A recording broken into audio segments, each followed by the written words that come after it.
It's time for our super show. Welcome on in our first super show on Last Free Nation and the resurgence, revival of 6-on-6. There are some familiar faces on your screen, but if you're not an avid esport watcher, you might not know who some of us are. Hell, maybe you don't even know who I am or who Mint is or who Fett is. Maybe this is your first time watching. Who knows? We've got representatives from all four of the major regions, starting off in OCE/APAC. We have Wettables joining us. Used to be just a mustache, but now the beard is joining. From North America, we have JJBlazt, aka JJBlazt. Joining us from SAL, we have Intact from the broadcasting side of things. And then last but certainly not least, we have nudl coming all the way over from EML. Gentlemen, I would say, how are you doing? But that tends to get a little bit messy. So in the exact order of the four of you, starting with Wettables, how are you doing today? How is life? And just a quick comment to the nice people watching. I'm doing well. Bit tired because I'm a bit late, but can't complain. Yeah, that's about it. And what's up, everyone? Hope you enjoyed the podcast. It is 4:30 a.m. for you right now. 4:42. You are a real grinder, that's for sure. JJ, how are you doing? I'm doing pretty good, man. It's my life has changed a lot in the last 8 months. I'm grateful for the opportunity. This is somewhere I always wanted to be competing in pro league against the best in the world. And now I remember when I was 16 watching the 6-on-6 podcast years ago. So it's an honor to be here now. Well, welcome on in. Intact, you're no stranger to talking, my friend. You do it on the SAL broadcast all the time. How are you doing? Doing fine. It's an honor to be here. Such monsters in my side. The only thing I'm not so accustomed to do is speaking in English, but I think it will be okay. My cockatiel is here, so I guess the chat will be amused. And it got away. So that's it. Sub chat. It's free content, and don't worry. As we joke on almost every single show, we're teaching Fett English as well. So you already speak better than he does. So don't sweat it at all. 没错。Nudl, you're somebody who I remember actually DMing you a while ago, saying that you had an incredible speaking voice. I think did we not talk about this on one of the shows, the last show that we talked about people who have just a terrific voice? Obviously, you're still competing, and that's where you should be. But I always thought that you'd have a promising career outside of playing, should you want to. How are you doing today? I'm settling into my life as a T2 player at the moment. Obviously, you got to play Challenger League soon, so there's that. Apart from that, excited to be here. My first ever podcast, so looking forward to it. Beautiful. And of course, Min and Fett are here as well. We don't need to say anything. We'll be talking quite a lot. Wettables, let's start with you. We're going to talk about OCE and APAC. Now, obviously, these are two separate regions. APAC is the only region that's split into a bunch of sub-regions. And I guess the floor will be yours. Just take me through stage 2. How did it unfold in all of the regions? Are there any teams that really stood out to you, either good or bad? And moreover, what was the biggest surprise coming out of all 4 different sub-regions from APAC? For me, I think the biggest surprise is obviously the import rosters, including when I was on the import roster for stage 1 as well, struggling in APAC. You would think they'd come over and just it'd be a clean sweep for them, but it's generally not. So I actually believe that the top teams in APAC are getting better, and it does show that that APAC isn't as free as everyone makes it.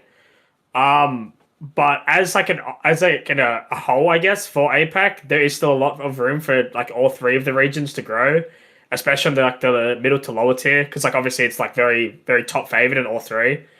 You've got CAG, FearX, that run APAC North. You got Weibo and Elevate, I guess, that run Asia, and then OCE is a 2 Chiefs and just EP, and everyone else is kind of just fighting for scraps, I guess. So yeah, I think APAC is slowly getting better, but there's still always a longer way to go.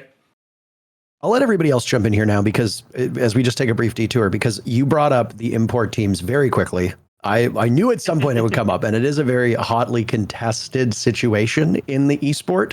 There's no shortage of it's mostly been Brazilians that have been moving over to APAC, admittedly, but there's been no shortage of non-Brazilians basically saying that it's bad. But there's no denying that the players that are going over are good. Do you think, and to everybody else here, do you think that the import teams might be bad initially because of having some immediate success? Or do you think long term, it's going to help all of APAC kind of raise their gameplay because they're going to be competing against players from other regions who might be more experienced? I think it also comes down to the import teams having the right mentality to come over.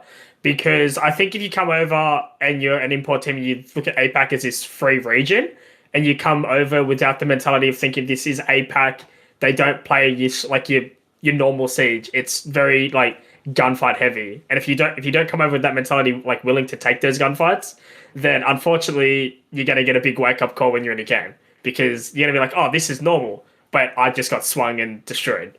So you need to come over with an open mind, I think, as an import roster into this region, and actually like come down to accepting that majority of the games are based off who wins their gunfights and not who plants the bomb more or who has like the better fundamentals.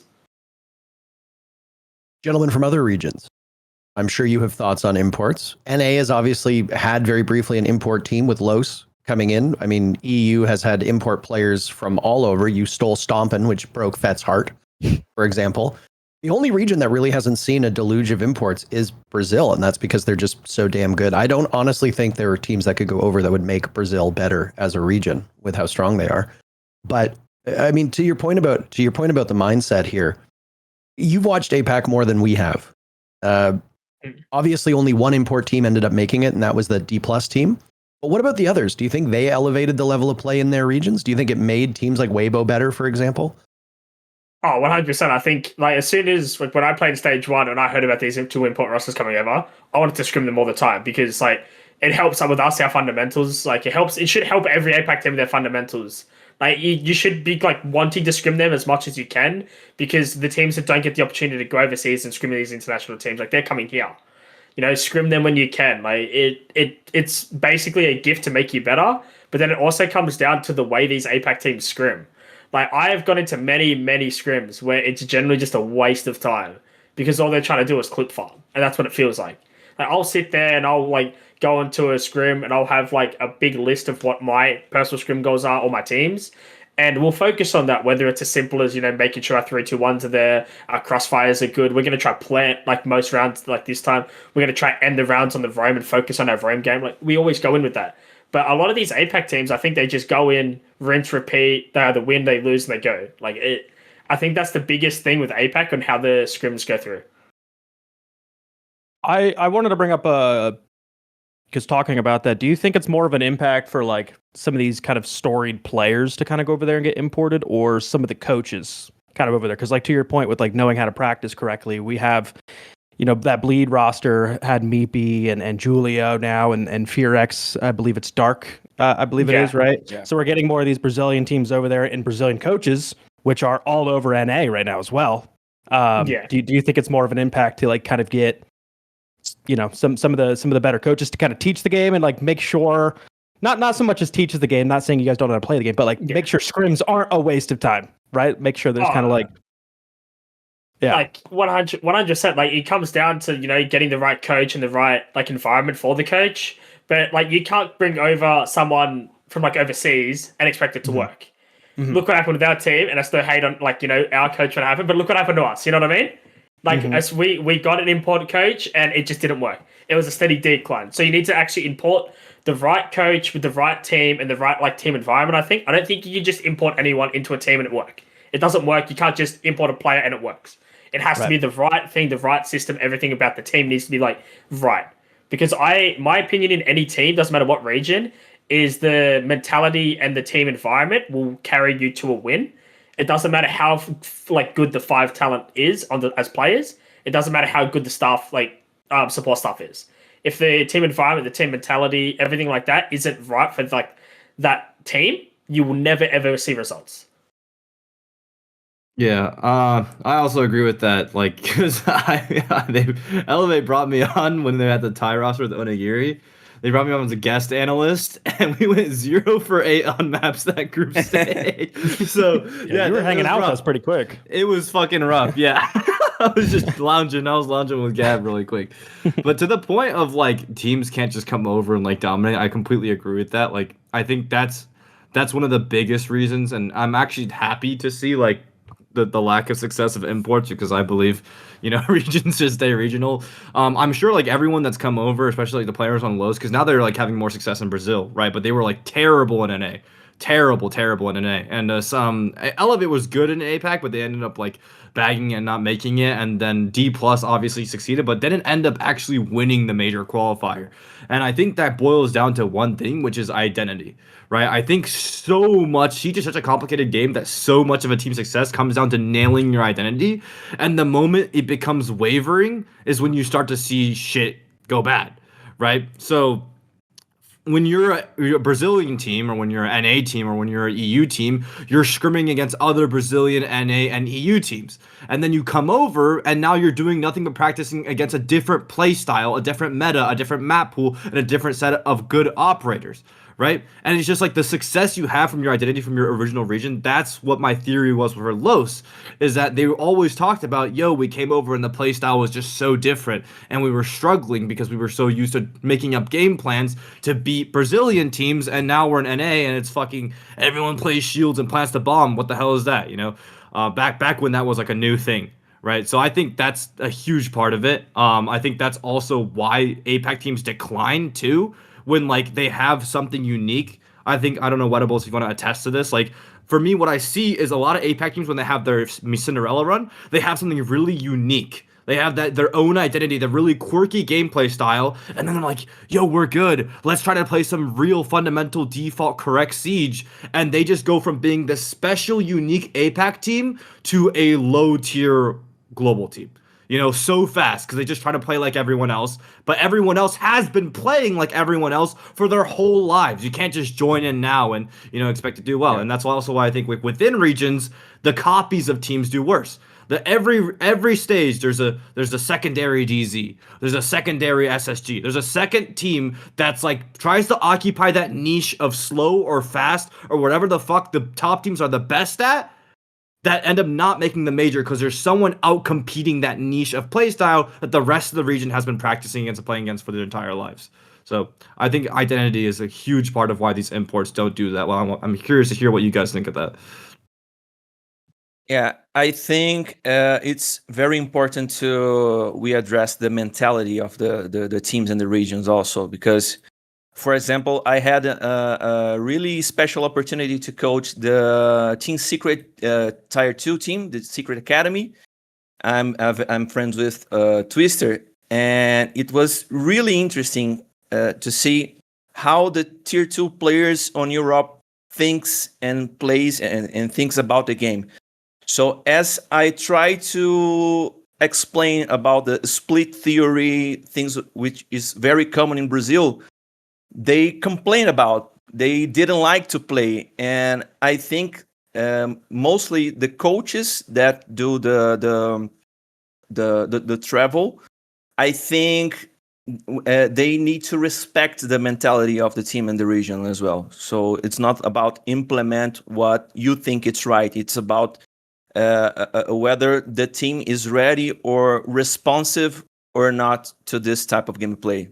Because I don't know what you guys think, but you can have really good teams playing slow, playing really good setups like VP, for example. They didn't qualify for this major, but they're a huge team. And you can have other examples like fast-paced teams like Furia or W7M. Not every aspect of the mindset will work. I don't know what you guys think about this, but the mentality, I think it's a really special feature. I can agree with that a lot, because I think like my team, when we were in tier 2, like we imported a coach from Europe, and like that was like the first ever coach I had. So kind of going with like we were talking about the APAC with them importing a lot of coaches too, especially like the Brazilian teams. I think like it's a lot on the rosters to actually listen to what their coach is saying, and like being open to what they're bringing, because like they've seen the other regions. And like when we brought in like our coach Archer from Europe, he like coached the previous M&M roster for like 2 invitationals. So like at first, like that was like when Europe, like NA was kind of at a downtime, like in like our region was like not performing well internationally, and like he knew like how correct Siege is like meant to be played, especially like he was teaching T2 kids. Like we didn't listen. We were like, nah, man, we can just like float on these kids and just win our gunfights. And he's like, okay, I'm gonna let you do that. You do that. Let's see how that goes. And actually, like every like event in tier 2, we just shit the bed because we just like wouldn't do what we did in scrims on game day. And he's like, okay, we did it your way, can we do it my way now and play some structure and learn how to play the game correctly? I did that, and then I listened to him. We made pro league. So I definitely think it's a lot on like you can import the coach, and the coach could also be right, but if you're not going to listen to the coach, like you're not going to see the success no matter the region. That's definitely like both ways as well. Like I think the coach, if they especially go to a different region, so like a Brazilian coach goes to like NA or EU or whatever, like vice versa, doesn't matter. If that coach isn't ready to listen to the players who are originally from that region about like the meta in each different region, and they're trying to force another meta, it's not like, in my opinion, that doesn't work. You should like come over with your ideas and add on to what the team already has and like build off that. At least that's how I think it would be like the best for an imported coach. Because like you can't bring all these different play styles to another region and expect it to work as well as it is. You know, it's a region, like original region. Yeah, I agree with that too. It goes hand in hand for sure. I'm just curious what split theory is. I still don't know. I remember that tweet coming out and I was like, what the hell is that? And then like people give me like 17 different definitions from like 17 different teams.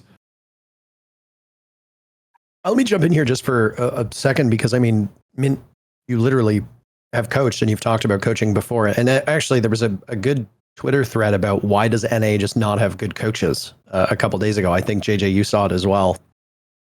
I think Jesse jumped in and talked a little bit about it.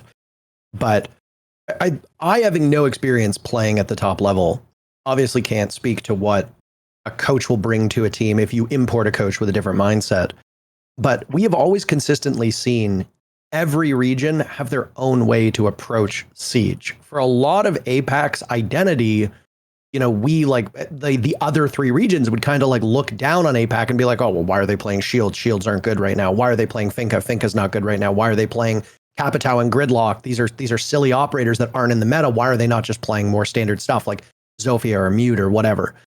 And over time, I feel like we have started to see like kind of a consolidation of the meta. I don't know if you guys would agree, and Mint, this question is more so for you, but do you think that coaching is now a bit more universal? Even if everybody said you need to respect the flavor of the teams and stuff like that, do you think it's based on like your regional lines, or do you think it's based more on the teams that you're coaching? Because when we get to international events, I don't think there's as much of a stark contrast between all of the regions like there was, say, 5 years ago. Now it feels like a lot of the regions kind of play a very similar game, at least to me as an inexperienced observer, somebody who hasn't coached or played. Do you agree with that? And if you don't, how do you think the regions still differ, and how do you think coaches can get the most out of their players? Yeah, sorry, unmuting and that spooky Discord sound gets me every time. God, Halloween. No, I mean, I agree. I think there are some there's some very tiny things that I think you can kind of still tell regionally, right? I think Wettables kind of hit like the APAC, the special unicorn. You guys are taking a lot of gunfights here or there. You're doing some unique stuff. Man, I'm still thinking back to that beating EG with the yellow shotgun, jumping out. Sorry, we got to hit Troy every time we can. Gotta take him. No, but I do think it's kind of like a melting pot in this situation. Like everyone is always looking internationally. Like when I know how pro coaches are thinking. When the season ends, you're always going to be looking at the top who finished in the top 4, and you're always going to be looking at the strats and seeing, you know, what's the high level of play and things like that. Is the style fast? If you look at EWC, it was Secret, it was SSG, it was Furia, and it was G2. Someone hit me. G2. Okay, what's one thing they all play? They all have basically the exact same playstyle. It's fast, it's lurky, right? It's gunfights. So of course we're even seeing Shopify try to like implement that stuff. But you have to look at like the strengths of your team, going back to like what Intact was saying and what we're trying to say with like coaches, like just forcing things into a team. You know, we're not going to make OXG a passive or a mailbox passive team all entry like G2. Like it's just not going to happen. right? So I respect the coaches also that like go into a team and first and foremost, it's about the culture, it's about the identity of your own team and figuring out what your strengths are as a team, which I think I really liked Reduct, by the way, for Liquid. Used to be at MIBR and I'd watch him a lot, but he had an interview saying basically he went into the team and he's not trying to change them like every other Liquid coach that's gone in there and just try to like, hey, play the Siege. It's like, this is your guys' Siege. It may or may not be good, but I'm going to do what I can to help you guys and figure out your strengths and figure out how to make you guys better. And I feel like that's kind of how to do it. It's not so much as like maybe in the past, coaches were looking at the strengths and the weaknesses of the team and like, hey, let's work on our weaknesses. But that's so long term. That's like 2 years picture stuff. Like orgs nowadays, you want to win now, right? Like there's a lot of big orgs in the game. You want to win now. You don't want to wait 2 years to win, right? So it's like you have to just go into your team, look at the strengths, look at the overall picture of what's working in all the different regions, figure out how it can maybe work for you, make some small adaptations. And again, I think we're at a point in Siege now where, again, at least the major regions or the top teams that are making these international events are playing the game pretty similar. But again, you'll see very, very small nuances. You're not going to see Paulu just fucking walking in the building and killing 3 people. Like everyone kind of knows the strengths of their players now. And so again, going back to the call out thing though, definitely to me, you could tell a good coach from the culture and from the identity. It's not all about the strats. That stuff can come later. Like if you guys have a good foundation, and that's why I think we lock it in NA and we only have 3 NA coaches, and we can talk about that another time. But I don't know if you're in the same place for me, Fett. To speak. Oh no, you're under me. This is He's great. here. Oh no, you're putting up the screen for me. Maybe I've got. Oh no! Right. No, okay, yeah. I fully agree. I think actually that like, and I'm gonna criticize 2 groups of people. I'm gonna criticize North America as the players and not the coaches. I'm gonna criticize the upcoming North American coaches. I think there's a huge difference between North America and other regions in terms of like who they want to take chances on and what they want to develop. So when I look at a region, and I think this extends to not only coach, but the more supportive type of teammate. So your IGL, your hard support player, and your coaches, and your analysts. I think in Brazil, they take a lot of chances on people. I think if you look at Vita King, it's a pickup as an IGL. Likeyfact, even in Brazil or in EU, right? Likeyfact picked up as an IGL. Savage, same thing, picked up and brought up as an IGL, right? Who's the other one in Brazil? Lagonis also picked up and brought up as an IGL, right? Whereas in NA, it's like there's this mindset of keeping the old guard forever. The IGL will last in the team until the end of time and we'll keep cycling the fraggers. Whereas like it's kind of the opposite in other regions, honestly, where like Nesk will be on the team for 2,000 years, right? Cyber will be on the team for 2 quintillion years. You know, it's kind of the opposite. So I think that's why their supportive players might end up being more talented, right? Just because like they take more chances on them and then they try to develop them more and there's more available. I think for NA to get to that same level, every single team should be out here interviewing and trying out coaches. Yes, you can try out coaches. I offer to try out as a coach every time. Let me hop in a scrim. Let me do some prep for you. Let me, talk to you and then let me try out. People have no idea to go through the interview process. The other part of it that coaches will complain about is that they don't have a lot of good reference to go off of. They have no idea what their work should look like. I didn't know I should be documenting work until I got roasted by Frozen on my first T2 team. He taught me to do prep. I didn't know that was a thing. I thought I just showed up for scrims and was like, yo, you guys are doing this wrong. Turns out I had to write shit, but now I write some, by the end of my career, I was running some of the best shit around, right? But the problem with that is I tried to make all my shit public, right? I made every single piece of my work public. I was like, here you fucking go. I didn't have references when I came up. Here you go. This will help you model your shit after mine, and this will help you know what your work should look like. Every single application I got for analysts after that was a carbon copy of my shit. Because they're all fucking lazy. Everyone's fucking lazy. No one wanted to make it their own shit. So that's my roasting the coaches. That's the other issue in NA, is that these motherfuckers, like when that Drew Spark sheet came out, Mint knows, when that Drew Spark analyst sheet got leaked, literally every time I got an analyst application, it was just that sheet with their own data. Like, what the fuck is wrong with you, bro? Make your own goddamn sheet, you fucking leech. But that's the issue, I think, with NA, is that on the player side, take more chances, pick up a coach, listen to him, give it a shot. On the other side of it, as coaches, stop being lazy, make your own shit. Because I swear to God, if I see another Drew Spark carbon copy, I'm going to lose my mind. One guy I want to talk to who hasn't spoken yet is nudl, because we've talked about differences in regions and all that. Nudl, you've been around the block. You know, you've been in T2, you've been in T1, you've been in 2 different regions now, and you've had to deal with different coaches. You've had to deal with different IGLs. You've had to deal with different players. What's your experience been like? And I do want to get back onto the topic of OCE and APAC, just because it is late for Wettables. So I just want to finish out that discussion so that he can go to bed. But before we get there, nudl, what has your experience been with coaching and dealing with the differences in team mentality and also leadership mentality over the last, year or two, that you've seen a pretty wide swath of different experiences in EU and in the Middle East leagues? I think I've noticed that, at least for myself personally, I really like a coach that has very good leadership qualities and that's good at managing and stuff like that, and providing feedback in a bit more of I feel like a lot of coaches trying to fit themselves into the team as friends rather than in the call out tweet that he put out, rather than being a respected figure and being the leadership of the team. A lot of coaches try to fit themselves as more friends, and I think that sort of dynamic doesn't work in championship teams, just purely because then I feel like the environment becomes more like friendly and not as hardworking and stuff like that.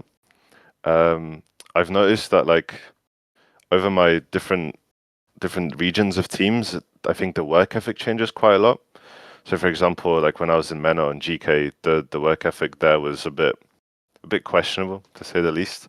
I think Ala was a very good coach. Obviously he's on SSG now. I think SSG got themselves a very good steal.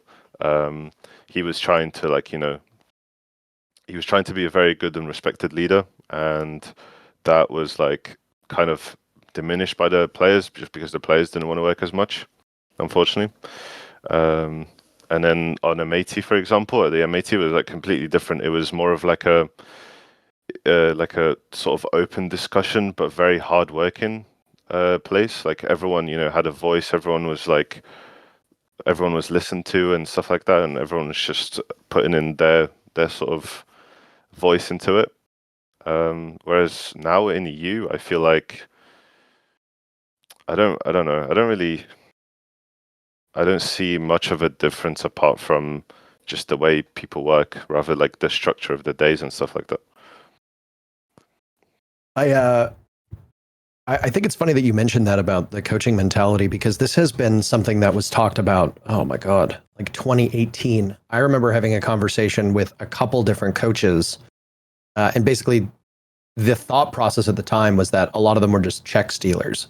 I remember having a really deep conversation with Shaz when he coached that Penta G2 roster, and he would show up to events with full strats. Every single team had a binder, and it would be their common strats, their operator picks, everything, just really deep and exhaustive. And he and Sua, when they worked together as a team, and then I think Fresh was very briefly a part of it, and then I think Farrell was as well, they had info on every single team. And then you'd get coaches that would show up and they'd have no prep at all.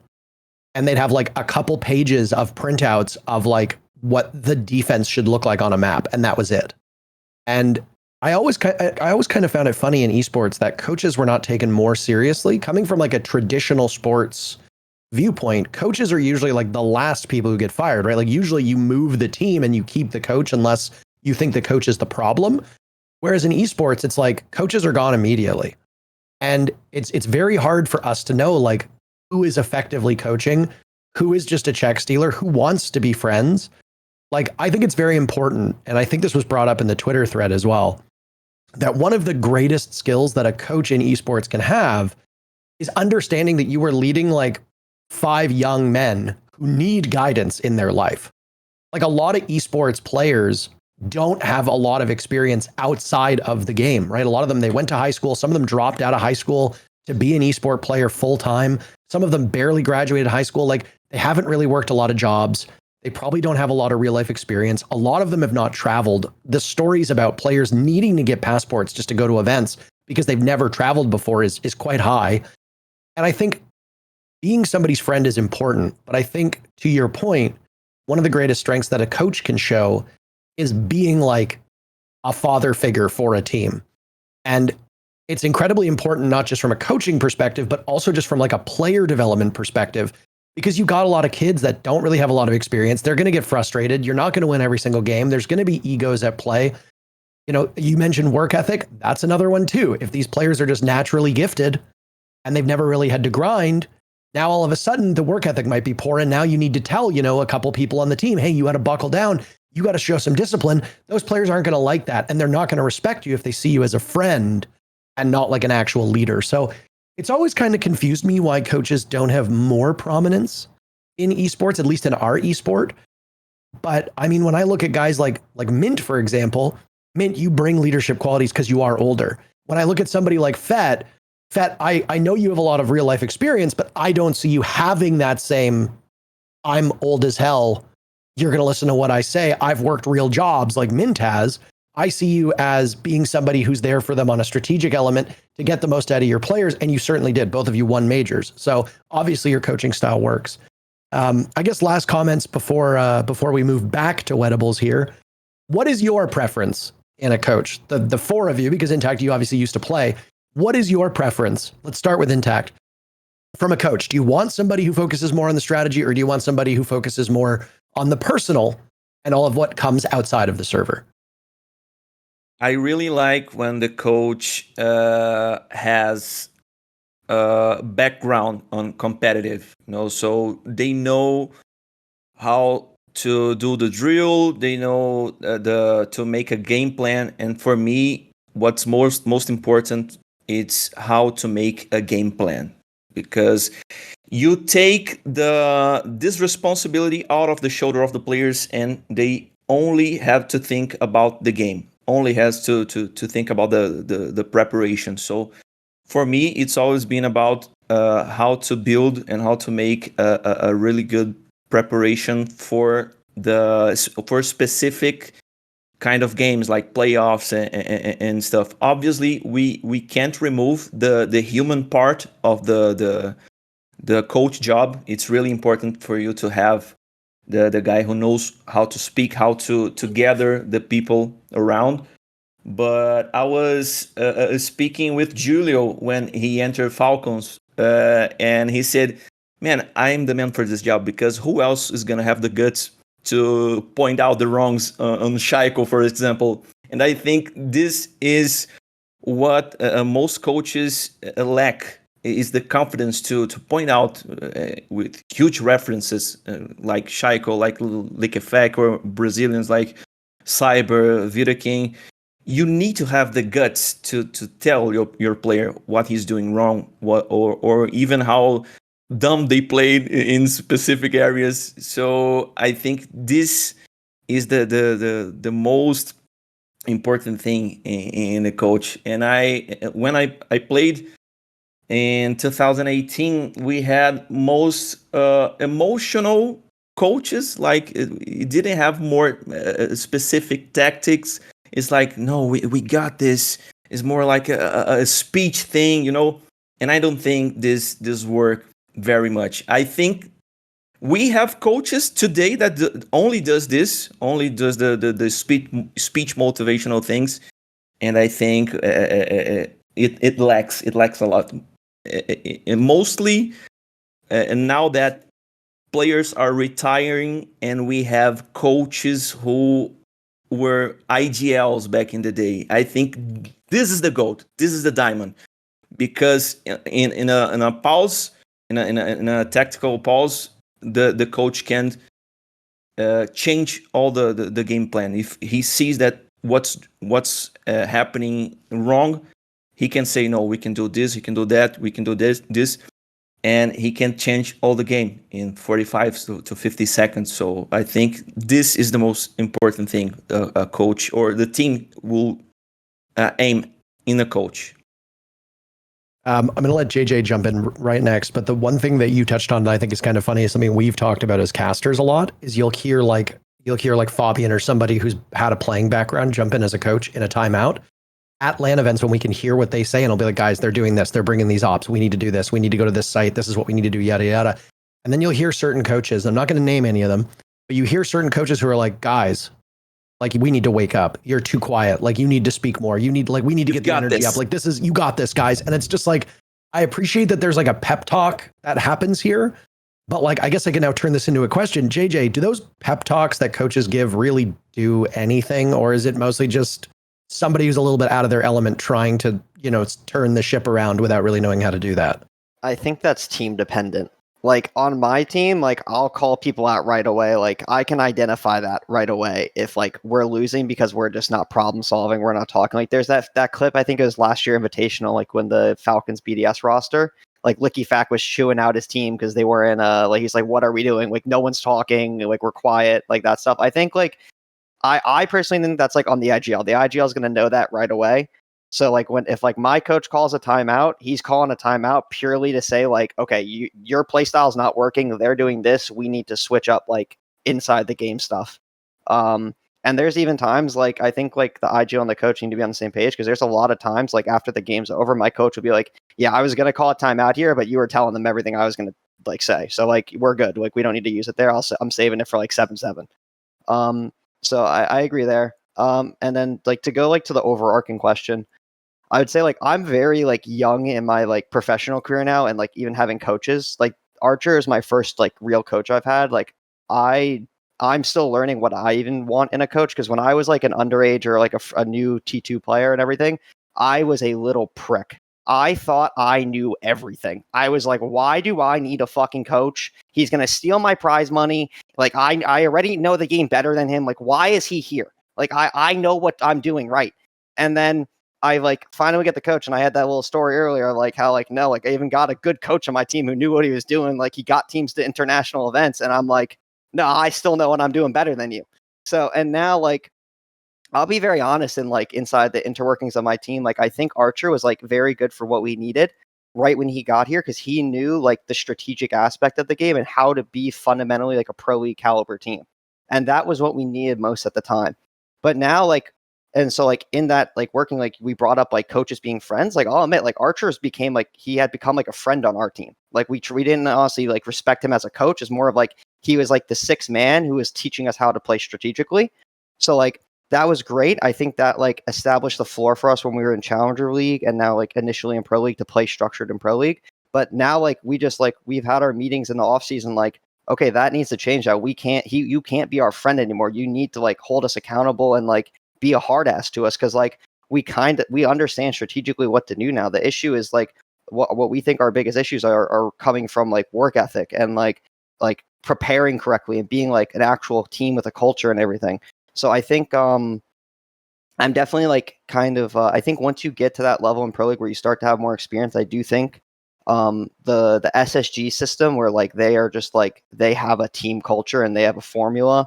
And their coach, like obviously every coach is going to bring the strategic element, but I think once you get to that level, all the players are going to start to know how to play the game at the highest level. So I think inducing that team culture and kind of getting all the players on the same page where there's no excuses and everyone knows what's expected of them. I think that is like what I'm looking forward to now, like, cause that's what we're going to try and implement here. And I think something I would want in my like coach. I'm going to toss this quickly back to Wettables just for the interest of time. nudl, I do want your insight here, but I want to get Wettables to bed because it is 5:19 now in the morning. If you want to talk a little bit about coaching, go ahead, because I mean, obviously you've probably had your share of experience down in OCE. If coaching isn't really your bag and you think most people have said what you wanted to say, then we can move on. But maybe just a quick words about coaching, and then let's talk about very quickly just the 4 teams that have qualified, what your expectations are, how do you think they're going to do, and which of any of those teams, if you think, can make a deep run. Because no shade, but I don't think when we did our pick'ems on the previous show, I don't think a single one of us had an APAC team making the top 8. Do you think we're wrong? But first, coaching thoughts, and then we can talk about APAC. For me, I think what I like as a coach is obviously someone that's is able to add to the team's culture and like agree with it and be like involved in it. Obviously, as a coach, you definitely need to be like that respected head and that hard ass that teams do need. So if, players are having like issues, they start like bickering between each other or, they don't have any accountability. He's the one that sits there, pulls you up and, like smacks you upside the head, knocks you into gear and all that. But a big thing that I personally think a coach should do is when it comes down to like strategic side of the game, your coach and your IGL should be sitting together and actually going over like how to attack, how the game in the team want to be played. Because if your IGL doesn't trust like or isn't fully invested in a strat that they're making, how are they going to IGL it? How are they going to control it in the game? Like for me, it's like your IGL is like in like my mind is like that's your in-game coach as well. He's the one that leads you into these games or that. So if him and the coach aren't on the same page with what's on paper and what he's been practicing, there's so many holes in what you're doing that it's never going to work. So it comes down to trust and actually being involved in the strat making. If the coach is going to sit there and go, no, you don't do anything, I'm going to do it all. Like, how do you know that everything we're doing is trusted by both the coach and the IGL? That's a fair point. All right, now let's talk about APAC. Just get your closing thoughts. Thank you very much, A, for coming on the show. I greatly appreciate it. I'm sorry that daylight savings times pushed you an hour ahead, or I guess an hour behind. People are waking up in the house, they're walking around. I'm sorry. Okay, so the 4 teams are CAG, Weibo, D+, and Enterprise. Are any of those teams making it a surprise? That'll be question number 1. Number 2, if none of them are a surprise, which of them do you think is the strongest? And 3, which of them, if any, do you think can make a deep run? Is APAC going to be a competitive region at Munich, or do you think, unfortunately, it's going to be a rerun of previous majors where APAC mostly goes out in the groups? I think out of the 4 teams, I obviously think Weibo and CAG are like the 2 strongest. As for D+, classify that as what you want. APAC team, Brazil team, like, I don't really care. You know, like, me personally, we've got 3 teams, not 4. D+ are, like, you know, they'll probably do, you know, all right as well. I don't see them, like making, like, a big, deep run. I think our 2 big hitters are probably CAG and Weibo right now, since FearX bombed out a bit in their playoffs and stuff. So it's unfortunate we don't have them, because I actually think FearX are in the top 3 of APAC entirely, alongside Weibo and CAG. But I don't see any of the APAC teams right now making main stage. I think Weibo and CAG might go like 2-3 in Swiss, and then EP and DK probably sitting at like 1-3 maybe. But like, I just think you give them a little bit more time, especially CAG. Like, CAG obviously reload, went to grand finals, stage 1, something happened. We won't talk about it, but you know, there's a big conversation about that. Stage 2, they've come back and look how strong they are. And they're only getting better. So I think give it a bit of time, maybe come down to like regional finals, they get better again in APAC, go to SI, maybe they have a deep run there, maybe they play main stage at SI. But I think CAG and Weibo right now are like the shining like light of APAC, and I think all of APAC we're looking at them for like some sort of like, you know, Cinderella run, I guess. Jens, before we let Wettables go, do you agree or disagree? And we can be super quick here. I'll start with nudl. Do you agree, disagree with that assessment? His statement that CAG and Weibo are the 2 strongest. Agree, disagree? Do you think an APAC team, and then a simple yes or no, do you think an APAC team will make top 8? Start with nudl. Agree. Just because I've experienced the CAG when I was scrimming, when I was with Bleed for the SI. So I know what they're able to do. If an APAC team will make top 8 this major, I'm gonna have to say no, it's just this major. Maybe SI. JJ. I want to see some people get cagged on. Me personally, I got an APAC team in the top 8 main stage. Someone's gonna shit the bed, man. So like, never in any esport, in any tournament in sports, in anything, especially in seeds, like everyone pencils in like the top 8 teams, and they're like, how could it not be these top 8 teams? And then someone comes to the event and someone shits the bed. Like, I'm pretty sure at like last invitational, didn't the W7N team get like top 12 or something? Like, I think they lost a phase in the lower bracket like early on. Like, someone's gonna shit the bed. So I think CAG or Weibo for sure, but I actually wouldn't write off the D+ roster. I actually think they're like I remember the Nears guy on their team. He played in on 6 Karma in LATAM. So like, I played against him a lot when I was like in tier 2. And that guy was nasty. That guy would shit on me all the time. So we'll see what they do. But yeah, I think one of them is going to make top 8 for sure.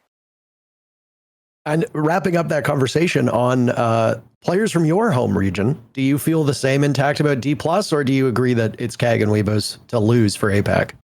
Yeah, if there's a team on APAC that can reach top 8, I think it's CAG, in my opinion. I'm really interested in seeing how Weibo is going to do it, because they added Gohan as an analyst, so I'm pretty curious on what they will bring with him.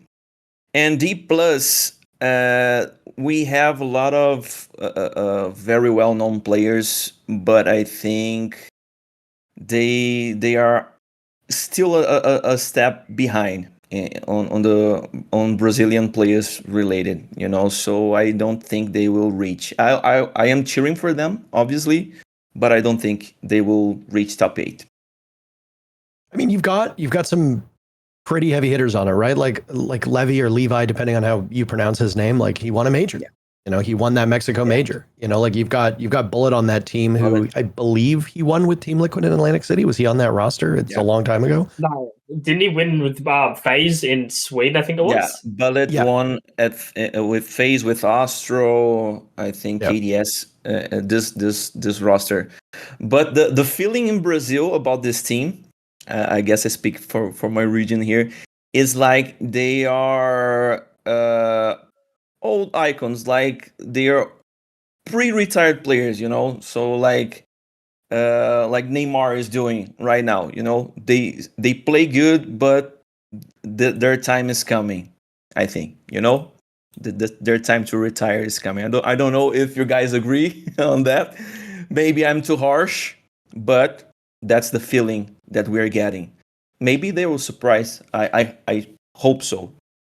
I actually wanted to ask a question about like what your thoughts on like what is the Brazilian sentiment like that you think on like a team going over to APAC, because at least in NA, and I actually don't know how nudl did this, like all respect to nudl, at least in NA when we see a good play or like a player that has potential go to collegiate or Mexico, we're like, well, that's the end of their career.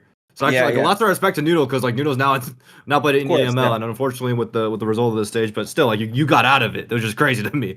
But like, do you see it the same way? Like, is it kind of like, oh, that's the end for you guys? Like, you're not going to come back and get back on a top Brazilian team. We all see as a step back, a step down, of course, because we're talking about one of the most competitive regions. When we say Brazil, the tier 2 is crazy. And when I used to scrim, I was a coach for Los in about some time, and they played on a very equal level. So when you have this kind of opportunity to play overseas, play like APAC, or even in South America region, when we had the South American League and Brazilian League separated, and we would thought that this guy is hanging by a thread. His career may be over. Maybe try shoutcasting, commentator, or coaching, or what else, or do other stuff. So this guys, I think they have like this kind of thought, and I guess Elevate as well. We have Psycho, who's a legend, undisputed legend champion. But the thoughts in Brazil is like maybe his time is coming to an end.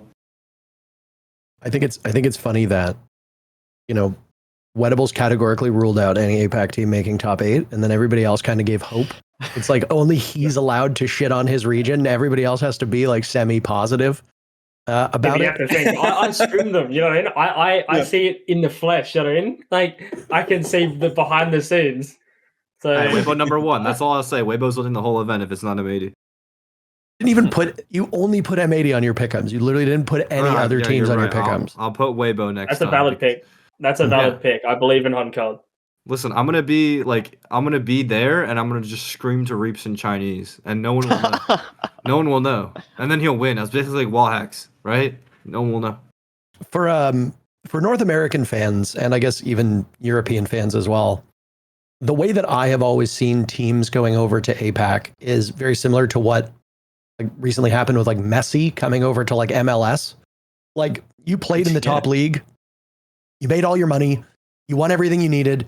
Now just get paid a lot of money to go into a weaker region and just have a nice retirement. Like that's really just it. And that's the kind of way I see it. And it's like, obviously like the 5 players that are on D+ are not bad players, and they all have varying levels of success, and they've competed against the best of the best. Some of them playing in World Championships finals, you know, like some of them playing in major finals, winning those majors. But not a single person on that team do I look at it and go like, wow, that's an up and coming fragger. I see it the same way that you guys see it, where I'm like, these guys have played a lot of Siege. They're very experienced, but they've obviously gone to a region to get paid a set amount of money to try and qualify for events. But if they could really hang, they never would have left Brazil in the first place. And that's kind of just the way that I see it. The only argument against that is that Brazil is, in my eyes, the best region in Siege at the moment when it comes to consistency. And if you're the 10th best team in Brazil, you could still be like the 3rd or 4th best team in just about any other region. So why not go to what is seen as a weaker region, as APAC is, unfortunately, by most people, when you can get paid, maybe not as well, but you're still getting paid. You're probably still living there. Like most of your stuff is covered, and you just win and you have a pretty easy life, because I imagine finishing second in APAC is a hell of a lot less of a stressful endeavor than finishing like 6th or 7th in Brazil. Maybe I'm wrong. There's a really cool thought that I forgot to mention, that we have both experiences. On one side, we have really solid career players like Psycho, who went overseas, and new players as well. They merge into each other. So we have tier 2 players that yet didn't have the opportunity to show in Brazil, so they go to other regions. That's a really huge opportunity for them to showing their potential, to gather the knowledge from older players. So I think like Naka, who was in the Elevate, now he's in Elevate Academy. I think we have Nears, who I think he will continue. I guess he's a really young player, and it's really nice to see these two opposites merging. You know. Anybody else want to jump in, or do we give the final thought to our good Australian friend who named every APAC team except for Enterprise? Do you have thoughts on Enterprise? Do you want to say nice things about them? Do you have any general thoughts on the major? And before you go, I'm going to do this with every single one of you. If you don't want to name the team you think is going to win the Munich Major, at least give me like a top 2 or a top 3. So Wettables, talk about Enterprise. If you don't have anything nice to say about them and you don't want to say anything, that's fine. But then give me your general thoughts on the Munich Major. Who are the favorites? Who do you think is going to win?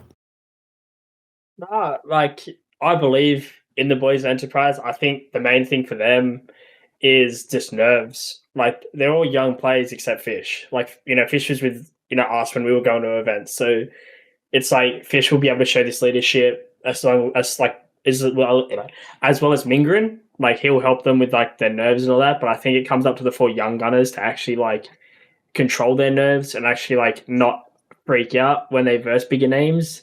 Like, I'm not too sure how they are when that stuff comes around, but like, I know when I was going to my first like major and like when I was playing in SI, when I was versing bigger names, like, you know, I was versing like Cyber and stuff. It's a bit confronting, you know what I mean? Like, I'm used to versing just those players. You go over there and you verse bigger names, and you're just like, oh shit, here we go. Like, I think the best thing for like an OCE team, especially when there's like younger players, is look at the other team as like player 1 through 5. Don't think of the team name. It's just a person on the other team with a gun. That's it. And I think if they can do that, they are very sharp. They're very like, you know, dedicated. They want to improve. They'll do well. But I think it's going to take them a few more events, you know, like with us. You know, it took us a few events to like build up like that confidence and that, you know, the play style, I guess. I think it's the same step for them. I think 1-2 events to warm up, and then their 3rd, 4th events when they'll really come out like and show what they actually are capable of. Now, before you go, and first and foremost, again, thank you for how late it is, or I guess how early it is for you. I hope that your day is not completely ruined. Who do you think is going to win the Munich Major? And if you don't think there's one team that's going to win it all, name a couple teams that you think are going to make it deep in maybe even the top 2, maybe top 3, maybe top 4. The floor is yours. Look, I'm biased because I think I kind of want NA to win because I'm like a very big NA fan. I love the boys at NA. Like at every event, I was always like, hanging around NA more than I was hanging around my own region. So if I'm picking any teams, bro, like I'm back at SSG or Amanda to win the event, to be honest. Like they're the boys I want to see win. I think Ashen deserves to lift like some sort of trophy. So yeah, they're probably the two that I'm rooting for myself. Well, beauty. Thank you very, very much. We really appreciate you coming on. Obviously, when we do a super show, it's always difficult to get people from all regions in. You unfortunately drew the short straw for the worst time zone, but enjoy your sleep. And if you're co-streaming, we'll give you a nice little shout out. All of your Twitches, if you guys stream, if you have Twitch or YouTube or whatever, all of that stuff's just going to be linked in the description of the video for participating. So thank you very much, Wettables. Enjoy your evening and happy streams, my friend. Hi, thank you guys. Thank you. Later. Sleep tight. All right, now here's the fun part. Before we jump into the next region, which I was going to do NA League just because JJ has a time commitment in 2 hours, but I mean, frankly, I don't think we're going to go much beyond like a 3-hour show. So we can jump to another region. But before that, we have our very first ad read. I have never done an ad read in my life, by the way. You're a sellout. I know. Look, we got to keep the lights on somehow. Okay, we got to get producer David, who's not working today, sadly. Producer David is actually off shopping for Lamborghinis, doesn't have one just yet, but he is window shopping. Our first ad read ever in the history of 6on6 actually comes from a company that I've heard of before and have heard good things about, but myself have never personally tried, but am quite eager to do so because I actually happen to be in the market for a set of earbuds. And this message is sponsored by Raycon, our very first sponsor. Keep your ears open and your holiday playlists rolling with Raycon's Essential Open Earbuds. These open earbuds let you stay connected to your surroundings while enjoying your favorite music, podcasts, or calls. Perfect for a jog, commute, or just kicking back. And this Black Friday and Cyber Monday, you can save up to 30% on all Raycon audio products. Raycon's Essential Earbuds, if you've never heard of them, keep your ears open while delivering crystal clear sound. They sit just outside of your ear canal so you can stay tuned into traffic, coworkers, or whatever's happening around you without losing out on music or podcast quality. They're lightweight and all-day comfortable. They never feel bulky, and the secure fit means they stay put, whether you're at the gym, out on a walk, or grinding through a to-do list. Here's the kicker, though. Raycon delivers the same premium audio quality as the big brands, but at half the price.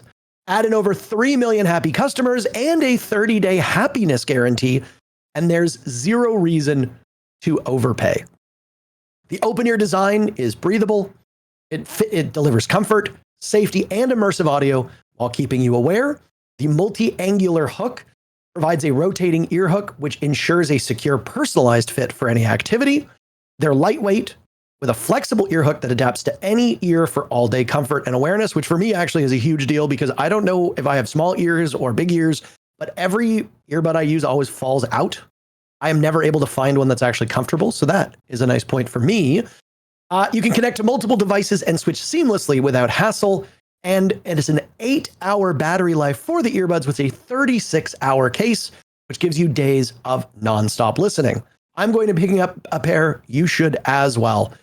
And most importantly for all of you, Black Friday is around the corner. Raycon audio products are up to 30% off site-wide. From everyday essentials to the latest releases, it's the perfect time to upgrade your sound or get ahead on gifting. These early deals won't last long. Shop now before they're gone. Go to buyraycon.com. That's BUYRAYCON.com/6open, SIXOPEN, to save on Raycon audio products site-wide. All right. Now, do we want to talk about NAL? Thank you very much. I thought I did a great job. It was all written for me. You did fantastic. It was wonderful. You did fantastic. Thank you. Thank you. Thank you. I hope Fett's face doesn't show up because it was like, what are you doing? Do we want to talk about NA League? Do we want to talk about EML? Do we want to talk about Brazil? Do we have a preference? Is there one region that we really want to dive into first? Doesn't matter to me. Who's next on the sleeping block? Well, none of us. I mean, it's middle of the day. I guess I have scrims soonest, so I guess it's me. I guess. Let's do NAL then. Okay. All All right. So let's talk about the North America League. JJ, people are really quite taken by your personality. Number one, They love me. They love me. you don't need you know your role. It's perfect. So let's talk a little bit about Envy. Let's talk about you coming up to tier 1. Yeah. How you've dealt with the 2 stages, and then from there we can talk about your counterparts in North America, and then obviously expectation setting for Munich. So what was it like grinding as long as you have, making the show, and a rough stage 1, a very promising stage 2, but no matter what the end result was, a ton of growth, not just from you personally, but from your team. Yeah, so I think the best thing, obviously everyone has a big wish list of what our esport will look like, but I think one of the best things we could have done was introduce the promotion relegation system again, because I think I forgot who mentioned, I think it was Fett or Mint.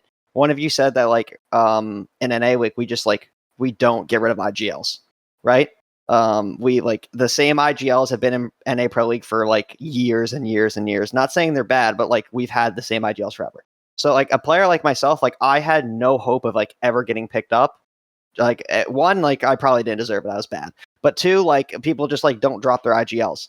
A lot of people in NA are high on Franklin, Fett's MADX boy, and he's gonna have to get lucky to get picked up because a lot of teams just won't drop the IGL. So your route to Pro League, if you're an IGL or support player, tends to be having to qualify, and that was just a non-option for 3 years, right? So I think having the ability to grind and finally prove it when it mattered most in the Challenger series this past April was huge, and that was everything I had everything I've been grinding for in my my unprofessional career, my tier 2 career came up to that, and that feeling kind of made it all worth it when I finally qualified. And then I got slapped right in the face in stage 1 and learned what this was really about. So I think especially as a leader and the IGL of the team, it's my first time in Pro League along with 4 other guys' first time in Pro League. So I'm the one that's supposed to be leading by example, and I still have no clue what I'm doing. So it's a lot of trial by fire with the team. And stage 1 was just an awful situation for a lot of things. So A, we didn't know how to go about anything. B, a lot of us were working full-time jobs. I think in a previous show you guys talked about LFO and an NA standby.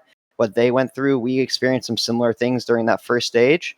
And so I don't hold that stage against my players too much. There was a bad situation for a lot of people, but then stage 2, we were finally in a position where we were able to put in the same amount of work as other North American pro teams. And I thought we did a decent job of becoming a competent Pro League team. And I think that's what we saw in stage 1. We competed against the best. We went 4-5. So we won a handful of Pro League games. We only lost out on playoffs on a tiebreaker. And in our opinion, we beat all the teams we thought on paper we should have beat, the teams we thought that were worse than us, and we lost to the kind of the big 5 teams of NA. So that was the next step. And I think a lot of the ways that we go about reaching that next step is only things we could have learned from our first year in Pro League. So I'm very happy with the progress we made as a team, because it's not going to be easy and you're going to have to learn on the fly. But I think the second stage showed a lot of promise if we can take what we learned and move on with it. Mint, Fett, it's been a while since you 2 have chimed in. Hello. I'm steering the ship here. You are steering.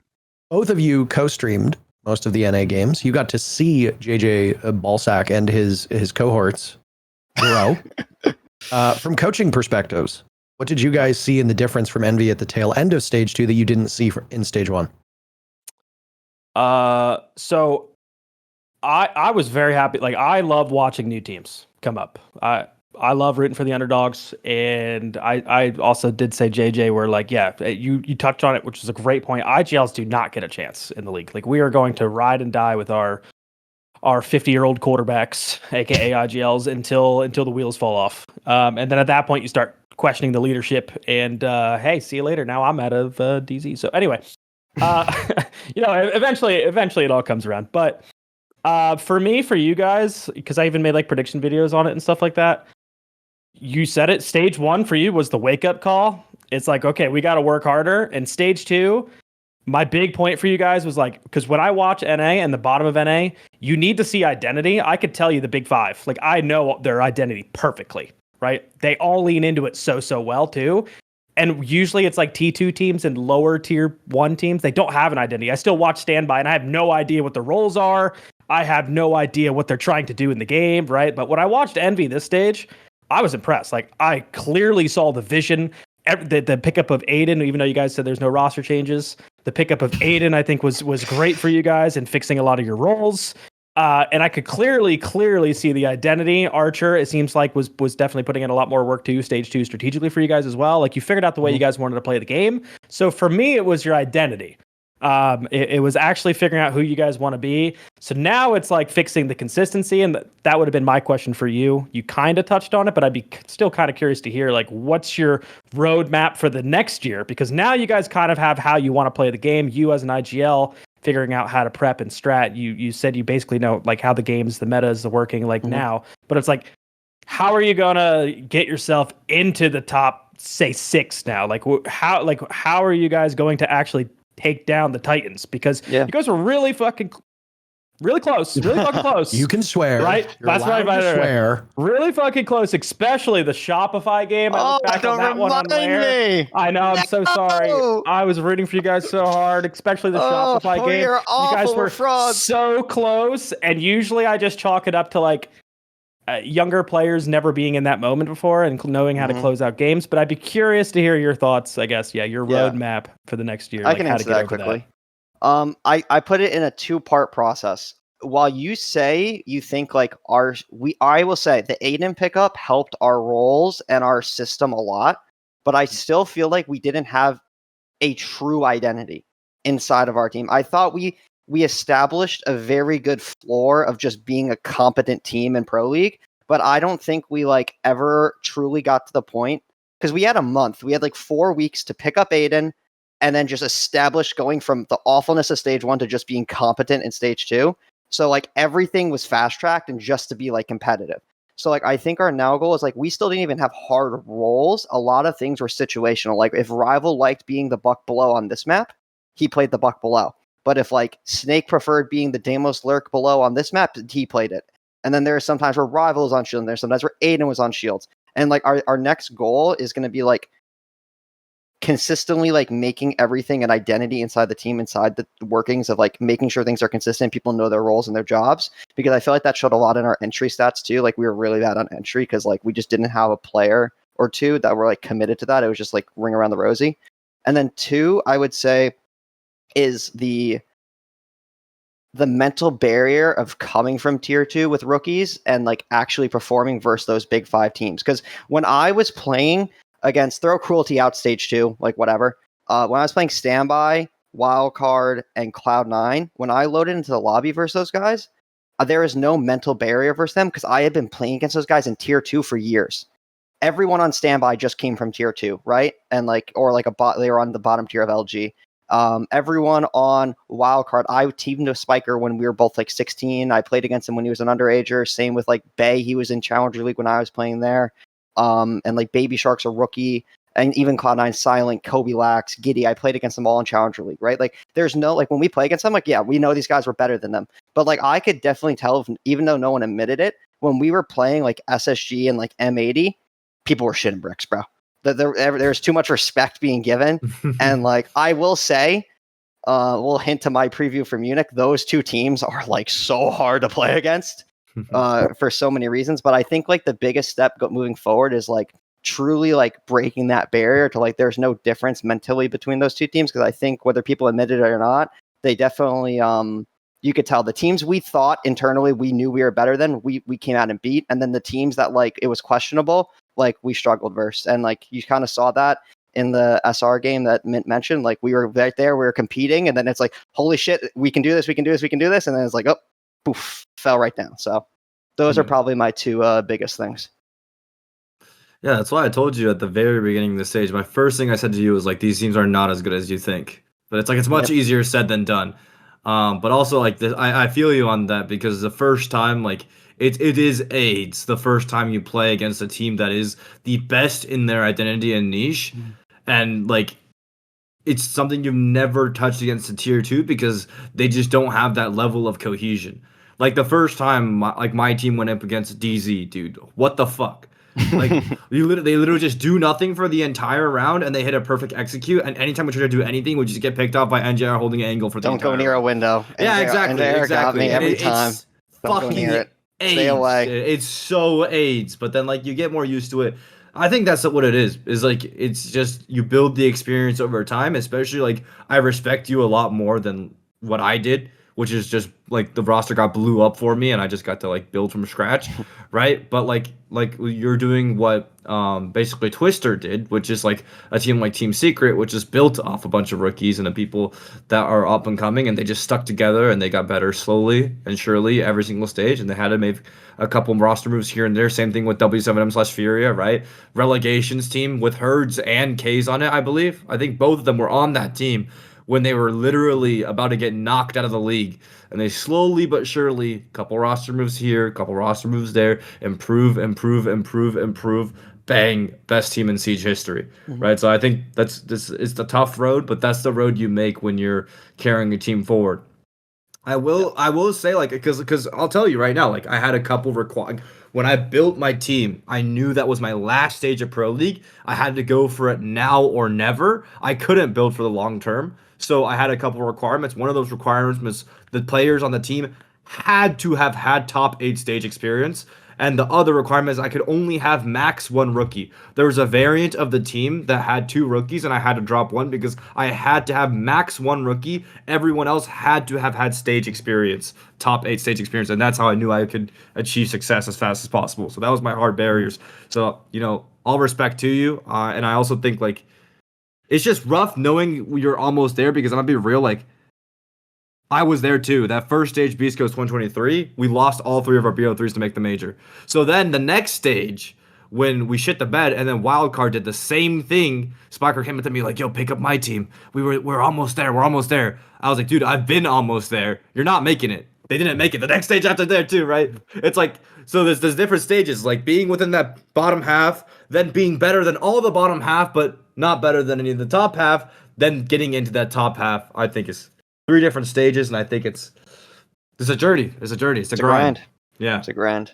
Can't give up. My favorite quote inside the team. It's not how hard you can hit. It's how hard you can get hit. Get knocked down on your feet and get back up. Get hit one more time. Back down. And then keep going, baby. Yes, sir. So yeah. Is this what your teammates have to deal with all the time? This is great. Yeah. I'm a like, bro. And Tara, you see me, like, you definitely have the feeds of our cameras before a game. I get up in the game and hold on, I gotta get my wire headset. I just want to make sure you're wearing pants. No, I have sweatpants on. We're good. So I get on and I'm just dancing before the game, and I'm like, boys, we got a game today. Let's get it. Got to keep the vibes high. So yeah. It's all about having fun. So yeah, but you guys want to talk about NA itself, not just my bottom tier? No, I just want to talk about you. Oh, I love that, man. Preferably. Just cut the rest of us out. Have them just talk to you directly. I do want to say that just to go listening to you speak, like, I'm more excited to watch you guys next year now, because I do think you guys are going about it the right way. Hearing you talk earlier about, like, now it's all about building the culture. You got that first year out of the way, and now I'm hearing you, a young player, talk about how important like mental training is. To me, that's like the key to being a top Pro League team, something top Pro League teams do and we don't talk about, we don't tell the others, right? The SSG culture, whether they're going to the gym together, hanging out together, DZ, we were meditating, like, even just being confident and cocky and being able to play against the top teams, the same as, like, we're going to play against the bottom teams and we're going to 7-0, we're going to shit on these guys, right? Like, it's just being super confident, cocky, unlocking that in your region, and then being able to go internationally and carry that over. It's that Mamba mentality. So I love it. Let's talk a little bit about the top 4 that are now going to be in Munich then. Because obviously NA has been a pretty competitive region, but as you experience, strength of schedule obviously plays a big role here. Whether you start off with the best teams or whether you I didn't mean that as a slight. I mean that sincerely. But you know, when you look at the teams that made it to NA, do you think there's a team that doesn't deserve to be there? I guess let's start off on that point. Would there be a stronger team? Now, the reason why I say this was because we talked about this on a previous show where obviously all 4 teams deserve to be there. They qualified. That's it. That's all that matters. But there are people who'd say, like, well, take a look at wildcard. If DZ went, DZ would probably make a deeper run at an international event than wildcard. That's just an example. That's not me actually saying that. Do you agree with a sentiment like that, or do you think the top 4 from NA actually are there, or do you think there would be room for improvement if another team happened to qualify over somebody else? I think the best 4 went. I think Ooh. I will say this, like Did you say something to Spiker? in a joking matter, wildcard doesn't deserve to be there because they lost to my sorry ass. In a joking matter. So I think like I personally don't think wildcard's that good, but I'll tell you this.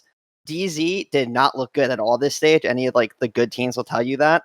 And then Oxygen like had like the god tier group stage and then just sort of like shit the bed in playoffs. Right. So like if like Oxygen, like I remember in their interviews too, they were talking about like the best of ones don't matter. We're going to show everyone that like in playoffs, that's when like you tighten up. Right. And then they shit the bed. So at the end of the day, wildcard performed in playoffs when it mattered. I think we sent the best 4 looking teams at the time and in the moment. That current point of time. What of the 4 do you think is most likely to make a deep run, and which one do you think is, I don't want to say the weakest, but maybe the least likely to make it all the way? Do you foresee an NA team going out 0-3? I don't think any go out 0-3, but I think wildcards on paper the weakest. I don't think wildcards stand a chance to get out of Swiss or whatever the form, like the group stage format. But yeah. I think the other 3 are going to be competing for it. And I personally think I would take M80 is what? Like, I think M80 is what I think M80 is in the final. I personally think like I think M80 and SSG are like 2 of the, like I've only played against NA teams, but like they got to be 2 of the hardest teams to play against in the world. Cause like when I go into prep against the pro teams, I love playing Shopify because I know what they are going to do. I know what Canadian's going to do. I know what their plan is. They are going to play structure. They are like, I am mentally ready. I have a game plan, whatever. When I play SSG or M80, why do you even prepare? You have no clue what's going to happen. They're just going to fly at you. Like, I don't even think they like know what they're doing. I think they are just like, well, they obviously know what they're doing, but like they are so in the moment and on the fly, and their 5 players on each team are just so mechanically gifted and individually gifted that they just like go on the spree of the moment. And I just think like it's so hard to prepare for that, and they're just like are like 2 of the best teams in the world. So I would have those 2. I think SSG's guaranteed top 8, top 4, and I got M80 in the finals.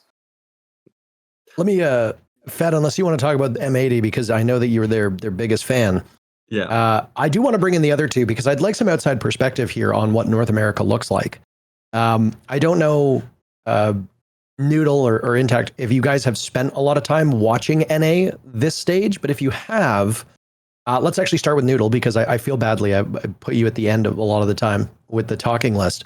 What's your main takeaway here? Do you agree with JJ's perspective? Do you think that NA is primed for a deep run, or do you think that's some NA copium being huffed on his side of things? I would say I agree. I think M80 were like looking like really, really good, you know, because obviously they have the core of the major winners. So they have the experience. You've got Kino, who's a great player. You know, I've teamed with him myself. He's a little goofball, you could call him, I guess. And then yeah, like they're just, you know, they're just looking good with the addition of Fabian as well. He's keeping them in check, or however the way, you know, he usually does his things. I think, like JJ said as well, the best 4 teams went at the time. OXG obviously looked very, very good in the regular season, but then they didn't make it. Like, you know, I guess that's just the pressure of the playoffs and actually making the events again. So, yeah. Intact? Well, I spent a lot of time watching Wildcard because of my boy Dash. So Dash, rooting for you, my man. They had a really tough moment on ending the matches, mostly in BO1. And this worries me in this aspect because on the Swedish mode, you don't have a lot of time to adapt. If you lose twice, you're out, and that's it. But the other 2 teams that you guys mentioned, M80 and SSG, man, I think they are always a pain in Brazil's ass, if I'm allowed to say this. You are. They mostly SSG. They always knock a Brazilian down. They adapt too fast, and it don't matter if you prepare for them. It don't matter if you are ready to receive their stones, because they always have something out of the box to get away. And I think that in a Brazilian side, these two teams will be a really tough. Will give a really tough moment for Brazilian teams. Shopify Rebellion, as you guys said as well, I really love their gameplay. They're really well structured, but Brazil already got the hang of this type of situation. So I don't think they will be stronger. In my opinion, I think M80 and SSG will be in the top 4, I guess. I will say this boldly. On this top 4, M80 and SSG. And I will say the other two later. Yeah. I would say like I'm now I was gonna dick ride at like NA and I was ready to fight you guys, but now that you guys have like kind of backed it up, now I feel like I kind of have to play devil's advocate. I actually do think Fett. Keep it going, man. Keep it going. No. So yeah, I do have massive faith in the NA boys. I think, I think we are one of the remaining regions that like really emphasizes objective play, and that makes us unique. But I also don't know how that matches up. Like I think Brazil and EU right now are more like kill focus siege. Like super aggressive, super create the gaps. This type of siege. At least EU looks like everyone took a page out of Secret's book and is trying to play this super fast, aggressive lurk style. Like to the point where like I had a theory on a last episode where like everyone expects the lurk so much now that the people like sitting on breach are eating up the most. Like Blaz is eating up the most. Like Adrian's eating up the most. Because like everyone just expects like the guy to fucking come flying in 20,000 miles an hour now in EU at least. So I actually don't know how that matches up with NA's playstyle, because NA I think are still a little bit on the side. At least Shopify and DZ and Amadi are on the edge of let's go for this objective, let's go for this plant, and let's cement this plant and like really just hammer in home. Like this is the OBJ, we're going for the OBJ. That's it. We might throw in a lurk here or there, but that's the OBJ. At least comparatively to EU. And I don't know how that matches up. In my I'm hoping the NA Hopium in me is saying like, oh, we'll be fine because at least old DZ taught all of NA like how to play a really strong neutral game where we're good at punishing aggression. We sit still and we punish that fucking aggression when it comes. But like you said, Brazil has adapted. They've had to play against FaZe Clan for fucking 2 years in a row where they were first place in Brazil. They know how to like not move and then be really calculated with the aggression. Otherwise, you're gonna get caught by the guy sitting outside, right? The triggers, create the moments and the gaps and all that. And I've also been on the first hand of getting fucked in the butt by BDS hitting lurks on Consulate, which we've never seen before. Like in our like at the time in Consulate, it was all like minimal takes. It was all like repel. Oh, look at the kitty cat. Is that a lion? He's a Bengal. Yeah, but he's very big. He's a very big cat. Yeah, he's huge. Yeah, no, that looks like a big cat next to your face. What the hell? He's beautiful though. Love that cat. Sorry, I didn't mean to derail you. He just came in. No worries. So are you. ADHD kicks in. But no, I think like at the time, right? Consulate, just CEO plants, just garage, like top down minimal plant, and then we went up against EU's lurks for the first time on Consulate, which is like, what the fuck? What the fuck happened? We're just getting like picked. So I don't know. I actually don't know how it'll match up. In my head, I'm a little worried that lurks will win out, but you know what? I'm gonna cope and hope that the objective play, we have a strong enough neutral game to punish all the aggression. Yeah. See, I agree with you. My thinking though is like I feel like the meta actually didn't change that much from EWC, and I think early on stage 1 there was clear, and I think we talked about this too when we would co-stream together. Was like, and it was like we loved the shields. I mean, we still love the shields, but like we really loved the shields. Yeah. And EU was like, nah, we're gonna lurk, and Brazil's kind of like lurk as well, and sprinkle it in. But like now it's like, at least for this stage, I feel like we kind of even dialed down less the shields. Spirits actually didn't even take a shield that often, which is probably what DZ's problem is, to be honest. They have him on a gun too much, but Yeah, I don't know. I feel like because the meta didn't change so much, and there's a lot of that copying going on. I think there's a lot more lurks now. Again, I've heard even Super when we were talking about it during a match one time that they're trying to get a lot lurky on paper. So we'll see. I do feel like all the teams are really close. I always feel like the top comes down to who's got the best IGLs because you want to be able to adapt at the end. So I'm never going to count out Troy. I'm never going to count out Matt. And I'm going to give the edge to Hot and Cold because I do think this is going to be Hot and Cold bias here because of that's my duo. I've been playing it with him since god dang Flipside. Even before that, but I'm not going to say how old I am. Oh my god, I used to scream against you guys. Oh, I know. Siege. We used to talk all the time, Intact. You were one of the only people that spoke English. Yeah. We would scrim against each other because you actually scrim ? Scrim ? Anyway. Yeah.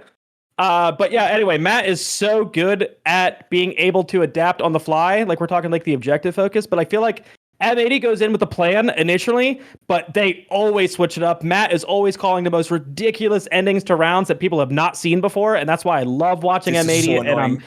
And that's why I really think they're going to go far as long as Matt's having a good day creatively thinking. And I know he's doing a lot of what he can out of the game too with the meditation, and he's trying to bring a lot of the outside factors that Troy was doing earlier in his career as well to help him clearly think. And so anyway, we'll continue the M80 bias. Do not, and I mean by all means necessary, do not play those M80 fucks on Skyscraper.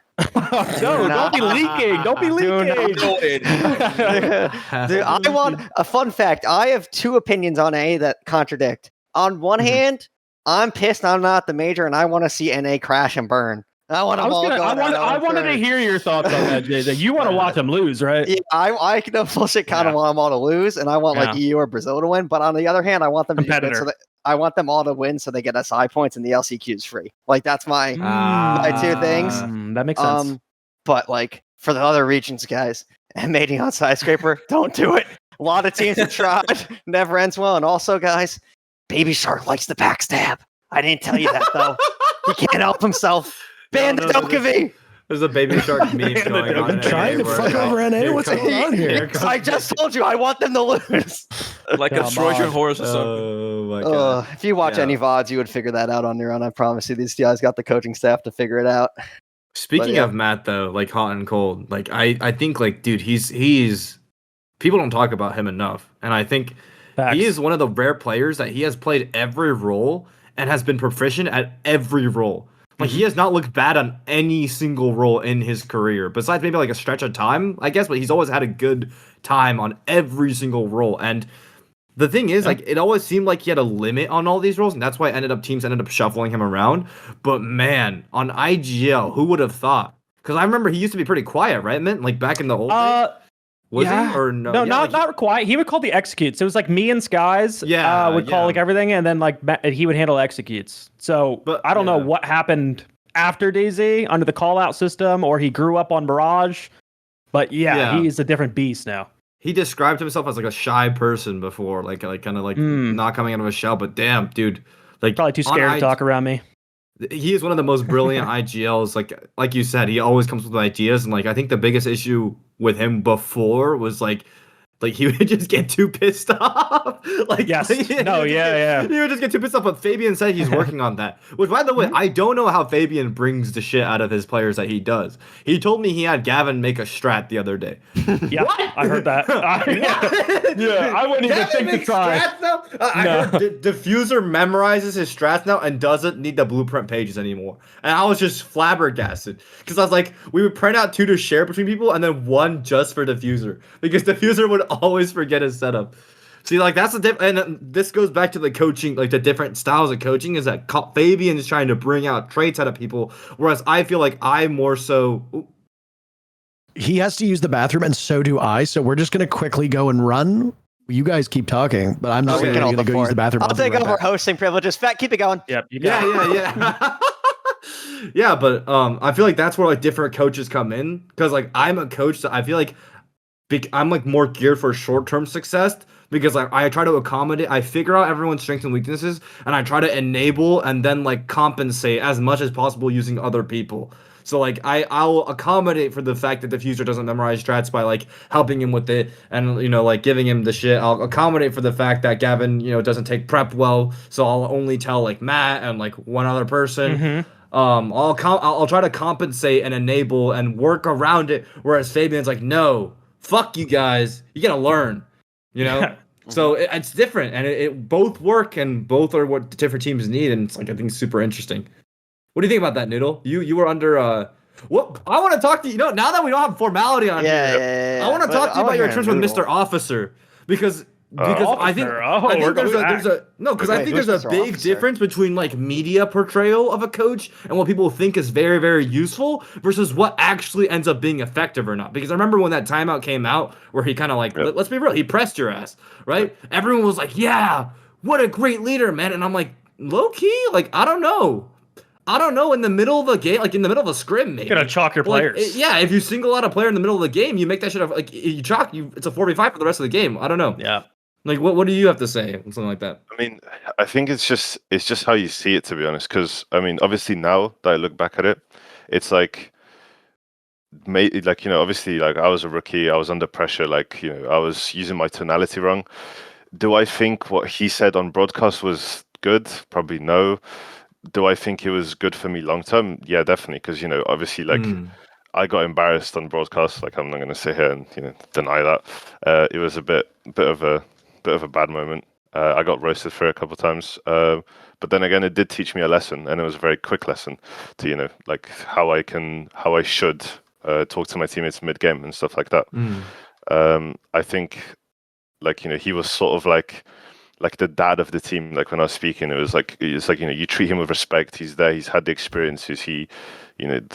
And we had like a sort of strategic coach on the side. So he was just kind of like, he was technically the head coach, but you kind of see him as like the manager, like the top of the team, Yeah. So I think, the way maybe he did it at the time, obviously I would be lying if I said it didn't piss me off. Obviously mid game, something like that comes up to you. It was an experience, but then again, long term, I think it's great. It was good.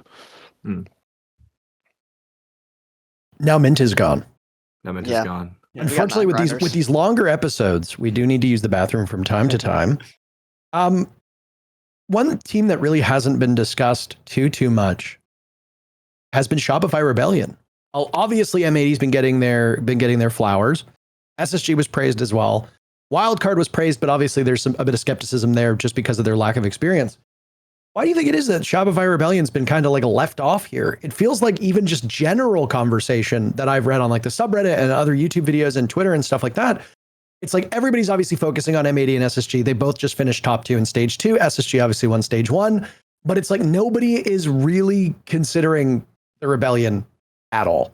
I know you guys have talked about it a little bit, but why do you think that is? Then did you want to say something or? I'm saying I'm not sleeping on them. Oh yeah. You guys had SSG M80. I got Shopify. I almost slept on them.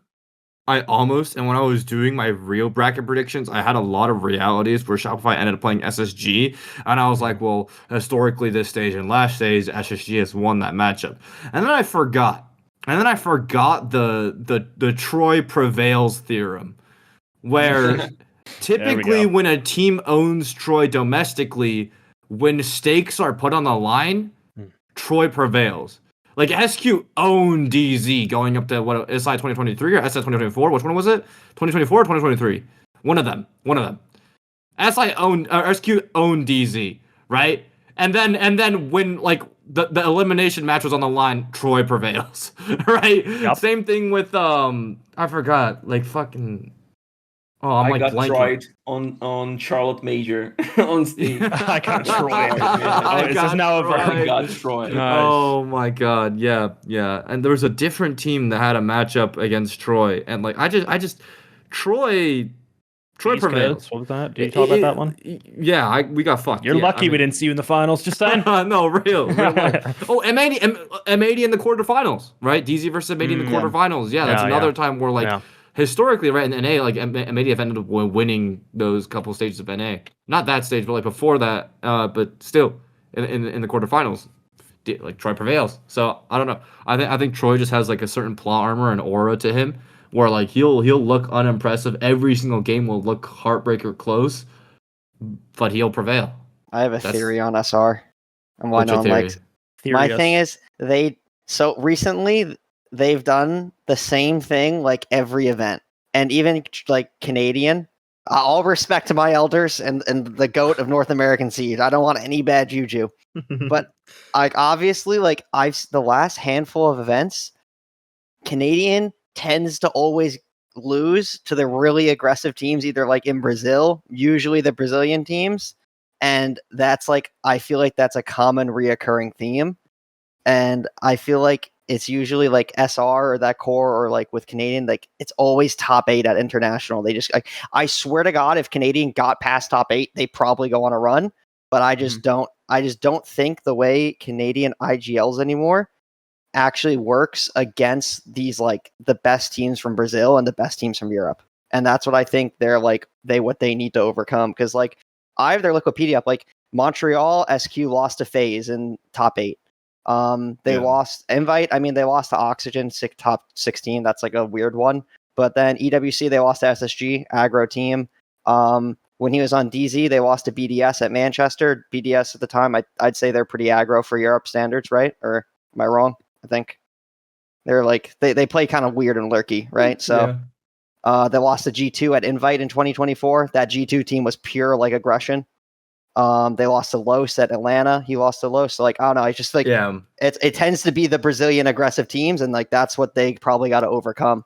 Yeah, I will say like I think I agree with you, and I also think it's a weird caveat where like what I was saying earlier was like Troy prevails in that he always ends up making the main stage like more so of the time, but then once he gets on the main stage, you're right. And I will say there's one thing weird about what the teams he's been on is that I think he is the only person I've seen, first of all, consistently make every single main stage in every event, but also when he gets that main stage more recently, he'll just get fucked. Like he is the only team, like the teams that Troy are on are the only teams I'll see consistently get like 7-0'd in quarterfinals, just like on a map. Like I think it was what's against Los, right? Atlanta, right? The 7-0, 7-1, something like that. Then against FaZe on Sonics, also just domination. Right, like that series wasn't even close. Let me pull this up, actually. I don't think I remember what that scoreline was. Yeah, 7-0 on Bank. So it's like different teams, but he'll just get slammed. So maybe you're a bit right on that, but I do think there's a bit of prevailing in terms of getting to that main stage.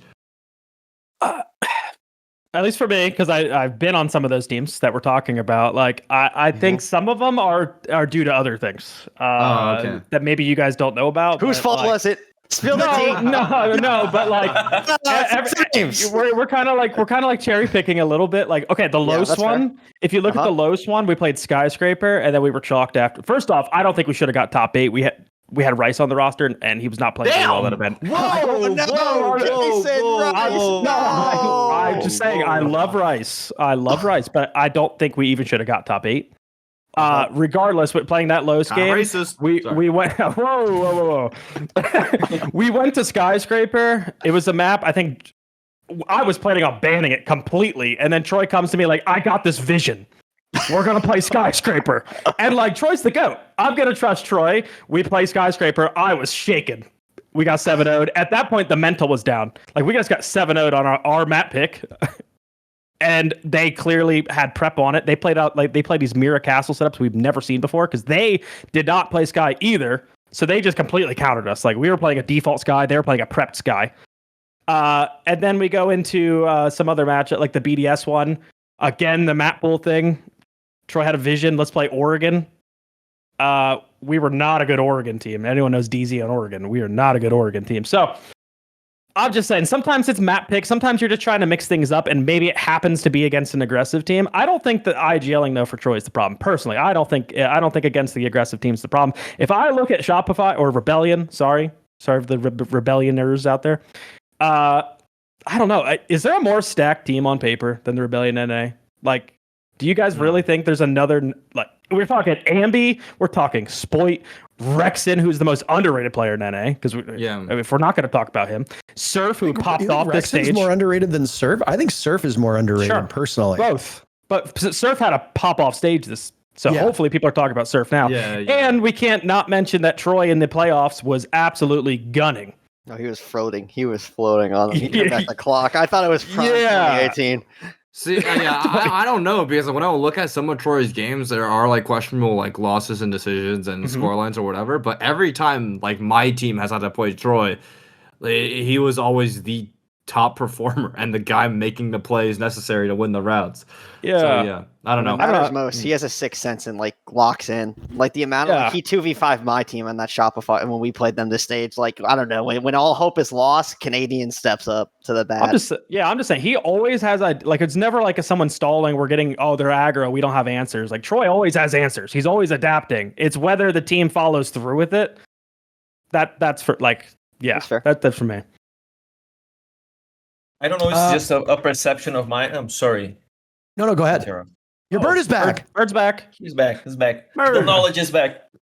I don't know if a bad perception of mine. You guys can correct me if I'm wrong on this. But even here in Brazil, we categorize teams based on their understanding on the meta. And right now, what we are seeing is that teams that knows how to behavior on mid rounds are the goats, So I think that may be the problem in Shopify Rebellion. The way they play on mid rounds is like how they prepare to rotate or even counter the rotates. It gets obvious, So in Brazil, the guys pays a lot of attention on this type of gameplay, which is harder to counter like Space Station, like as we mentioned, or other aggro teams. G2 are catching up. EU teams in general are catching up this fast-paced game, and the mid round is really important. And I think in my perspective, Shopify has the more stable and predictable mid round. I don't know if you guys agree. I agree. No, that's fair. That's pretty very, very fair. Yeah. Yeah, you do know what's coming. I think even Fett, going back to the DZ, like that's kind of just Troy's thing. Going back to even SSG is like what's coming. It's just hopefully they are very good at practice and it's going to be a good execute. A little bit like the VP of NA, but I'm surprised in a better sense. I'm surprised you guys say M80's like unpredictable, but maybe that's because I like know them. So like to me, it's like it feels like they're hammering their heads into like a same game. Do you know what the issue is versus M80? I actually disagree with Mint's point. I think I like the M80 roster on paper better, like individually. I'm glad you said that. I was actually gonna say SSG. Really? So we got 3 because I think like Diffuser, Gavini, and Gunner are just like, and then like this past stage when I was scrimming M80. Hotend was shitting on me. He had like 15 He's a DMR crutch now. Bro, I scrimmed him the day before, like the couple days before he dropped like that 17 bomb versus LFO. Mm-hmm. I'm like, LFO's cooked. They stay neutral. I knew going into that game. I was not surprised at all he dropped that. But like the issue is with all these top teams, these top 3 teams today have the thing, but like you have a plan. It's going perfectly. Boom. Yeah. Gavini shits on you. Rounds cooked. Like what? There's nothing you can do. And like Sport and Ambi too. I think Ambi had a really down stage too. This past stage, I think that was a big reason why Shopify didn't look like themselves. It kind of felt like it was like Spoit was carrying them, or like Surf was saving them from the depths of despair to like save the round. So they're I think that's like a big thing. If Ambi plays good for them, I think they'll probably make a run. I think. Sorry, go ahead. I was going to jump in because we got kind of cooked on our call to actions on the previous episode because our first call to action came when there was like 40 minutes left in the show or something like that. And some people in the comments roasted us for it, rightfully so. We've obviously talked about OCE APAC. Yeah. If people want to chime in on what they think, I don't know how many APAC enjoyers we have that watch this show. I don't know, but I mean, probably a bunch. But now that we're currently talking about NA, the question that was asked is there a more stacked roster than that Shopify Rebellion team? I want to hear from the people in the comments, actually, if they agree with us or disagree with us, right? I think on paper, you've got Newers, who I know he earned that title of Finca Crutch for a little bit of time, but it should be abundantly clear to most people now that the dude can hang. Obviously, Ben just taken a bit of a step back. I think that's in large part because of the role swaps on SSG. from an outside perspective looking in, I don't know if Ben just still fits the identity of the team, but he had some really big moments in the playoffs. And I mean, he's a world champion. Like, this guy is capable of doing very, very well. Fultz, who actually just got engaged like yesterday, I think. Soon to be in the married man meta. Congratulations, Fultz. Can we get a congratulations, Fultz, in the chat? I mean, Fultz is ice cold, and he's a big game player. You can say whatever you want about group stage Fultz, but when it's in the playoffs, Fultz is spectacular. Ashen is up and down. He's hot and cold, but he's obviously a glue guy for that team. And then J90, I honestly believe J90 is the most underrated player that NA is sending to the to Munich. I think he's the most underrated player during the playoffs. I think he plays a lot of those gritty roles. I think he plays a lot of thankless roles. I think he's always calm under pressure. He's just generally a nice guy. I think we're at the point now where he's starting to get properly rated. So maybe he's not as underrated as he used to be. Maybe Rexen actually fills that role, or Surf. But I think on paper that SSG team is a behemoth. And I mean, there's a reason why they won stage 1 and almost won stage 2. So chat, if you're watching this, do you agree? Do you disagree? Is there a more stacked roster in NA? And frankly, what do you think the most stacked rosters are in each region? There's your homework for the day. Fett, jump in. Oh, I think it's SSG. I fully agree with you. And even being like M80 fans, I think like just purely based off gameplay, not even based off like name brand or anything. If you played against those motherfuckers in scrims or on game day, if you watch the level of like when the round boils down to an individual, they're a good team, right? They're a really good team play team. But when their rounds come down to individual plays determining the round, oh my fucking god! I have never seen more individual skill within each of those players as I've ever seen on any team in my life. Which is why, to me, it's a bit shocking. Like I think they literally need to make a couple philosophical tweaks and they just win everything. Honest to God. Because, like, Ashen, like, everyone knows Ashen. That guy's a demon. Like, when he gets put in the fucking seat to go cook, demon. Newer's, same thing. Bro, Benjamin Master, remember when they fused through the church wall? He hopped through the fuse charges, ran into the hallway, hero play, won the round. Like, all of those players regularly make those plays. Like, their decision-making is insane. It's like near flawless in high pressure moments. Sometimes it looks horrendous, right, on an off day. But like 60% of the time, near flawless. And like movement near flawless, mechanics near flawless. Like I think that roster, just from a pure gameplay perspective, the top of like the most individually stacked rosters in the entire world. More so than M80 and Shopify. I believe so. I 100% believe so. Nudl. I think player for player, Shopify just player for player, Shopify just clears. I think the point about SSG is good, but I think like team-wise SSG maybe, yeah, but I think just player for player, like if you compare 1-to-1, then I think Shopify take it. Who do you think? I mean, ignore Canadian for a second here, because I know a lot of people will statistically say that he's going to be the weaker link. Ignore Canadian. Who is the weakest link on the Rebellion? To you. Damn. See, that's what I mean. It's just like They don't have one. They don't have one, yeah. Yeah. I think you could make a very credible argument that with his trajectory from stage 1, at the moment, it's probably Ambi, just based on numbers. But I mean, like, if everyone knows Ambi's insane, like, yeah, like there's the clip you had of him. He's your weak link. Yeah, 9 NAL you're in pretty good shape. Strong as fuck. Yeah. Dropped. Well, I also think like when you try to adopt that playstyle that they have, that's just naturally how it goes. Like, I think slower teams will have a better chance of everyone doing well. Whereas, like, they're a slow team, but their win condition is a triple entry or a double entry from Ambi, Spoit, and Rexen. And when you have 2 or 3 people all walking in at the same time, all going for a hard swing, enemy teams will be better at dealing with 1 out of the 3 of them or 2 out of the 3 of them. But then their win con is that one of them inevitably eats up, because everyone collapses at once. And I think that's why people always like shit on performances for no reason. Like, that's why like the role talk never gets mentioned. It's like it's all enemy team dependent. Like, they're better at killing your direct entry, or they're better at killing your lurk, or they're better at killing like the 2 front guys and not the back guy. But then the next guy will eat up, or they're not good at killing your first entry and your first entry eats up. So I think like Ambi, Spoit, and Rexen there's a lot of pushes where they're all primed to collapse all on a 3-2-1, and 2 of them will get fucked, but 1 of them will always eat up, and that's why I think it's so variable between games. Like, you'll always see Ambi doing God mode, and then Sploit and Rexen doing shit, or like Rex and Ambi doing God mode, and Sploit's doing not so hot, or Sploit's going like fucking 30 bombs, and the rest 2 of them are not doing so hot. So I think it's always like, it's variable, and I think that's just a product of their system.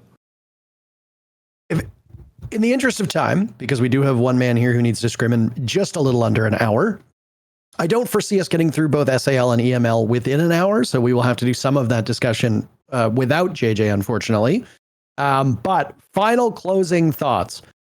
Same thing that we said with APAC, except obviously it's a bit different here because the question about APAC was, do we think a team is going to make the top 8? Some of you have already answered this question, so if you already have, feel free to sit it out. But M80, SSG, Shopify Rebellion, Wildcard, where do we see those 4 teams finishing? And which of those teams do you think has the best chance of winning it all, if any of them do? I'll speedrun it. I think Wildcard, but their best hope is they go 2-3 in Swiss. I think they're probably a 1-3. I think that's like probably where they're at. 2 inexperienced. They had their reload run, but that was a wonky format. So, and then I think Shopify, I'm going to put all 3 other NA teams in playoffs, but I feel like what I've said earlier, someone's going to end up shitting the bed somehow. It always happens. But I think it's Shopify top 8. And then M80, the SSG M80 depends on the brackets. Like if the one side of the bracket's worse than the other. But I think SSG is either top 8 or top 4, depending on their bracket. And I think M80, no matter what, is in finals. I do. I just think they are like, I think that roster, no offense to Fett, I think Fett was there great. Like he helped them like get their first championship and was good for the team then. But I think after all that success, they probably needed a hard ass like Fabian to like redial them in. And like I've been scrimming against them for 2 years now. I can tell the difference from when they had Fett to like Fabian now. Like those guys do not mess around. So yeah, I think they're like undeniable. My weakness was I was too friendly. Like I love being, but like too happy, nice. JJ, you know me. Like I'm a friendly guy. Yeah. So like it worked for a stage, and then like I started to lose. You know, it's not that like people stop listening to me, but it's more like in League of Legends there's a term called like the 3-year rule for coaches, where it's like after 3 years your players get familiar with the coaches and how to get around their authority. You know how the tricks in the trade to get around their authority. So yeah. Mm-hmm. Yeah, I was too friendly. I'm too friendly, and I'm a short-term coach. I'm a big time. I think it's the Asian culture. You guys are okay. Nice and friendly. Wow, that's a compliment. That's a compliment. That's a compliment. Well, I don't know if that's an Asian culture thing though. I think really? It is nice and friendly. I thought like I was watching Shohei Ohtani in the Dodgers last night. That's and they a Japanese guy. Yeah, that's Asian. That's the same thing. That it's all under one umbrella. They are very nice, cultured people. My teammate was just in Japan for a few weeks. He told me he loves it over there. They're nice people. They're so nice to him. So nice. Anyway, continue. I will say, before people in the comments lose their shirts, I do think there is a genuine conversation that can be had about particular cultures in the East versus the West and collectivism versus individualism. And I don't at face value disagree with what JJ is saying. So thanks, Parker. What'd you say? Thank you for covering this for us. So I do. I mean, he's been PR trained. I have not yet. So it's like, I'm not trying to, this is not a political statement, and I don't care what anybody thinks about it. And I'm not here for anybody to weigh in, but it was like, we saw this entire discussion come up during like the mask during COVID debate, where it was like, well, everybody in Asia always wears masks and nobody in NA will. And it always just came back to, it was like, yeah, well, that's because like in the East, they care about each other more. And in the West, they care more about themselves. Yep. Whether you agree with that or not, I don't really care. But I do think there is some truth to what JJ is saying in regards to how you see yourself and how you see those around you. And we even touched on it in the last episode where we said like NA players are more interested in like clips and shoes than about being a part of a cohesive team. And EU players, and I'm sure nudl can agree with this, EU players have egos, but by and large, there is a greater team environment at play there that I think often holds NA back in not just Siege, but in every esport. So, so I don't think anybody loses their shirts here. Okay, let's keep going. Just speed run this. nudl, I'm going to give you next throw. Teams in NA, where do you think those 4 teams fit? Do you agree with JJ's assessment? Do you think there's going to be a difference in the standings? Yeah, I think JJ's assessment is very fair. I think wildcard, they're not very familiar with the international stage. The reload run is kind of Mickey Mouse, we could just say. So yeah, I'd say like 1-3, 2-3, maybe 0-3 depending on bracket, but that's like, very bracket dependent. I see MAT going all the way. I think they have the most potential to win out of the rest of the NA teams. SSG, yeah, just always good. It's like top 4, I'd say good for top 4. It depends how the bracket rolls out as well. And then, yeah, Shopify just depends how the event unrolls, really. Yeah. I think it's fair to say with any of Troy's teams, especially at this point, they need to settle into the event. It's the old EG roster, right? It was like that old EG roster was always like at the top of the game, but they would get into an event and somebody would just always be their kryptonite right away and they would just run into it. I think that's a relatively fair assessment. Intact. What do you think?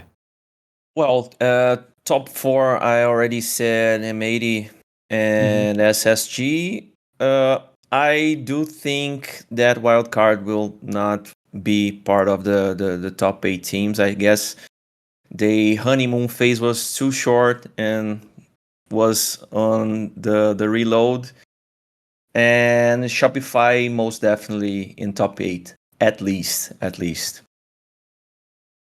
I think it's funny. It's always funny seeing people, again, same thing happened with APAC, where people outside of the region are always more hopeful than a lot of people in it. Because it's like, I go into a lot of events. I'm not an NA like fan. I don't really care. But obviously being from NA, if I'm an unbiased observer, if I'm a biased observer, I'm always like, yeah, obviously I'd like to see NA do well just because I'm from there, but I don't care when I'm casting. Yeah. But every event I go into, I'm always so down on NA, and I'm like, dude, we stink. We're so bad. We always lose. We tried to name all of the teams that have won something in the last like 5 years from North America. It was a very short list. So it's Mint's fault. If he coached better, he might have more championships. I won, man. Me, Fett, we're the goats. You should have had SI last year. You should have had us. Thank you, JJ. Man, I was like this guy. They destroyed me in scrims when I was in T2. I DM'd like someone on I think I DM'd Dream after. I'm like, yo, I'm sorry. That was a waste of your guys' time. I remember that. DM actually. All right, let's move on to, do we care about SAL? Do we want to do EML? I guess we'll let JJ decide here. What region do you want to talk about more? Because if we're pressed for time and you want to weigh in. I'm more familiar with Europe, and I have some statements and takes on Europe. Oh, Intact, wow. That'll put SAL last. You were also the last region to send all of the teams over to Brazil or to Munich. So we're gonna put SAL in last. We're gonna move to EML. nudl, you've had an interesting couple years. You've had a tough couple years. I think it's fair to say that being a bit of a journeyman, you've made a name for yourself and made a couple fans along the way. How did stage 2, as disappointing as the end result might have been, how did stage 2 play out for you and the team? I think stage 2 was a good improvement from stage 1, to be honest. I think we kind of shot ourselves in the foot from stage 1. I mean, obviously it was good to have playoffs. I mean, we didn't make the major, but we were aiming for playoffs. I think the relegation coming at the same time as the playoffs kind of hindered our chances of making the major.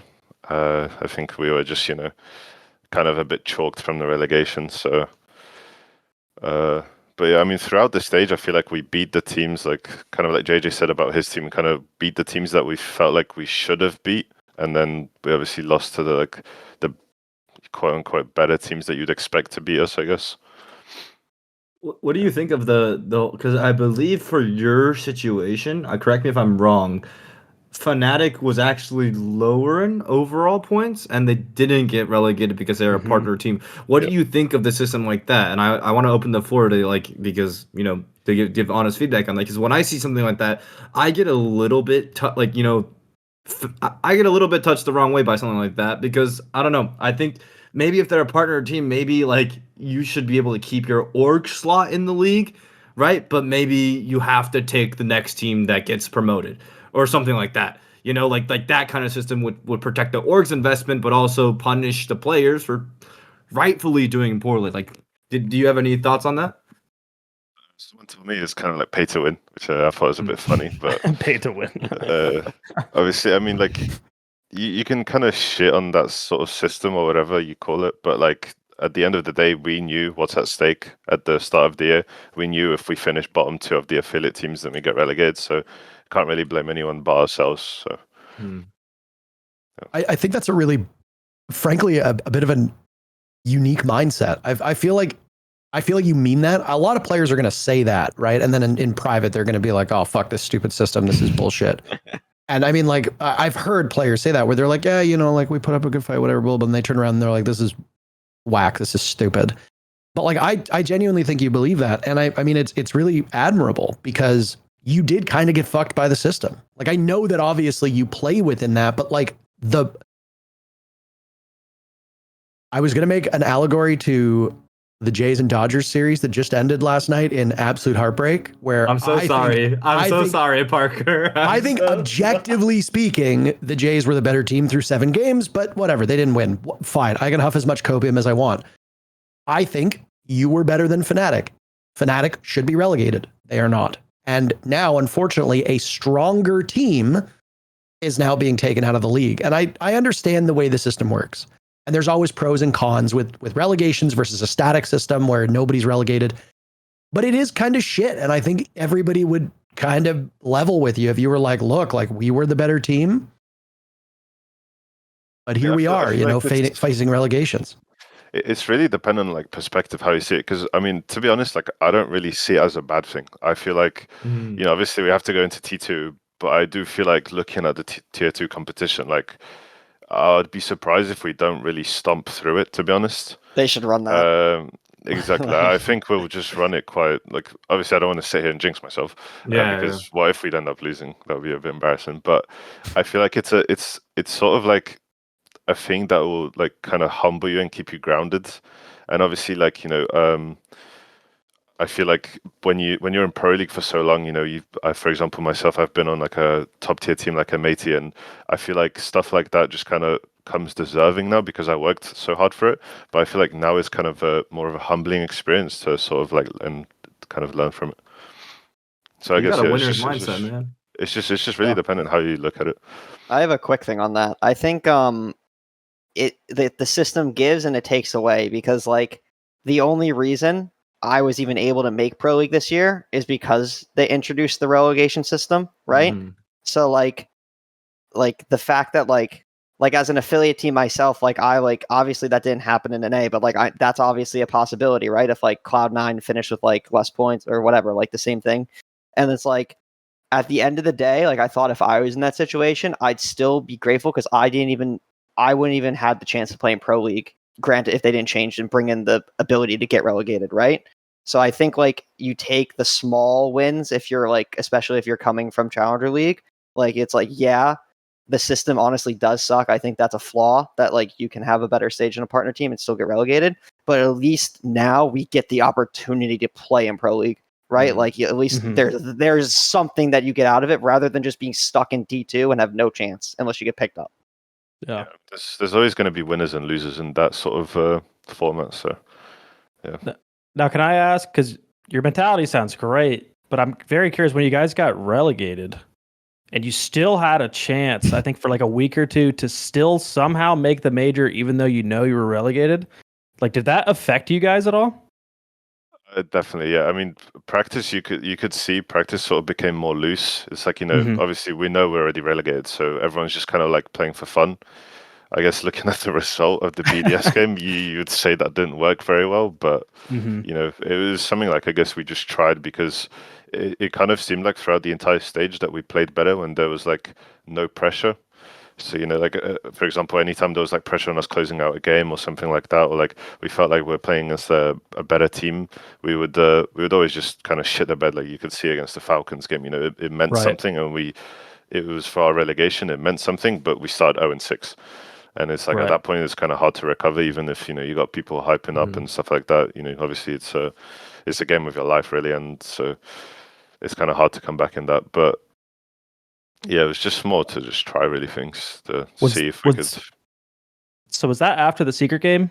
Can I ask? Because you guys were up 5-1, I believe, going into like the map 3. I hate to break you, the JJ, Shopify. I'm sorry, guys. I'm sorry. Gotta ask the questions. But yeah, you're up 5-1, and then obviously you don't win a single round. Secret brings that back somehow. That might have been your guys' greatest game. I thought you guys looked so good against Secret. Like, was that kind of a lesson you took from that game then to just like, all right, screw it, let's play loose the next game? Yeah, because obviously, like you could see, like map one, like Chalet, we literally stomped him. It was like 7-2, I think, or something like that, 7-3, and it was just like there's no pressure, and because I mean, with the way the format of the playoffs worked, like the person who won that game, it was just literally whoever gets to qualify to the major first, and plays G2. Because even if we won that game and then we played G2, for example, we lost, we would have been in the same exact spot that we lost to Secret. So it's kind of like we kind of seen as a sort of like a less meaningful game. And I guess, yeah, as soon as obviously map 3, 5-1 up, we have a chance. We should have I think we should have been even 6-0, to be honest. I think the one attack we lost was a throw. And then, yeah, as soon as there's any sort of pressure of closing out the game that we're close to winning, we just shit the bed. So right. We can talk a little bit more about this if you want, but I do want to get into a little bit of the discussion regarding EU, because I in particular always say that Brazil is, in my eyes, the most competitive region. But I think what we've seen from stage 1 through stage 2 is that EML makes a pretty compelling argument themselves. And it is kind of challenging to discuss the best regions when EU just looms in the background, right? For so long, EU was the high water mark of this esport. There is a very, very small period of time between 2017 to 2022, really, where EU wasn't the most dominant region. Now, obviously, I think Brazil's run away with it in terms of championships, in terms of abilities, in terms of their influence on the esport. But are we starting to see EU rise again? Have always been good and we've just disrespected them? And we can open the floor to everybody here. What's the takeaway on the overall level of competition of Europe, and then the 6 teams that made it to the playoffs and the 4 that they're now sending to Munich? JJ, you're shaking your head. I don't think Europe. Noodle, I don't want any beef, bro, but I'm just an NA guy. My opinion, my hot take on Europe is I think they have 3 world-class teams. I think Secret, G2, and Falcons are like up here, right? And then I think they have the remainder of their teams. There's it's a huge gap, and then the rest of the teams are all competitive with each other, but there's that huge gap, right? And I think in NA, I think we have 5 really good teams, and then it's an even bigger gap, and the bottom teams are bad, right? Who's and the I just 5th think team in NA? I would put Oxygen. I would put Wildcard outside of it consistently. I think Wildcard is in a weird spot. So you put Wildcard 6, you put DZ, OXG 4th and 5th? Or? Yeah. I think those are the big 5. But still, if you think about who you would say, because you're talking about world class, you're saying who you would just expect to go deep in the tournament. For EU, I obviously agree with you. Falcon, Secret, G2. Yeah.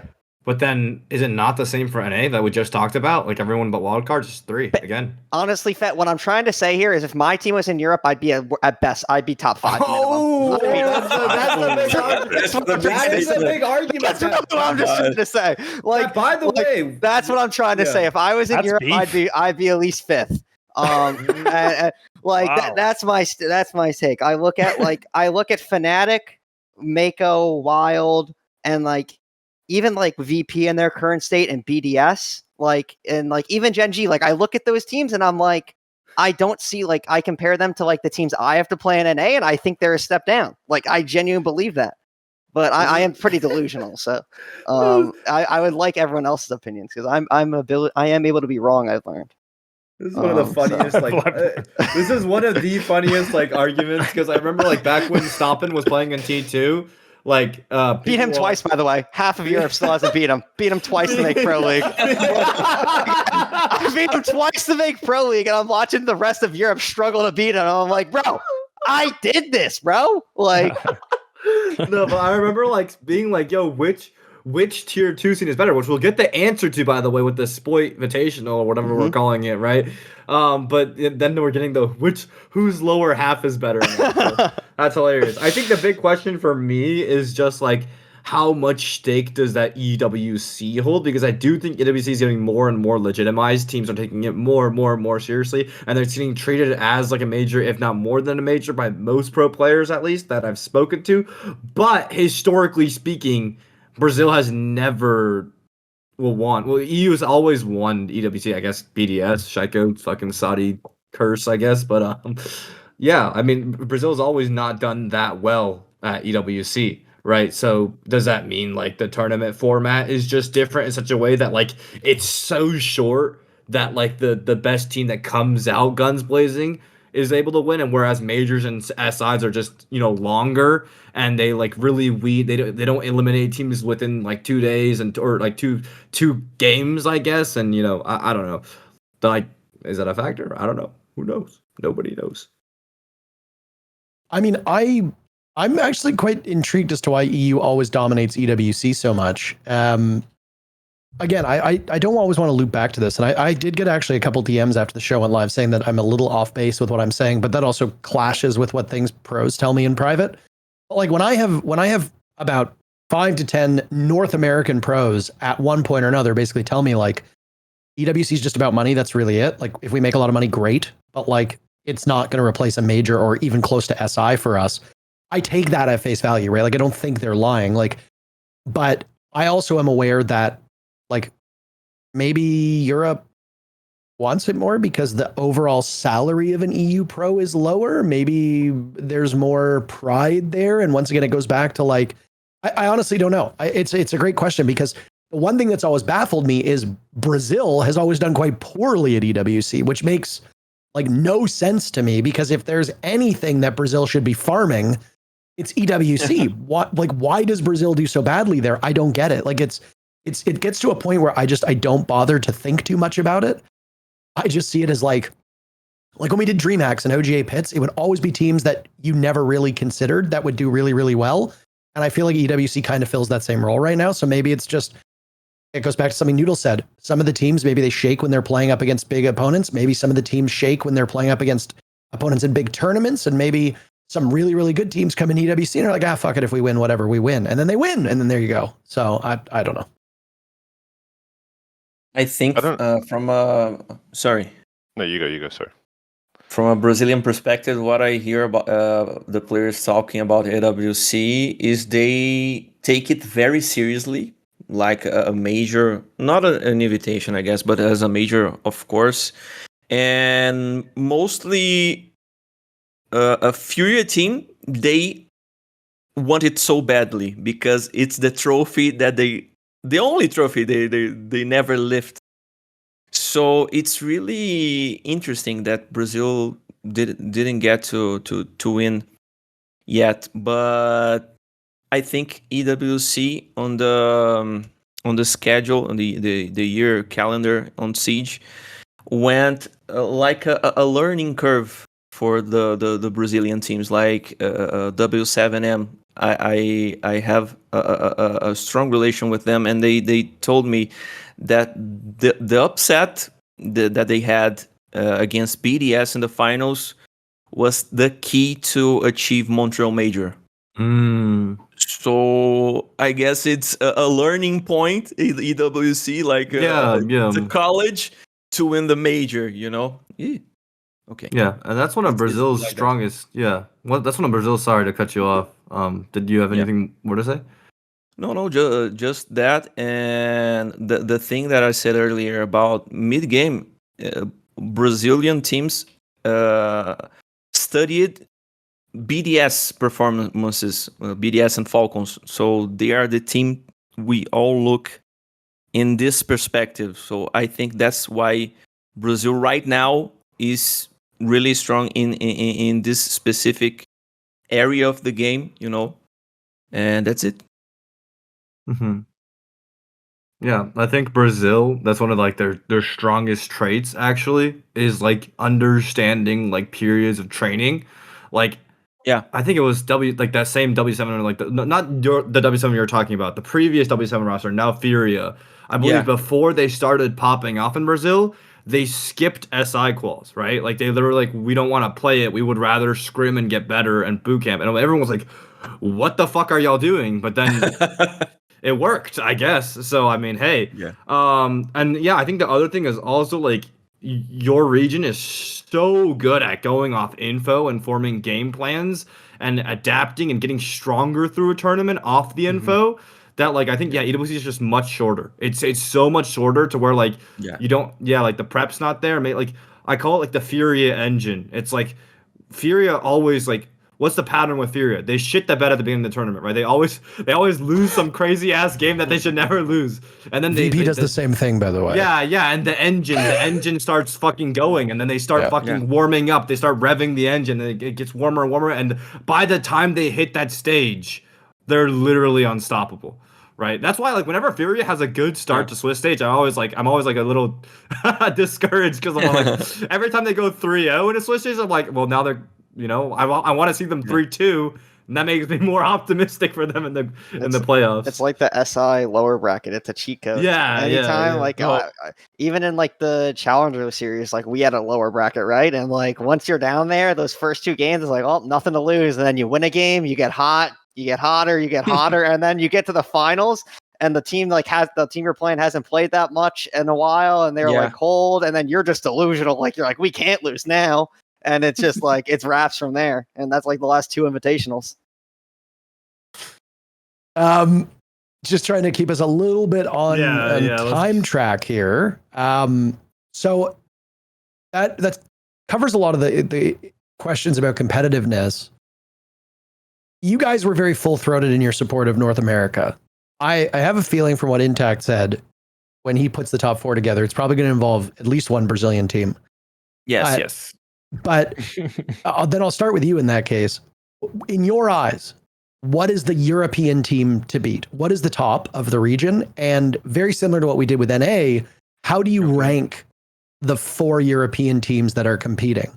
Where do you put them? How deep do you think they'll go? And do you think there could be a surprise? I'm having a feeling about Falcons right now. They have so much fire in their eyes, like on their record being second place in a lot of championship. I know that fire in those eyes, and I think they're the ones that doesn't have to anything to lose anymore. They like their mentality must be like, guys, we reached second place. A lot of times, the only thing that remains is the first place, So I think they will be really tough this time. Julio is working really hard for what I hear and talk to him. G2, the only thing I'm worried about is like they may rely too much on Stompin. I think that can be a quality, but as we see on EWC, they had really a lot of time when he clutches 1v5s repeatedly and highlights. He farmed so much clips in that championship. It's absurd. I do think Lura is one of the best players in Brazil in the world right now. Brazilian players now biased. He has to say that. I'm totally biased right now, but we are not getting to see his full potential. So I think G2 may stumble. We'll get top 8. Of course, but may stumble upon the bracket. The bracket may pull some tricks. I think you will have a really harsh time. How can I say? They will eliminate each other. I think this will actually happen. And the third team. Of course, Team Secret. We will test their strong points, which is you guys already talked a lot. Is the fast-paced game. I think they are. I guess the fastest of you right now in terms of the place. But we will test the theory about EWC. They went full dominant on the EWC, and I'm really looking forward to see what they reserve to the Munich Major. And very little hope on Team BDS, hey? Yeah, BDS, I don't know. I think they achieved a really good performance team wise, but I think they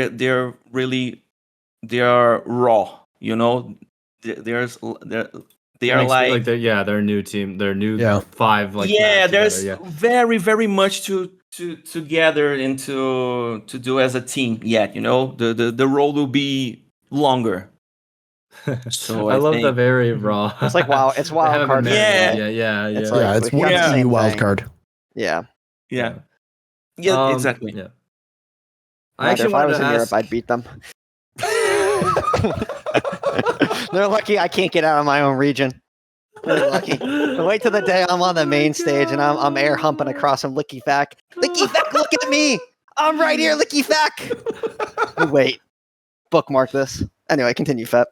I wanted to ask nudl, because I think right now, like at least a general sentiment from what I've heard from predictions people mostly is that like Falcons and Secret are sound. You know, Secret seemed to like claw their way back into championship form at the end of the stage, and they looked pretty dominant in those playoffs. Falcons looked really fucking good. People actually have more questions about G2, where it's like, was that first stage really just like an extended honeymoon phase? And they're like, or do they rely? The biggest one I've heard is, do they rely too much on hero plays? I wanted to hear from someone who actually plays and practices against them. I'm assuming you've scrimmed against them a good amount, maybe after your game. I don't know. Oh wait, We have some scrim beef with them actually. Oh, Every time we Oh. scrim against them, They- it's like a troll fest. So Oh, dude. I've heard about it. They no. scream like crazy. I'll Just follow up jumping on around. that. Yeah, I'll follow up on that after then, because that's super interesting. I wanted to know your experience playing against them. Like, do you think G2's like identity is a bit too much based off, you know, hero plays, or do you think that's intentional and good because they did get to a grand finals with it? And then for Secret, like, do you think they've managed to, you know, evolve past that? For like, what do you think happened in that first half as someone who's in that league with them and watched them and played against them and scrimmed against them versus like what do you think happened in that second half? And do you think based off that second half they're scary enough to be a title contender even again? yeah, I think the G2 one is like it is the hero plays, but I think it is intended. I think it sort of fits the sort of players they have. I do think they are very shaky when not consistent rather. When Loira is not shooting, when people are not there, when Alamao's like he's ghosting, for example. Like loads of people say in EU that he's a big confidence player. So when he's not shooting, when he's not playing well, he's not calling as well as he normally does. That's the sort of thought around EU. Yeah, Loira. I think Loira is really good, but I think sometimes he's not there. Doki, I think he's also obviously very good. He's a world champ as well, but sometimes he's playing the the selfless roles. So sometimes he's not there for the team as well. So that's why I think people say G2 is more of the third sort of team. I think with Secret, I would just assume it's just the championship, like sort of they won EWC and they're like, oh, shit, we just won, with literally the goats, like we can just do whatever we want and we'll win. And then obviously they had a sort of awakening in the first 3 games that they lost. But I think from playing them as well, I think they're back to back to the norm, their floor at least. I actually agree with a lot of that. I think my opinion on EU is I think Falcons are going to be the best performing team from EU. I think it just they looked better this stage. They kind of looked like they were kind of getting back to themselves. And I also think, I think it's just talked about in one of the last episodes, the Licky Fack Solus buff. He's gonna rain terror. He's gonna rain terror. And they broke the Saudi curse as well. They got yeah. They're due. They're due. But in that same sense, I have no physical material to back this up.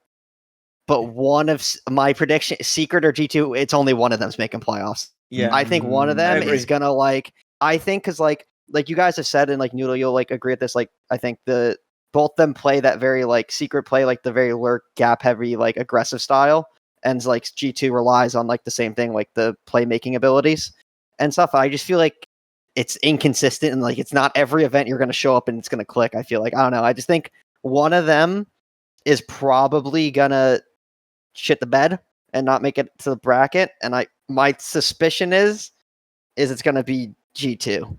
I don't know. I'm gonna get the DMs Good again. luck, I just good luck. picked against Stomping. There it is. No, Oh, it's the real DMs are life. coming. No. No, I honestly almost had G2 not making it too until I remembered Yeah. there's plot armor. Like, honest to God, Yeah. when I watched G2 that first stage, or even in Challenger Series, that M80X team, it almost felt like there was like a good handful of rounds where they just shouldn't have won if it had not been for some insane play. But they kept doing it. They kept doing it over and over and over and over again. It's like, dude, do these guys have plot armor? But I also will say, like, interestingly enough, since we're keeping it focused on E, like, I will say, we say NA is this individualistic region, and EU's, like EU and Brazil are more like cohesive, because of like the cultures that they grew up in and whatever, blah blah blah blah blah. But I actually think EU is actually one of the most solo play regions recently, and I wanted to ask nudl about, how do you think that actually do you think, first of all, that that's true? Like, the play style right now is like a lot pretty solo, pretty people like being in power positions or like lurk spots and like getting, like, they either perform or they don't. If they don't perform, the team's at a big loss. Or do you think, like, I just don't like, because like at least for NA, like, this is like a big biased view for me, because like we're just shields and plant the bomb, at least from when I was coaching. Right, so when we see these like lurks, these solo like people just run in, and you either win the one or you don't. Is that part of a bigger cohesive structure? And two, how does that interplay with the T2 scene? Because I've heard a lot of complaints about practicing down in EU. When you practice against an EU T2 team, it seems like it's really shitty. I would disagree on the cohesive thing. I think because Europe is built up of so many like different countries and different languages, I think it's like it's so diverse, and especially like all these international teams, it's quite hard to like sort of like fit with everyone. Obviously like within different. Well, I wouldn't say there's any language barriers, like maybe between teams, but not within teams. Yeah, obviously. About the T2 thing, I think. I feel like the T2 teams play like such a different style compared to like literally anyone in EUL. Like, you wouldn't find, for example, GK. Literally, like, I don't know what's like the closest team I would be able to compare them to. It's like everyone plays their own sort of like, not even really gun style type of thing. Like, they try to play fundamental, but it's kind of like not. It's kind of like a very weird limbo, I'd say. Mm-hmm.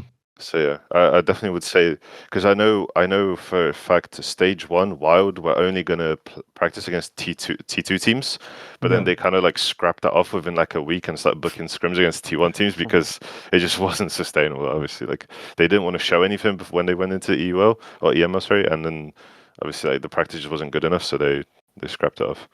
Doesn't Rebellion do that as well? I vaguely remember Super talking about this, where he doesn't like showing things to T1 teams. So whenever he's a part of a squad, they always want to just go up against T2. I don't know if the Rebellion still do that. Well, he scrims me religiously, maybe because he thinks I'm shit, which would add up with Super. But Fett definitely can talk on this. But I usually scrim them a lot during the stage, as long as it's like I scrim them a week before I play them. Super is like, yeah, I don't really care. Let's run it. And I was like, all right, let's go. I've actually had a couple conversations with him about that. Like, previously on SQ, they would only try to scrim T2 teams and below to not show anything. And then my big philosophy during winning the major was like scrim T1. Like, the info we give versus the improvement we get is like the cost benefit. I think we gain more despite showing things. So I would literally religiously almost only try to scrim T1 teams, actually. And I think I said that in a podcast somewhere. And then later on, I talked to Super about it, and he was like, yeah, like, you were right. Like, ever since I made my team start only like scrim, like heavily emphasize scrimming pro teams, regardless of the info loss, we would do better. Just because I think there's just, at least in NA, right? Like, for my experience, like, there's a huge gap once you get to that upper T1 level. But I wanted to ask about scrim practice in EU, because like you mentioned, you had beef. I don't know if you want to talk about it. Is this a normal thing? The instigator. Like, because I know, honestly, like, I've heard like teams cancel all the time in EU. I've heard many people complain about it. I've heard like the level's not good. I heard people will start trolling all the time. Like, we've had a couple, like, old OXG and NA. I know it was really infamous for having a map 3 that we call the map 3 OXG and scrims. Like, where literally would just be a waste of an hour almost every single time, old OXG at least. So, I mean, is that just like more widespread there?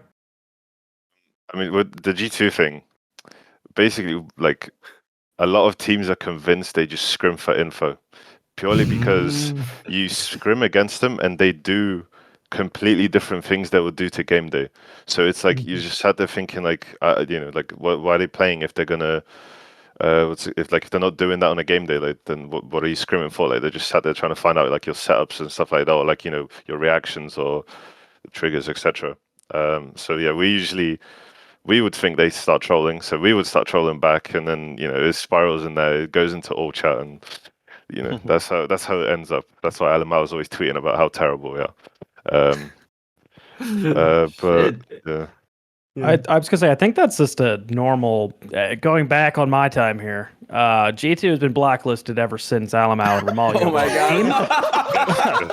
god! Those guys internationally, they always ask for a scrim, and yeah, you're right. I remember very vividly. We had no one to scrim, and we scrimmed Chalet, and then the next goddamn we match up with them when we play Chalet. It's a completely different Chalet. Like Furia does the same thing.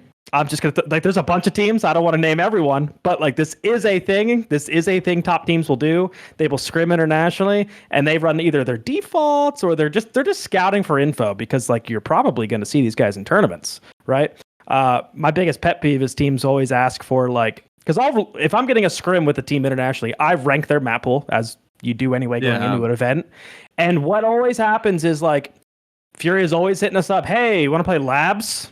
And I think we all know damn well here the Fury does not play labs, right? That's a perma ban. And it's just like, so many teams do that. They just always want to play their permas and then ask for your best maps. And I'm like, come on, man. Like, let's be a little realistic here.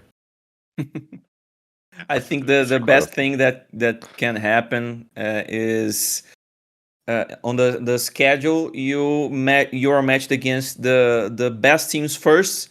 So when the play day is over, you can scrim whenever with them without this concern, I had that happen this stage. Like Interro kind of mentioned, I had like the easy schedule up front.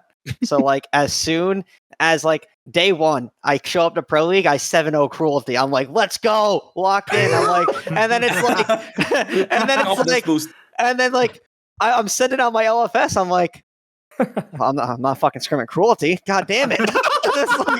And then I'm like, I looked at my schedule. I'm like, okay, so SR, Oxygen, and M80 last week. All right, well, we can't scrim those guys for a little while. Like, yeah, so it's like, that definitely is true. Like, if you get the good teams out the way early, the remainder of the stage, you're only scrimming against the good teams. So it's going to help you, like, better. So, yeah. And then, like, the theory on that, too, is, like, iron sharpens iron, right? Like, we've all heard that. Like, that goes back to, like, way back when there was only 2 good teams back or 3 good teams. It was, like, Flipside, EG, Rogue. It's like, why should we scrim the worst teams? Like, let's just scrim each other and get really, really good. If we just scrim each other, no one else knows what we're going to do. And I mean, we still see that today with people. The Sonics thing is real. They used to scrim. I used to see them in the scrim thread where we're all classed. I think you guys all know what I'm talking about here. We're like A, B, C, and they would only be looking at C and D. And I'm like, why are Sonics scrimming C and D teams? Like, what's going on there? Like, you're gonna show up to a game day and not know like why your strat was good. Like, is it good because you're just ambient exploiter killing everybody, or is it good because like the actual strategy is good? Like, you guys are calling the right things. So. I definitely think we should be trying to scrim. I'm interested about that G2 thing because like I experienced the same thing scrimming G2 in a boot camp, but it's like we got shit on. So I guess I we won like there was one map where Gunner dropped 25 kills. And like we shit on them. And then after that, like we actually just couldn't win a round. I think we got like 11-1 or like I don't know, we got the 10-2 to 11-1. But they were just running around and like talking shit. And I was like, what the fuck, guys? And then they lost to Fearex, and I was like hate watching massively on that. Nice. So yeah. Small interjection here. Number one, JJ has to go very, very soon. But oh shit. 1 point just for the 3 regions, I guess.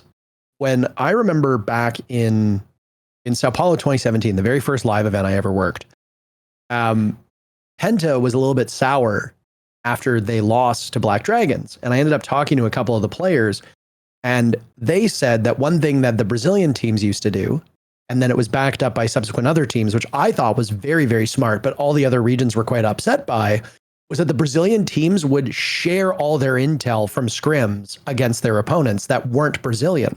So like, let's say, Penta is constantly scrimming like Team Font or BRK, which would then become FaZe and Liquid respectively. And then, they gave all that info to Black Dragons right before their match. And suddenly like Black Dragons has like what operators Penta is going to use. Even though Penta wasn't scrimming Black Dragons, they still had all that info. And I thought that was genius. Like, of course, like why not? Right. But all the other teams outside of Brazil were super angry. And my first thought process was like, don't condemn them. Just start doing the same thing, guys. Like there's nothing stopping you. But I just want kind of like an ethical thing here. I think it's smart. Do you guys think it's smart too? Do teams do it? Or do you think it's kind of like there's no honor amongst thieves? Like they shouldn't be doing this. Like if a team's not scrimming you, you should keep it in the scrim. Like you shouldn't be leaking things outside of that. It's very frowned upon, right? Fett and NA. I was gonna say that's a hot take, Parker. Yeah, that's a hot take. You are on the that's silent, very the low majority here, because like in NA, if you share a scrim VOD, you are crucified. Like you're not getting a scrim. Like I think that we don't play about that over here. Yeah. It's very blacklistable. It almost cost Kansan his entire career. Yeah. Right? By the way, and his was innocent. He wasn't even. It wasn't even bad. It wasn't even bad. I'm talking about international competition. I'm not talking about domestic stuff. Yes, I know, but I'm saying like it's still. Yeah, but I will say, like, I do see where Parker's coming from. Like, if you think about the Russians in chess back in the day when they dominated chess, it was that. They would all just group up and talk about Yeah, no, but that's what it did. And that's why I for a while, I was like, why don't we just do the same thing? Low key. But it's very tough. I think it's two different cultures. I think Brazil has been better about it. Like, I've heard, like, mentions of, like, crackdowns, but I think there's a couple people that are friends that do it. I'll do a call out right now, but at the same time, I have no hatred for it. Like, I don't have a resentment for this. So I think like everyone involved in this situation are great players. I think it's just the nature of the game. They're competitive, and I have no resentment. Beef. Low key. Get to I'll it, tell bro. you right. I'll tell you right now. No. But seriously, like I go into fucking scenic route to get. I go into scrimming a Brazilian team, knowing every Brazilian team will know my strats from now on. That's my assumption. Yes. That's my worst case scenario. But we scrimmed Los a lot when they came into NA. And then we never played, I believe we never showed Oregon against at all, the whole stage. And we didn't scrim M80 until the very end, and we never showed them our Oregon either, at least at strat. We have a meeting hold where we hold Classroom. Y'all know the Classroom extension on meeting? Yeah. So the Classroom extension. Tell me why we scrim Los, and then we go against Cameraman's M80, and Amaru comes up server hatch and runs into Z with the shotgun. Why? Like, I can tell you right now, by the way. Oh, he was on the team. I was there. I was there. Team. Cameraman actually hates leaking because I remember someone messaged me saying like some maps or something like a certain team's play. I can't remember exactly how it went down, but I just remember walking down towards Chick-fil-A with Cameraman before a game day. And then I told him, I'm like, this person's trying to tell me info about a different team. Like, what should I do about it? And he's like, no, don't do it. Like, this it's very bad. Like, don't do it. So I would instantly say, either that's coincidence, or camera's doing something on the sly. A great actor. Just kidding.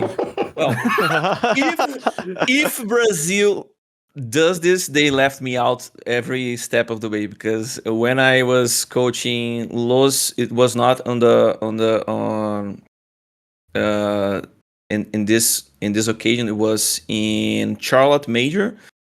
We didn't exchange any info, and we always talk about how unethical this is. So, in a perspective for the healthy of the competitive scene, I think I can only speak for myself, but I think Brazil overall doesn't do this. There are some specific moments that it's really interesting things happening. Yes, like this one with Amaro.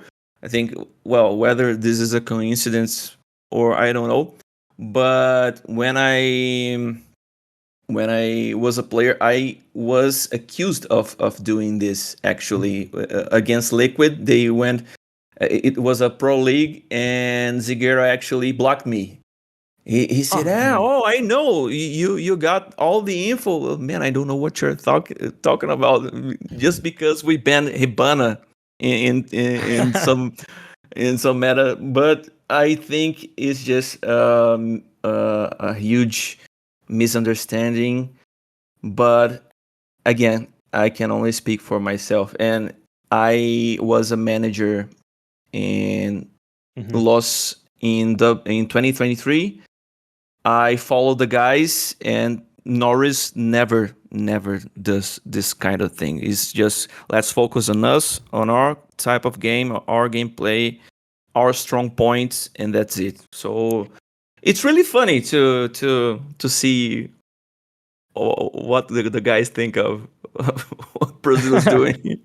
I didn't bring it up to throw Brazil under the bus. No, that was my entry point to it. Was like that's Brazilian teams really always share because they always want Brazil to win. So if they're out of it, like we're going to give all of our information that we have. Now, admittedly, I don't know how much they gave. I don't think they gave like full VODs. They might just say like, hey, G2's been scrimming Clubhouse a lot. Like, be prepared for it kind of deal. I have no idea the depths of it. I don't exclude the possibility that one or two teams may do this. I don't know the integrity of the guys, but even if there's a guy that I hate very much on the other team, we never do this. Even if there's a hatred amongst the side, Yeah. I think on the outside looking in, that like I also, it's, you look at Brazil, everyone is super close. Like, you guys are like, if you at an international event, we all been to. Maybe not JJ. But my bad. Like, you actually went to the I actually placed second at the NSG Philly land, even though that was a local. I'll have you know. Oh, let's go, man. Let's go. You played on that end, it counts. Yeah. But at these events, all the Brazil teams sit together, right? Like, you guys are like all joking, laughing at each other, and we look around the NA teams. We're all separated at our like lunch tables, like our different cliques. Like, we all hate each other. We're like hate watching each other. Like, we don't want to help each other.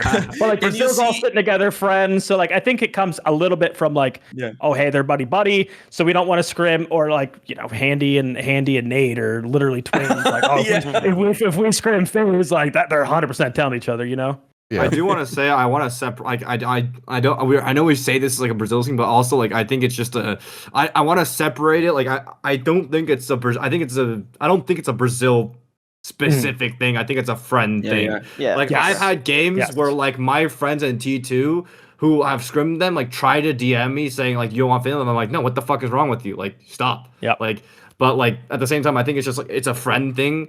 Like there's a couple teams in NA, like NA only teams as well, that I go into scrimming someone on a different team that I know is in the same friend group as that team, and I know they'll have more info.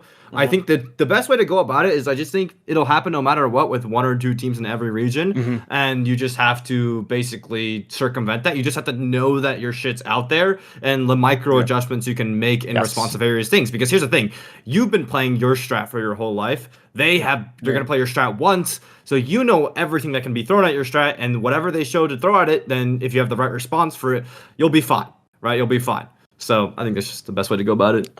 We have to say goodbye to JJ because he has to go scrim and then leak all of it to the rest of the regions. As we just discussed, the ball sack has responsibilities. I hate to break it to everyone. I'm a man.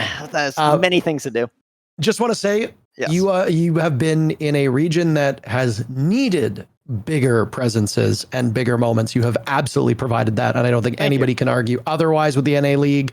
Whether your team is succeeding, whether you are succeeding, most of that is irrelevant. The fact is that you are a character that people can enjoy. You bring life to the league, and it's been great having you here on the show. Thank you very much. Any final words before you go?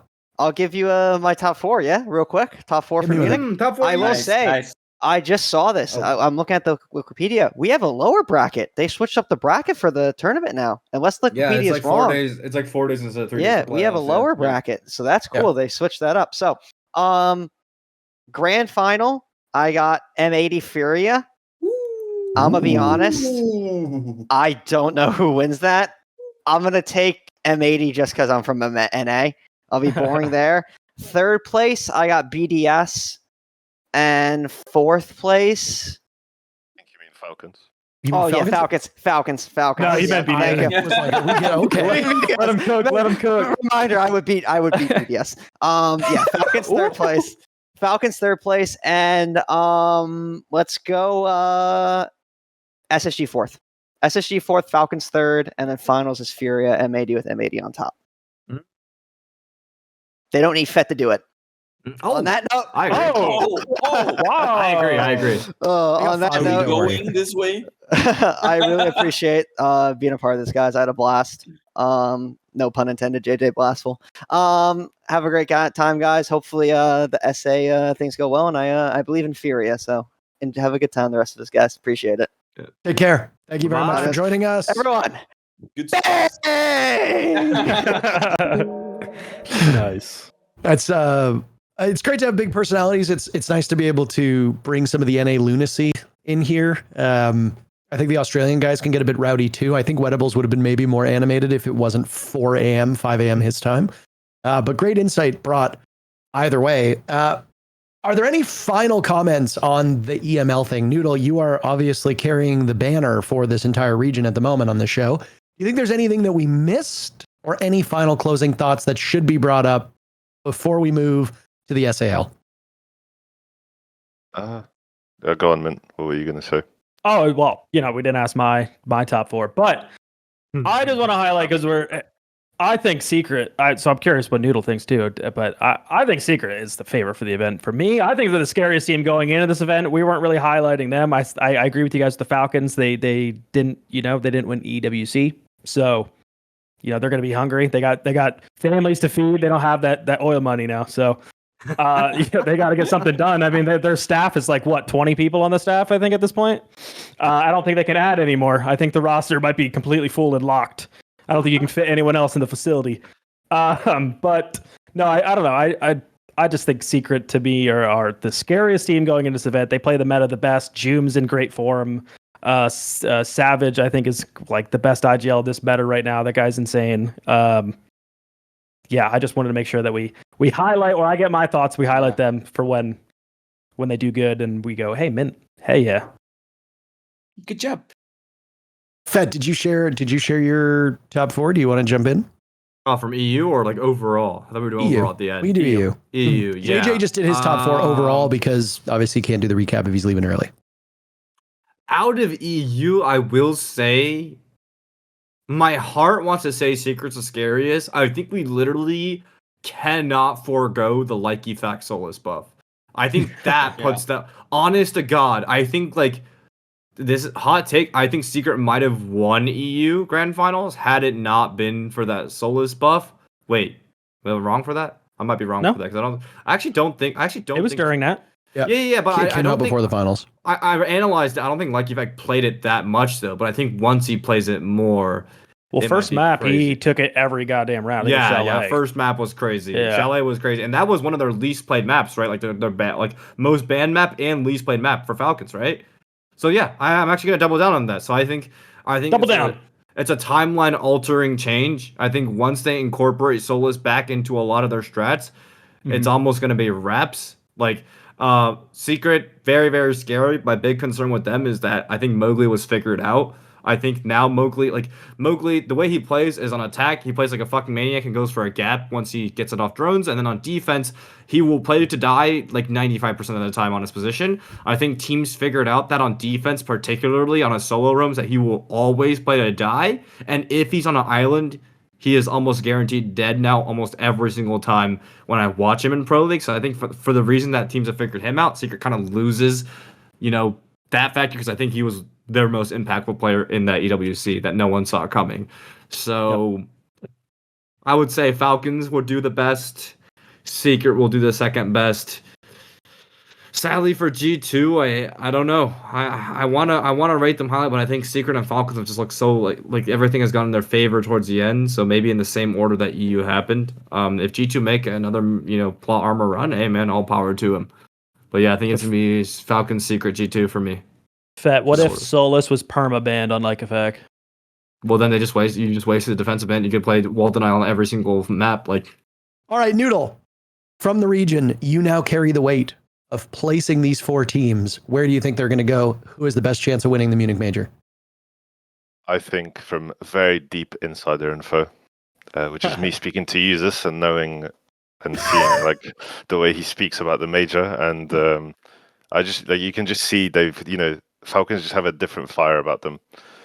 So I'd say Falcons number 1, Secret number 2, just because they'll be very close to them. I think Secret just when they get back on form, like they had in EWC, I think they'll be a very good contender.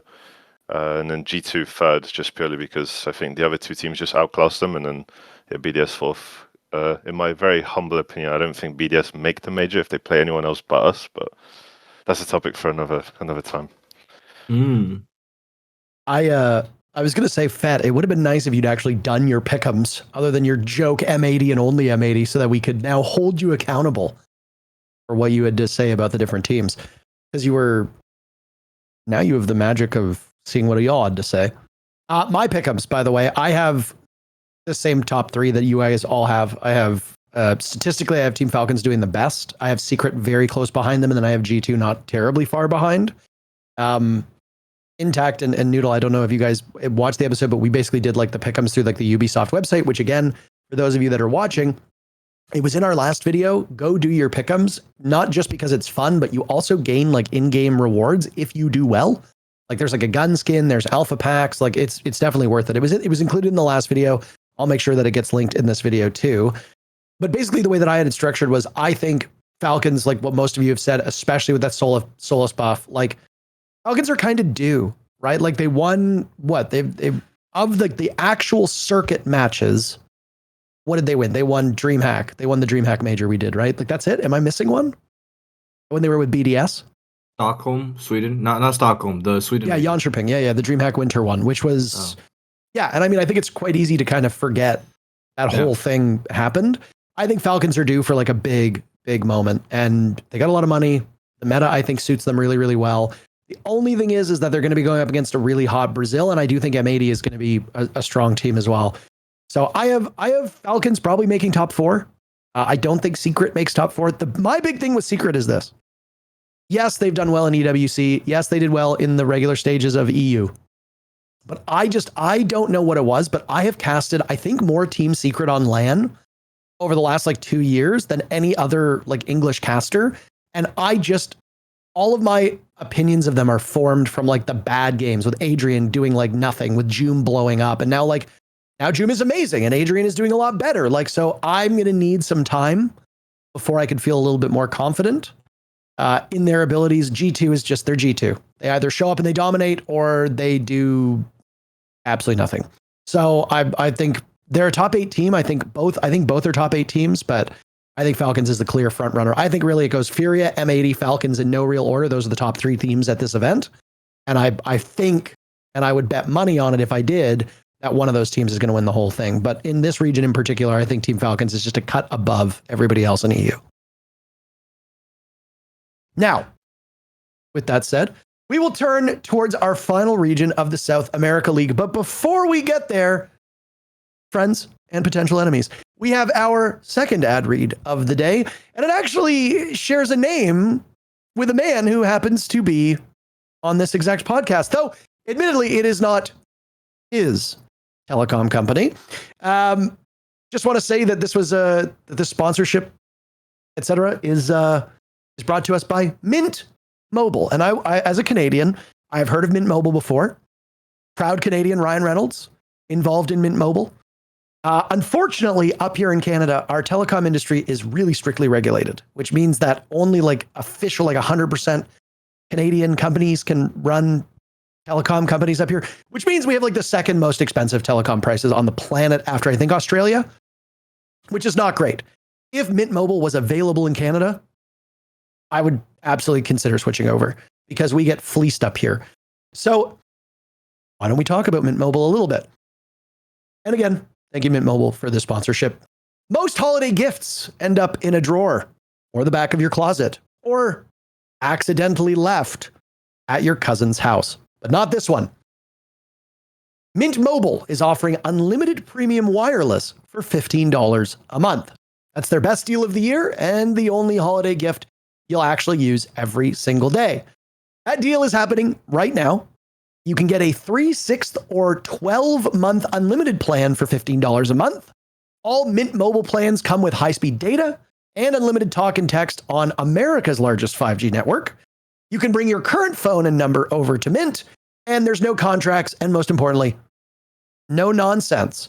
If I had the opportunity to switch to Mint Mobile, I 100% would. So I don't know if any of you guys have used it. I have heard good things. I did some extensive reading on Mint Mobile before we knew that they would be coming on as a sponsor, just out of curiosity. And I actually have seen a whole bunch of Ryan Reynolds-esque stuff here just in Canada, just because of his popularity. And Mint Mobile is one that's always been something that has intrigued me. So with that said, don't get your family and friends socks. Get them premium wireless for $15 a month. Shop Mint Unlimited plans at mintmobile.com. That's mintmobile.com/6, SIX. That's spelled out, not the number. That's mintmobile.com/6. This is a limited time offer, upfront payment of $45 for 3 months, $90 for 6 months, or $180 for 12 months. 4-year plan is required. That's the equivalent of $15 a month. Taxes and fees extra. Initial plan term only. And then once you go over 35 gigabytes of data, your data might slow down when the network is busy. A capable device is required to run it. Availability, speed, and coverage varies. See mintmobile.com. And Mint, I feel like at this point is criminal. You have no choice but to swap over. I actually do. This is not even a joke. I actually do use Mint Mobile because I was absolutely getting fleeced by, I'm not going to say a big brand, but $180 for 12 months, $15 a month. Yeah, I was paying like over $100 a month with one of the big brands. So just throwing it out there. Very, very conveniently named too. And funny enough, we didn't go and seek out these sponsorships. So when they said like we might be picking up Mint Mobile, we were all just kind of like, oh, how coincidental. Mint is mobile. He moves. Love getting mobile. There you go. All right, let's now turn our focus to the South America League. Intact, you are the expert here. Start us off by going through stage 2. Same question that everybody else was asked. Were there any surprises, or did the top teams in Brazil do what the top teams in Brazil were supposed to do? Man, we've had a few surprises in South America League. Like FaZe finally dethroned in the regional finals, both stage 1 and 2, but they were the favorites based on their previous accomplishment. They were like the bosses of the region. And we've also had a very interesting rebuild on Liquid. I don't remember who here spoke earlier, but they almost qualified for the major after a very complicated year. They had Dafo, Lenda, and Reduct added to their rosters, and these changes were so important, man, for Liquid to breathe and finally feel that they're still in the game. You know, they had the feeling that okay, we now are back on competing. Nesk as well, back on the old form. That's what most fans are talking about. We know that when you have a team that is struggling on the macro, you will feel the micro already on the deficit, you know. So it was really nice to see this rebuild from Liquid, even though they did not qualify. I think they need to keep an eye on the invitational qualifiers. And we've had Loud struggling on the stage. They didn't find the rhythm on their very known lineup. They had Flastry back on the team. I thought they would do really good because they already know each other. They played 6 invitational together.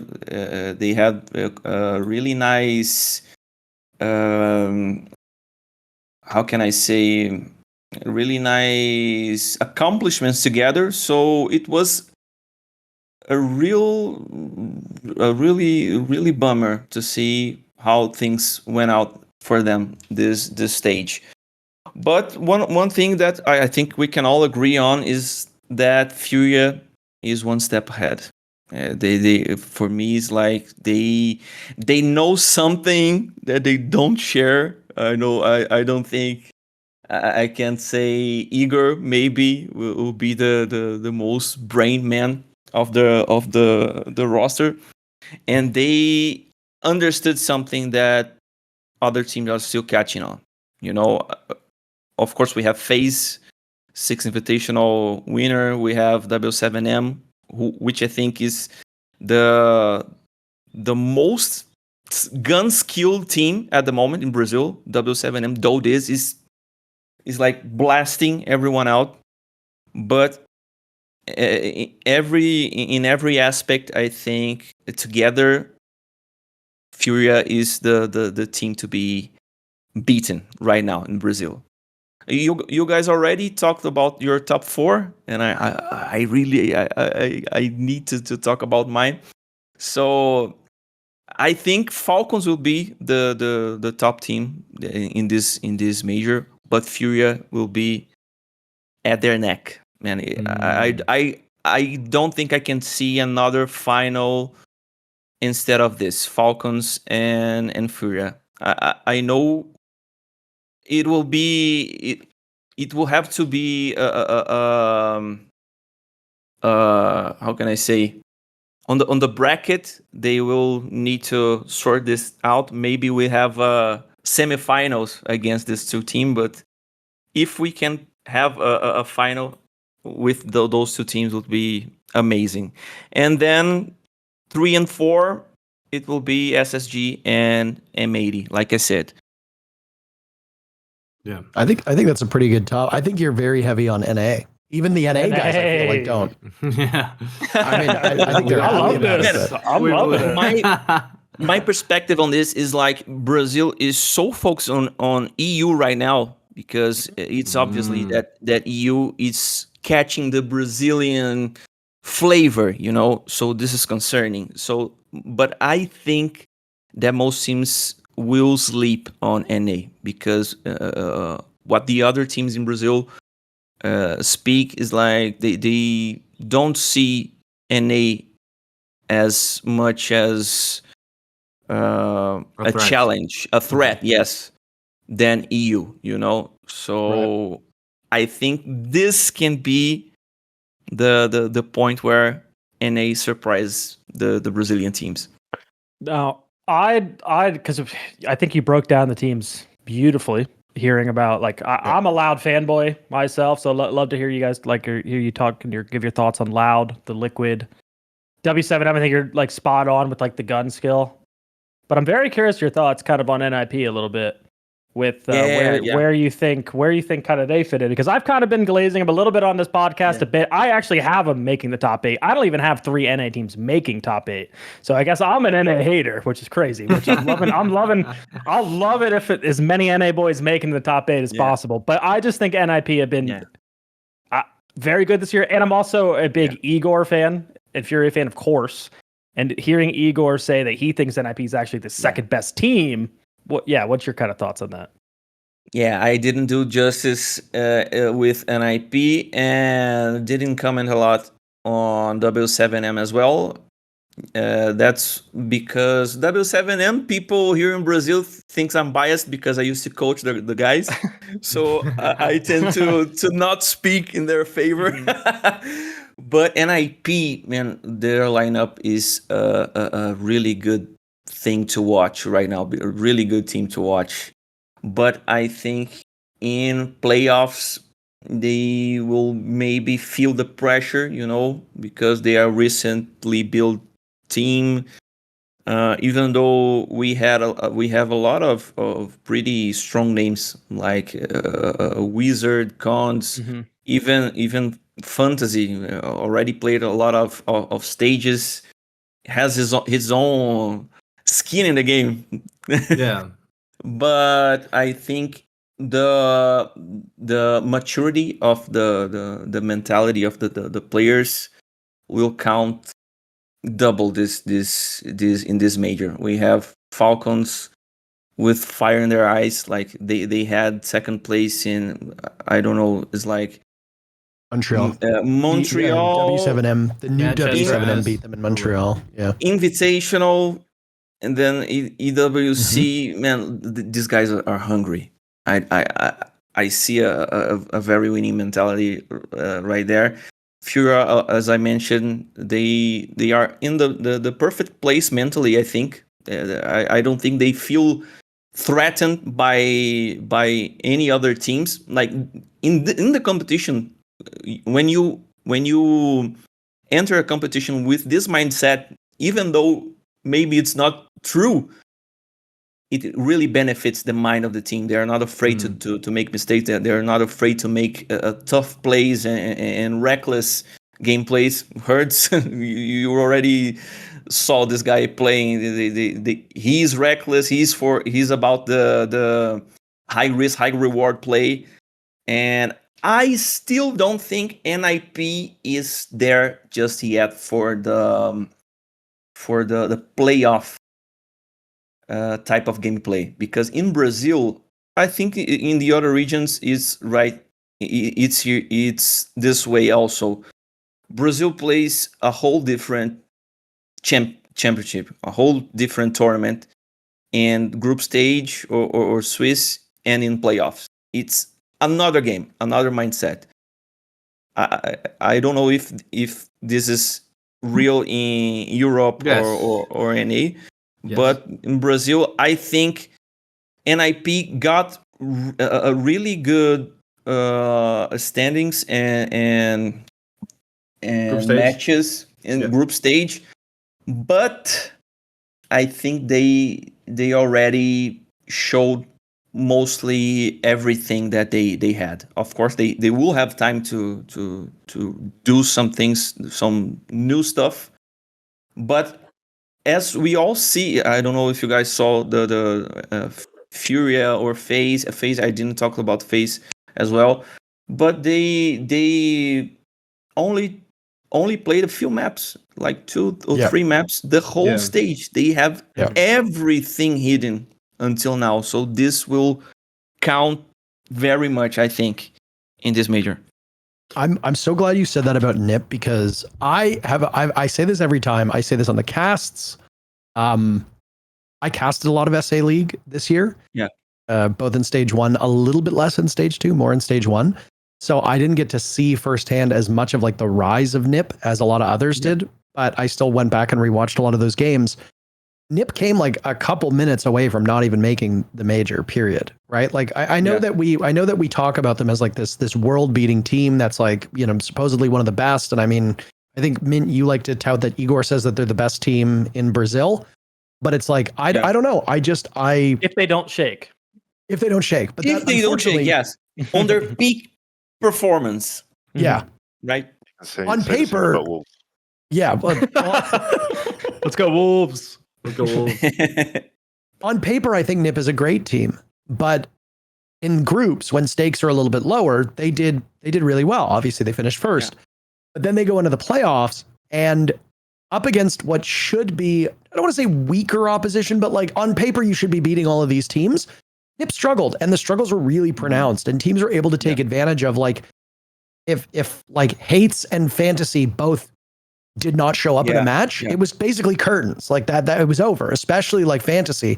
There was a stat that somebody on the subreddit said that where it's basically like if Fantasy gets a kill in a round, it's like they win the round. If he doesn't, they lose the round. And it's like, I get that. And a lot of teams kind of are in a similar state, but it's very similar to what I said of Team Secret. Like now they're good, but I just have this never ending log of NIP being like good enough, but not able to get over like that hump to be one of the best. When it's like, but then you've got FaZe Clan and Furia, who I would bet my house on them going on a deep run just because they always do. So. And at the end of the day, it's all about the team that qualifies, but we need to pay attention that on those teams that maybe went 50%, 60% of their quality to qualify, and the ones that went full throttle and qualified, you know. And I think like Liquid, if they qualified, they showed everything they've had until now. And the opposite in the case of FaZe and Furia. I think they qualified pretty easily, showing 60 or 70%.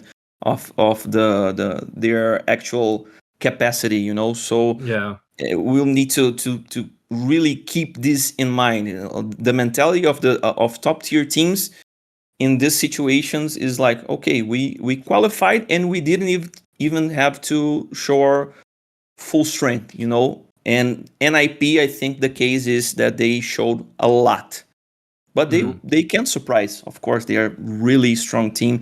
Dan is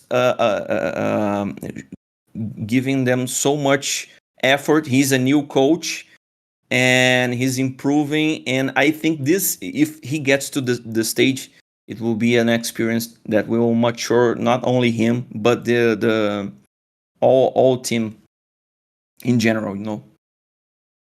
Yeah, I think NIP, they like when they are on, when they're coordinated, when they're 3-2-1ing, they look insane. They look phenomenal. But like I just keep thinking, same thing here. It's just like I think the shake thing is so real because I think they could have easily beaten G2 in that quarterfinals at EWC, and they literally shat the bed. Yeah. Like literally, like guy planning in a Tachanka fire shitting the bed for no reason. This round.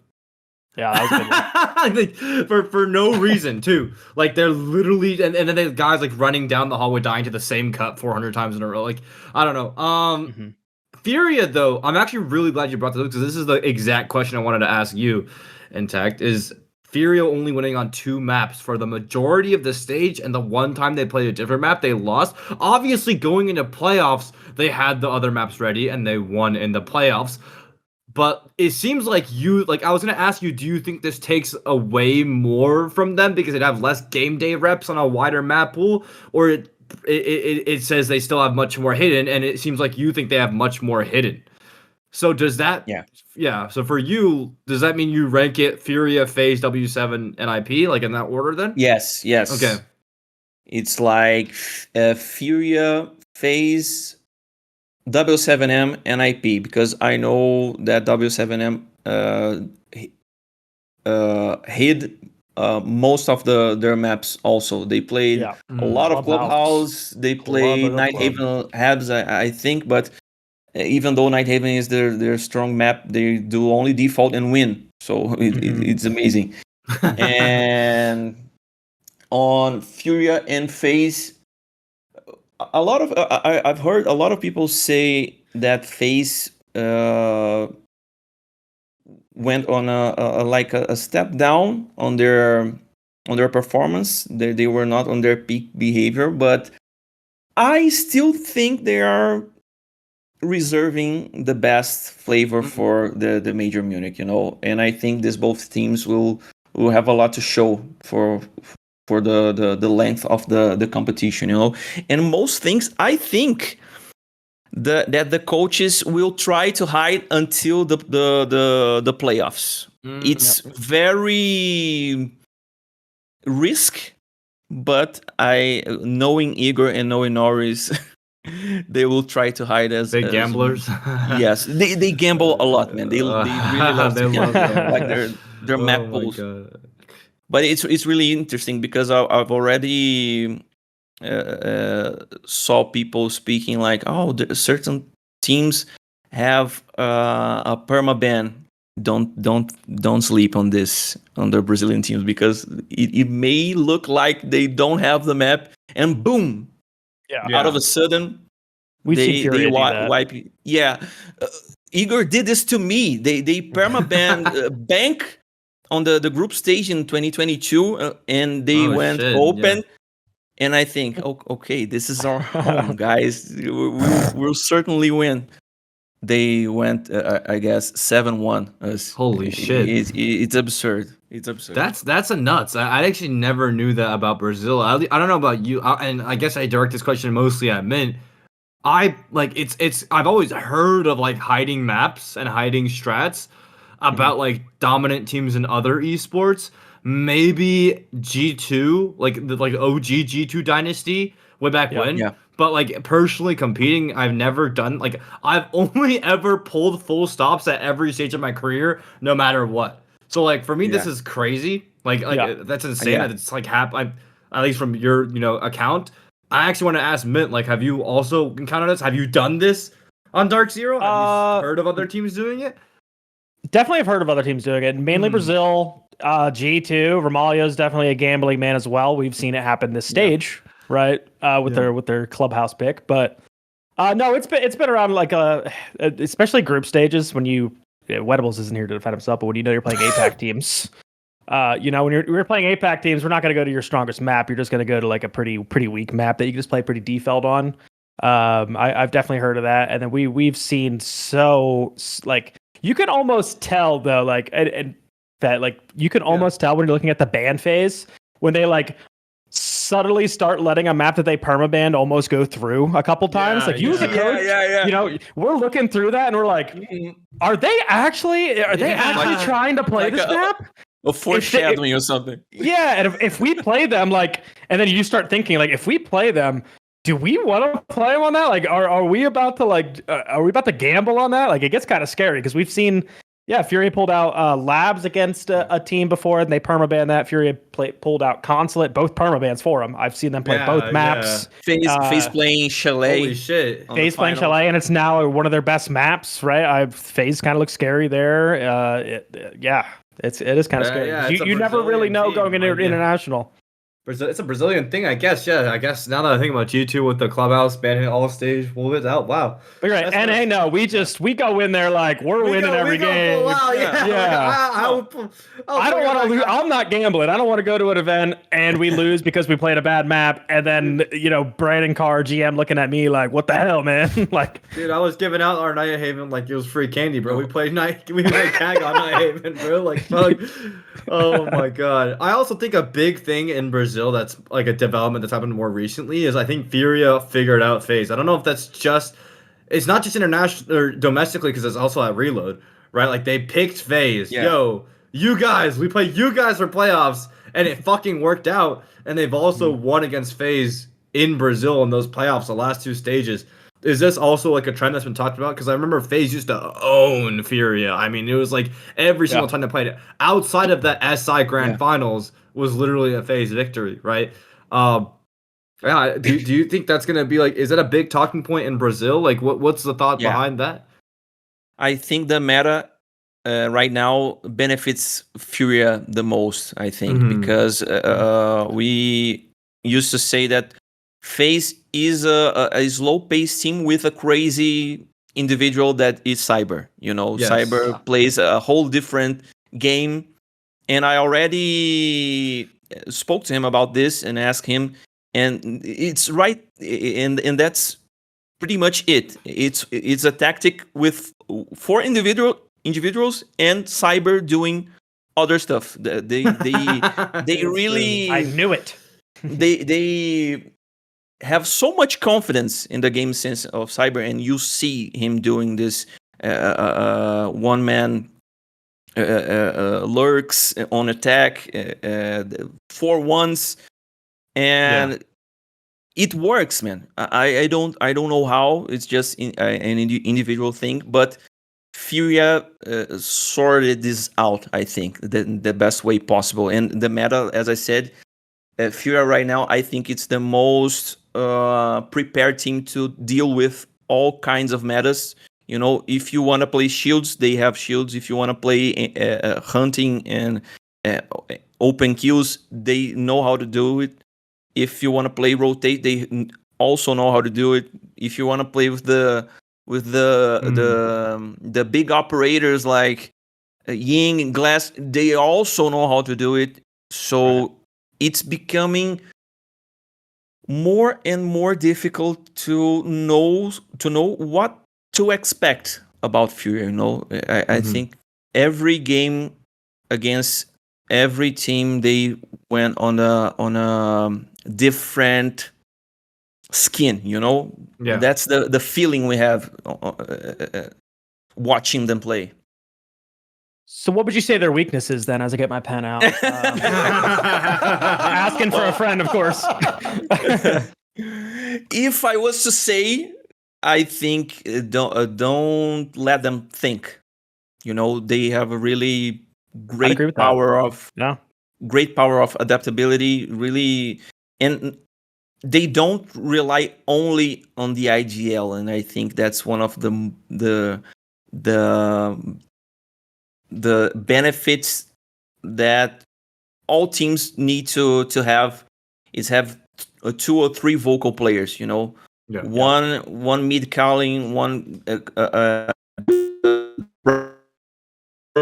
doing the Robot. His internet died earlier. Came back up very quickly though. We need the tips. He's like, here's how you beat them. Yeah. And he just turns into a robot. We'll never know. That's the Furia. That's the Furia DDoS squad. Yeah, there it is. I don't want to say it. Man, they get a band, and now they got DDoS squad. He said he just got DDoS by Igor.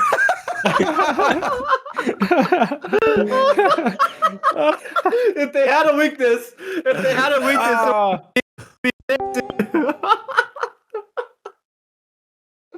Oh my god. Is he back? Am I back? Yeah, welcome back. Well, Okay, I think listen. I'm not allowed to You're be not allowed to talk No. about Furia's weaknesses. It's not allowed. You. Next question. I think you were can covering say it well, live. though. I can say it on live. At least from my experience, I think you were covering that well with like giving them time to think. It's like to me, they're the best team at like pulling stuff out of a hat and just like making magic happen. Like NA, it's very common where we go for a set piece and it's a 5v3 and we call a reset and we sit and wait. But you're just giving Furia time to figure out how to win the round, right? Exactly. And like that is where things get dangerous. We found it way better to just like keep moving, you know, like don't give them time to rotate and like and stuff you and put, like push into your and figure out what you want to do. Like, yeah, just keep moving. That really worked well for us when with GK against them in Atlanta. No, we said we just scrap our thinking. We just go do just whatever comes to your mind. Just go do quickly before they can think. I think what I was saying is like one of the things that Furia benefits the most is like they don't have only one vocal player. You know, they don't rely too much on their IGL. They have 3 or 4 players trying to know how to breach, trying one going to the mid round calls, one doing the prep phase calls. You know, it's not in one head only, and I think this is what they benefit the most. And I think every team needs to have at least 3 vocal players in this matter right now because it's so fast paced. You need to have the guy that thinks outside the box. They are droning the bomb site for a quick rush, or the guy who knows, like Troy. He always has a solution, you know. So that's what I think Furia benefits the most right now. Yeah, I made a video about them that I was completely wrong on, by the way. It's just I wanted to make a clickbaity narrative story about it. I was clickbaited. I saw the video. No, I was basically like, oh, like they look so poor at the beginning of tournaments because they run in, but then on stage they have the balls to run in and everyone else is uptight and it works. Which I do think is true to a certain extent, but at the same time no, they are super smart. They are brilliant. I just want to say, I didn't know like Igor watched that video, and Igor watched it was like, oh, all the mistakes he mentioned were the players just making mistakes. It's like, well, I was just trying to make it like a little fun story for the audience. By the way, like I remember JV92 was like, why'd you like make that whole video about W7M with their new ban system as if it wasn't default? And I'm like, I was trying to explain to him for the viewers. Like they will never understand the theories and the complicated. 100%. The default stuff is exciting for them, so I have to like, wow, this is crazy. I want to talk about FaZe though. I want to ask you about FaZe because it does seem like FaZe are. I never know what to expect out of them anymore. Like I feel like they are super consistent, but it's like they'll do very poorly at like a playoffs and like obviously like we expect them to make playoffs every time, but they'll do very poorly. Yeah. And then they'll win SI, and then they'll do very poorly again. You know, like they got slammed by G2 at EWC. Now, granted, that's EWC, and I think he got DDoSed again by FaZe's coach this time, Rafadel. Oh man, Rafadel has taken action. No, not Rafadel. Wow. the Brazilian DDoS squad's really on top. Yeah, we're not getting. Yeah, Jesus. we can't get any intel for our NA boys. He messaged us. He says, "I'm not doing this on purpose." Somebody's just kicking the router every time. While we're waiting for him to get back, Noodle, do you want to jump in and talk about any of these Brazilian teams? Do we want to do this just for the sake of time? Because we're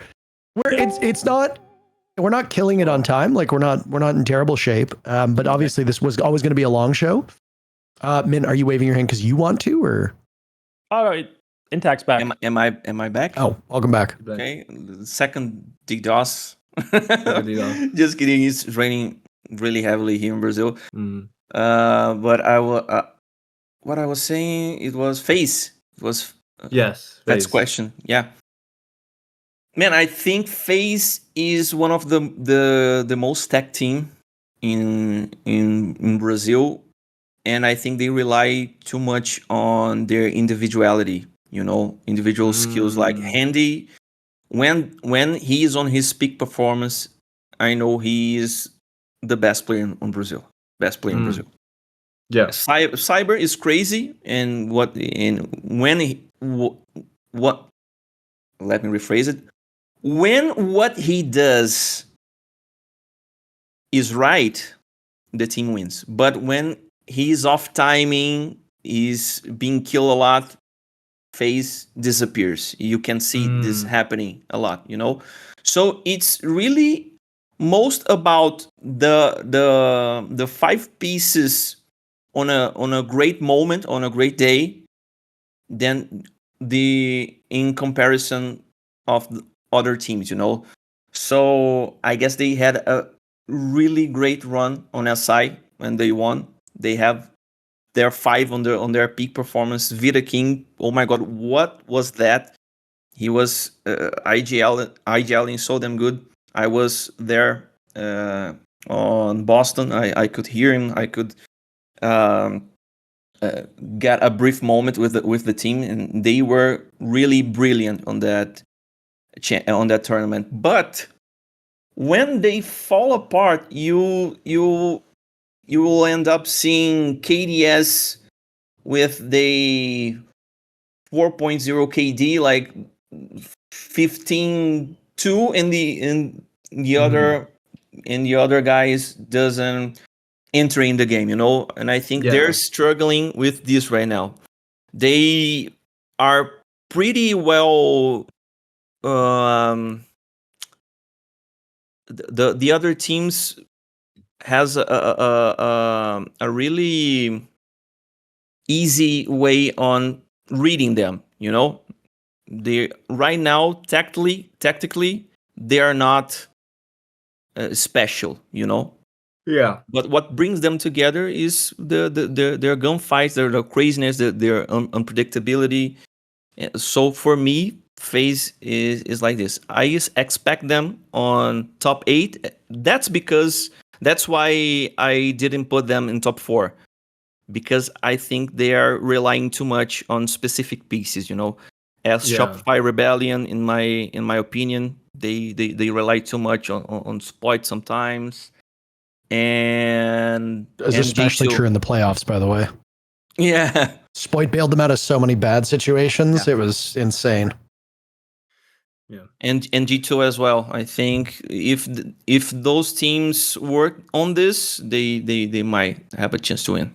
Yeah. So I had a good read on. Okay, my read on FaZe was correct because I always saw FaZe as a team that like their strats were never special. They never had like a crazy X factor in any of their strats. They just relied on playing perfect fundamentals every single round. Yeah. Every round, like everyone, as long as every single person does their job correctly, will win. And it's I remember like when Tube Cade first came out, they weren't even running it like all the time. Now they do like a bit more, but like when it first came out, they weren't even like using it that much. Noodle, would you like to talk about your favorite Brazilian teams? I said you being British. Are you in the UK group chat, Fett? No, I'm not in the UK group chat. There's a UK group chat? Oh, okay. I don't know, Noodle. Is there a UK group chat? Nathan Citizen? Legal reasons? I don't know if there is. Yeah. Heard a lot about it. Well, I mean, I guess from the entire stage, I was very surprised about NIP. Obviously, in the group stage, they were on fire. They were looking very nice, like throughout the whole best of ones. But so then, obviously, like hearing you and Tech speak about them a bit more in depth, like as you obviously pay more attention to BR than me, it's kind of nice to get a perspective on that. I think if I had to like rank them, obviously I think Furia is just, especially from playing against them, the way they do things, the way like you just hear about them and the way they conduct themselves, like I think they're just above everyone else. Especially now if they're winning domestically as well. If they've figured out FaZe, I think I would have to put them at my number one. I'm not really decided on between W7M and FaZe, to be honest, like between the two. I feel like it's such a close 2 and 3. Especially hearing you speak about them as well, the way they function, getting a bit more of a better understanding on how they function. I feel like if they're FaZe are on the game, I guess I'd have to put them on number 2. And then obviously W7M third and then NIP fourth. Kind of crazy that NIP has fallen down our power rankings so much, right? Like, I mean, heading into the playoffs, I remember discussing it with a couple of the analysts behind the scenes and talking to Jesse about it too. And we looked at the bracket, which, hold on a second, I have here. So it was NIP versus FaZe Clan right off the rip. And we're like, the commentary for us behind the scenes was like, if NIP is the real deal, they'll handle FaZe Clan here, and then that's it. And then we get treated, I casted it. I can't remember if I cast it with Lynx or I can't remember if I cast it with Jesse, but it was 2-8-7s, right? And again, it's like, they're a team that struggles to close out the maps, right? It's the same thing that was talked about with Wildcard when we were discussing this a couple hours ago. NIP struggles to close out the maps. They go up against Los, and it's 8-7, 8-7, 8-6. Again, a couple rounds go the opposite way. NIP doesn't even make top 4. Right? They go all the way down. And Los ended up finishing 6th. So the fact that NIP struggled so hard against the team that finished in 6th place and then gets demolished in 8-6, 8-6, again, like demolished, like in terms of like heartbreak against W7M. I suppose it's good that in every single one of their games, NIP went to overtime, right? 2 OT matches against FaZe Clan, lose them both. 3 OT matches against W7M or against Los, win 2 of them, lose 1. 2 OT matches against W7M, you get bounced. But at that point, you've already made top 4.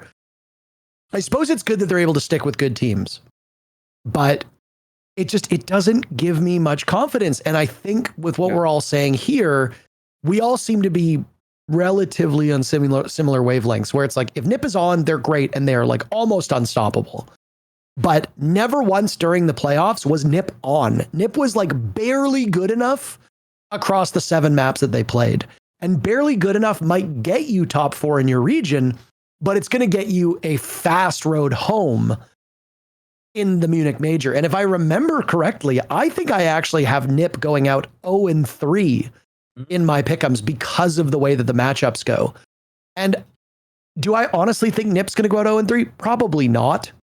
But that's the way I ended up building my schedule, like the results. But it is kind of crazy how down we've all gotten on this team that, 3 weeks ago was sitting at the top of Brazil and we were thinking, oh, okay, these guys are back. They're amazing. Obviously, they're going to be one of the best teams at the major, to a point now where I bet if we were all to do it, how many of us here would actually put NIP in our top 8? Because I don't have them in my top 8. I don't know. I don't think you did. Mint, you did. Fett, I don't know if you put them in your top 8. Like, out of a top 8 team, like, do you have NIP in the top 8? I don't. I think like people speak on like closing out in like traditional sports or whatever as if it's this like light thing that every team should know how to do. It's a huge skill set to have. Yeah. It's so huge of a skill set that it often separates the top of the top from the bottom of the other half of the top. Whereas like like in every single scenario, like for example, when I play against APAC at a major, I tell the team literally to just force it to late round every single round because they have no idea how to close the rounds.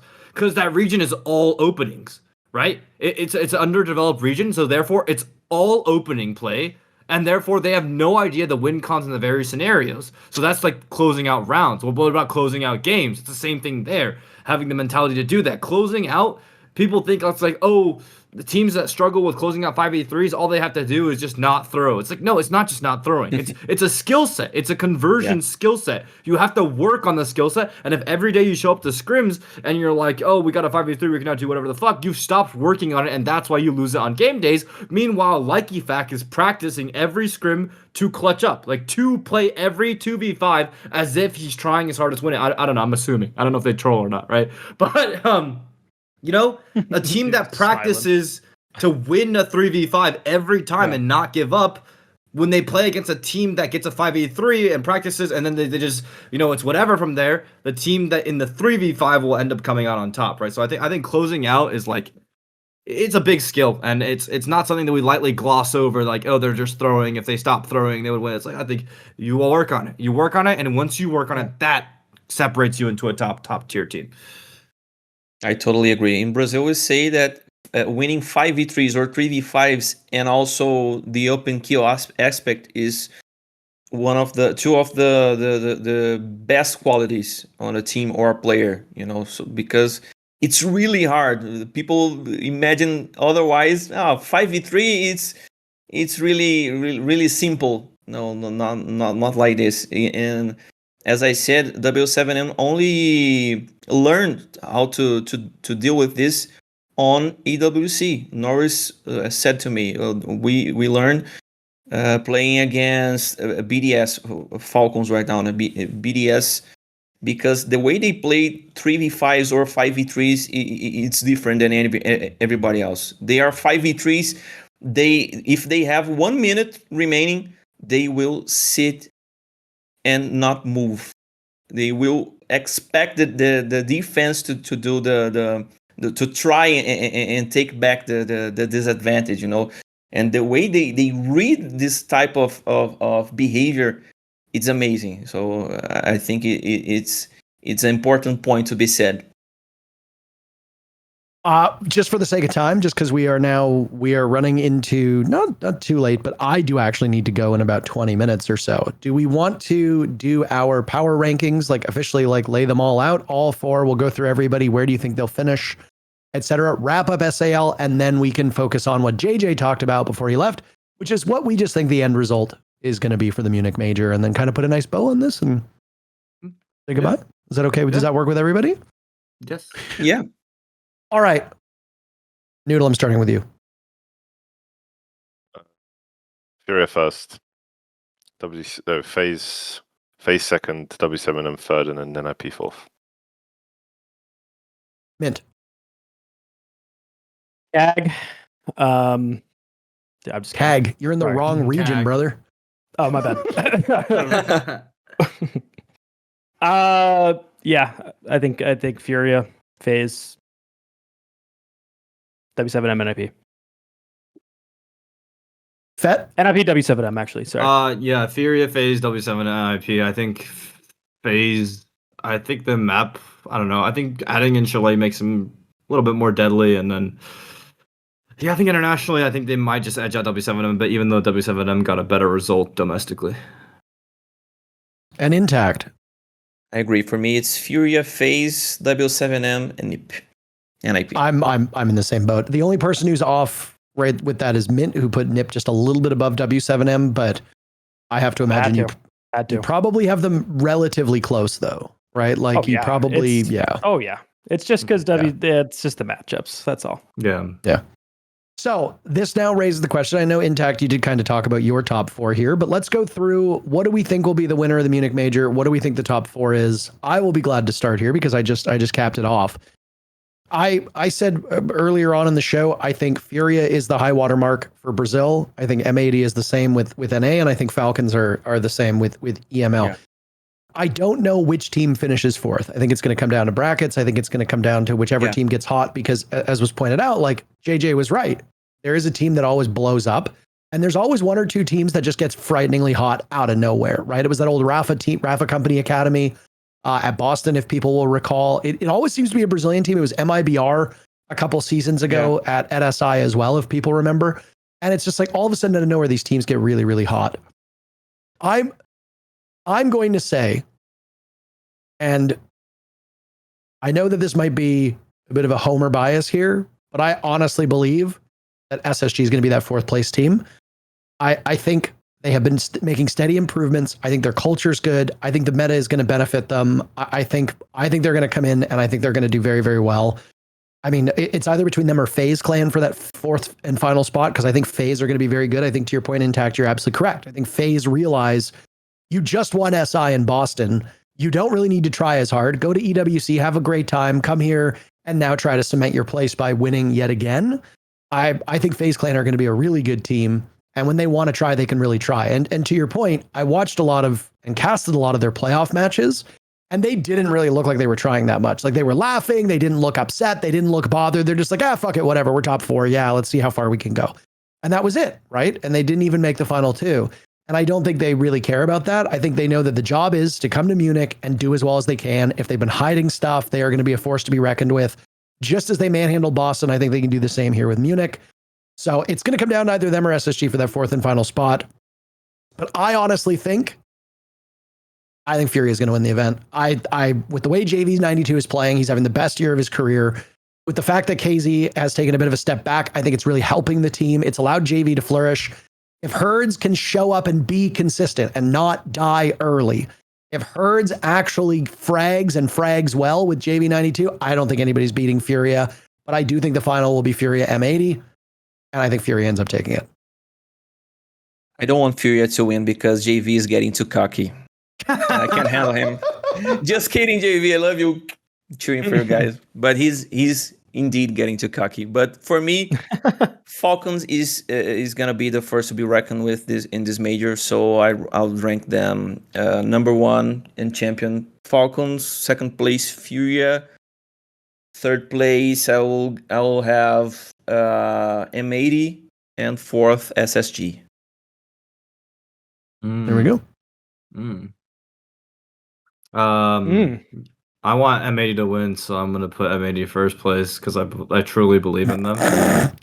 I truly believe. It's all bracket dependent though. Like a lot of it, like for me, it's like I understand the SSG argument, but like FaZe historically beat them out in playoffs, like at time and time again. So that therefore I put at FaZe over SSG, but there is a losers bracket, so who knows? Maybe if like FaZe get rolled, get sent into a different opponent, and the SSG do make it. So it's like it's hard for me to see without seeing what the bracket starts out. I think I can make a more informed prediction until then. But M80 first, grand final against Furia second. I think Falcons third / fourth, our fourth place team.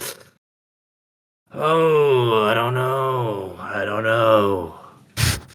I think I'm more inclined to put. I think like on the edge of that is gonna be SSG Secret, but I'm more inclined to put FaZe or W7. And I think honestly W7M. I think I see a world where FaZe kind of like get fucked. No, it's just there's too many playoffs where they just like lose in like eighth, like in quarters. So like I don't know. So that's my top 4. And then it's just tough, man. I really need to like I can't predict things without the bracket in front of my face. But yeah, no, the soloist buff is definitely a big fucking swing in the game. So honestly, who knows? We'll give Noodle the last word. Yeah, go. Okay. I'm trying to see where FaZe finished 8th though, or 6th. I feel like Manchester. Manchester. Yeah, Manchester. They finished 8th, and then EWC, or like 2025. This recent EWC they didn't make playoffs. Oh, team achievements. Okay, I was looking at something else. And then they won SI. But you know, for me, and then 5th through 8, I guess, since I have time now, since we're looking at shit. SSG Secret, SSG Secret, FaZe G2. Like I think that's what it is. Or Shopify, SSG/Shopify. I had a lot of realities where they ended up playing each other, and I think in the case that it's do or die in domestic matchup, Troy prevails. So Troy prevails. Yeah. The Troy prevail theory. I like it. The Troy prevails theory. Yeah. We have to be nice to him. It's in our contract. Yeah. We can throw one dig as long as we give a compliment. Yeah. M80. I mean, look, it's no surprise. What I am surprised is Parker and Intact are not picking their hometown teams. But that's okay. You know, you guys are going based off logic. Where they come from? I know. Hey, logic. I get you. But guess what? I'm also going with logic. M80. I just think, yeah, they got it all. They got it all. They're arguably the most stacked paper on roster. We were talking about it. JJ thinks so. Plus, they got hot and cold. Sorry. Did I say that? Milk steak. Anyway, second place Secret. Again, they're the scariest team, and I want to see Amity Secret. I really hope we see that. That's the one I really want to watch. I think it's going to be super entertaining. Then third place Furia. Fourth place FaZe. If we saw a semifinal without two Brazilian teams, I'd be shocked, to be honest. But yeah, it's all bracket based. I only have two Brazilian teams making top 8, and it's FaZe Furia. I know. My top 8 intact. It was 3 NA, 3 EU, 2 Brazil, but the 2 Brazil teams both go 3-0. A lot of it was just because of the way the Swiss system works, right? Like when we did our predictions, like there were a lot of like really, really close, like W7M like really easily could have been that 8th place team, but it just didn't end up shaking out that way. So I think W7M is one of the dark horses of this event. I think we're all sleeping on them, but we'll see. I don't like that there's so many people thinking M80 is this good. Yeah, like you're right, Fett. Yeah, that's what I'm saying. Because I remember when I was predicting, like I was telling everyone, like Unwanted's gonna fucking go deep. They're gonna win the whole fucking thing. Like off the beginning of the event, I was like, y'all are gonna get second in groups, go win the whole fucking thing. Everyone was like, y'all, you're delusional. Are you stupid? Is Fett just trolling? Is he a moron? And then y'all got top 4, and it was like, I fucking told you guys. But no, now everyone thinks of it. Because like now there's no more sauce to it, man. There's no more. I told you. Like even if it does happen, it's like, well, I feel like it's gonna happen less now, man. Fuck. Well, they better not be watching the video. That's like tallies, right? Yeah. They're getting 0-3 time. GG, bro. 0-3 right. Swiss. Yeah. The basic arithmetic. This leaves nudl as the last one to give his full top 3. Intact already did.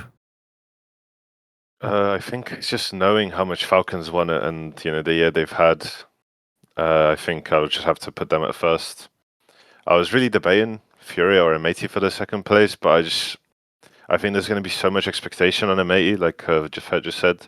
I feel like that could be could lead to some demise perhaps, and so I'm going to put Furia at second. I think Falcons Furia final is going to be a very good watch as well. So then M80 third, and then I would just have to go some EU bias for Secret fourth. I honestly think, and I know I say this every event, but I think this might be one of the most top heavy events that we've had. Yeah. There are a lot of really good teams going. Like the fact that like a top 8 might not include NIP or W7M, or might not include like G2 or Team Secret, depending on how it stacks up, or even like CAG, who I think are better than a lot of people are saying too. I think even Weibo can be quite a surprise. I think we're looking at really what happens in that Swiss system. There are going to be good teams that are going to lose matches against other really, really good teams, and that's going to have a cascading effect as to which team makes the top 8. And, like I said with my pick'ems bracket, the fact that I think I had NIP going 0-3, it wasn't that NIP was bad. It's just every single team they played along the way, if memory serves correctly, I don't think they faced an APAC team. It was just like they were honestly always fighting like other giants of other regions on the way. And it's just like, sometimes you just get kind of hosed with the bracket and there's nothing you can do. And, somebody will play 3 APAC teams on the way to a 2-1 finish or something like that. And it's like, oh, hey, cool. We had a really easy run. Sometimes you start off a stage of NAL playing the 3 worst teams and everybody thinks you're going to make the major. JJ's not even here to laugh at that. Whatever. But anyway, that was a call to what Team Envy did. But it's going to be tense. And I think there is a consensus of Furia and Falcons and M80. Almost all of us agree, and JJ seemed to agree with it as well, that these are the 3 teams to beat. Mm-hmm. But very rarely going into events outside of when Furia was so dominant and outside of when G2 was so dominant, very rarely do we go into an event where the team to beat is actually the team to beat, as Fett said. And Fett is kind of concerned with regarding M80. So it'll be interesting to watch. But no matter what, all I care about is that we have a good competitive event, because it honestly has been a while since start to finish we've had a really strong competitive event. Most stacked event in Siege history, baby. Because I haven't watched any of the old ones. Well, I'm just too young to watch any of the old ones, bro. So a lot of the ones I've seen, to watch them, they're saved on the internet. You can go watch them right now. Most stacked. You should event check out the season. Charlotte Major, Fett. That was real stacked. Yeah, when WC. WC No. Keep going, Parker. Keep No, going. it was good. It was good. I like that. That was one of the most fun viewing experiences I ever had. It was good. All right. Well, I am going to allow. I'll let nudl go first because then I'll let Intact get the last word because I was letting nudl get the last word a couple times. We're gonna go back and forth. Both of you, your final words. We are basically done. The Super Show is almost over. Here's another call to action we did earlier on. Who do you think is going to win the major? Who do you want to win the major? Tell us in the comments down below, please. Intact, final thoughts before we close out the show. Can be about anything. Your region, yourself. Wow. You're going to be presumably casting the major from Sao Paulo. You are one half of one of the main duos for Brazil, so we'll get to hear you on the Brazil cast. Are you excited? Final words. Man, I am very excited about this major. I think will be the most competitive one that we had in a few moments because all the regions are reaching a really similar level at my point of view. And it will depend on the bracket, as we said, on a momentum of a player, of a team. We don't know yet. So all we said are based on our thoughts and thoughts only, man, because I think this will be the most unpredictable major that we had, even in comparison to 25 and 24, I think, and will be a blast, no pun intended, to be part of it. And I will miss my partner in crime, Alezudo, which will be present on Munich Major, so you guys will see him there. He's coming to Munich? Yeah, he's coming to Munich. He's a great guy, and people who don't know him yet will love him. He's a blast. He's a huge Eagles fan, so he probably will be wearing a lot of Eagles merch. Go Birds! And man, it will be a lot of fun. And also thank you all you guys for having me here. Fett, Interro, I'll watch you guys every time. nudl, I'll watch your games as well. Mint, old partner, old dinosaur on Siege. So, Come on, man. We can still play. Come on, let's be honest. From dinosaur to dinosaur, man, is a pleasure. From dinosaur to dinosaur. If I may, why is Alezudo coming to Munich? I don't think there's any Brazilian casters on site, is there? No, he will be doing the interviews. As Leo used to do the interviews, right? Yes. But Leo is tired now. He's grown old, so he will be in Brazil. No, just kidding.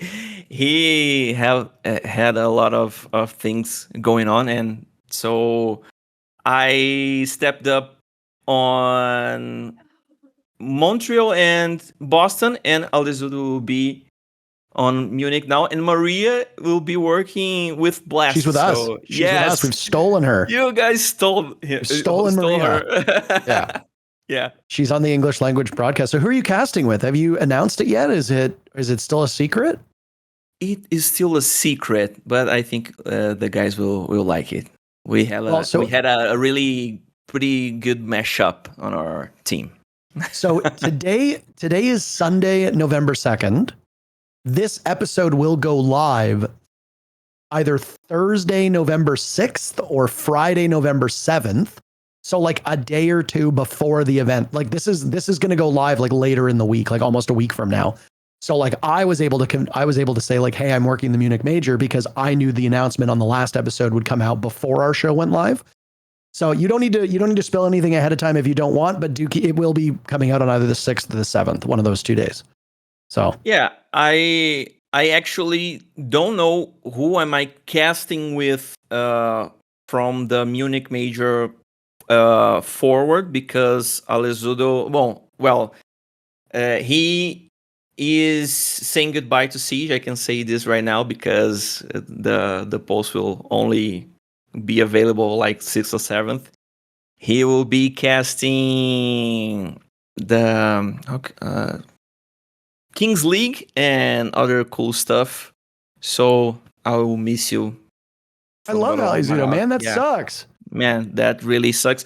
Hopefully he will be from time to time with us. I think there's a possibility on schedule, but I still don't know who's gonna fill his role effectively. But I will be casting the Munich Major with Meligeni.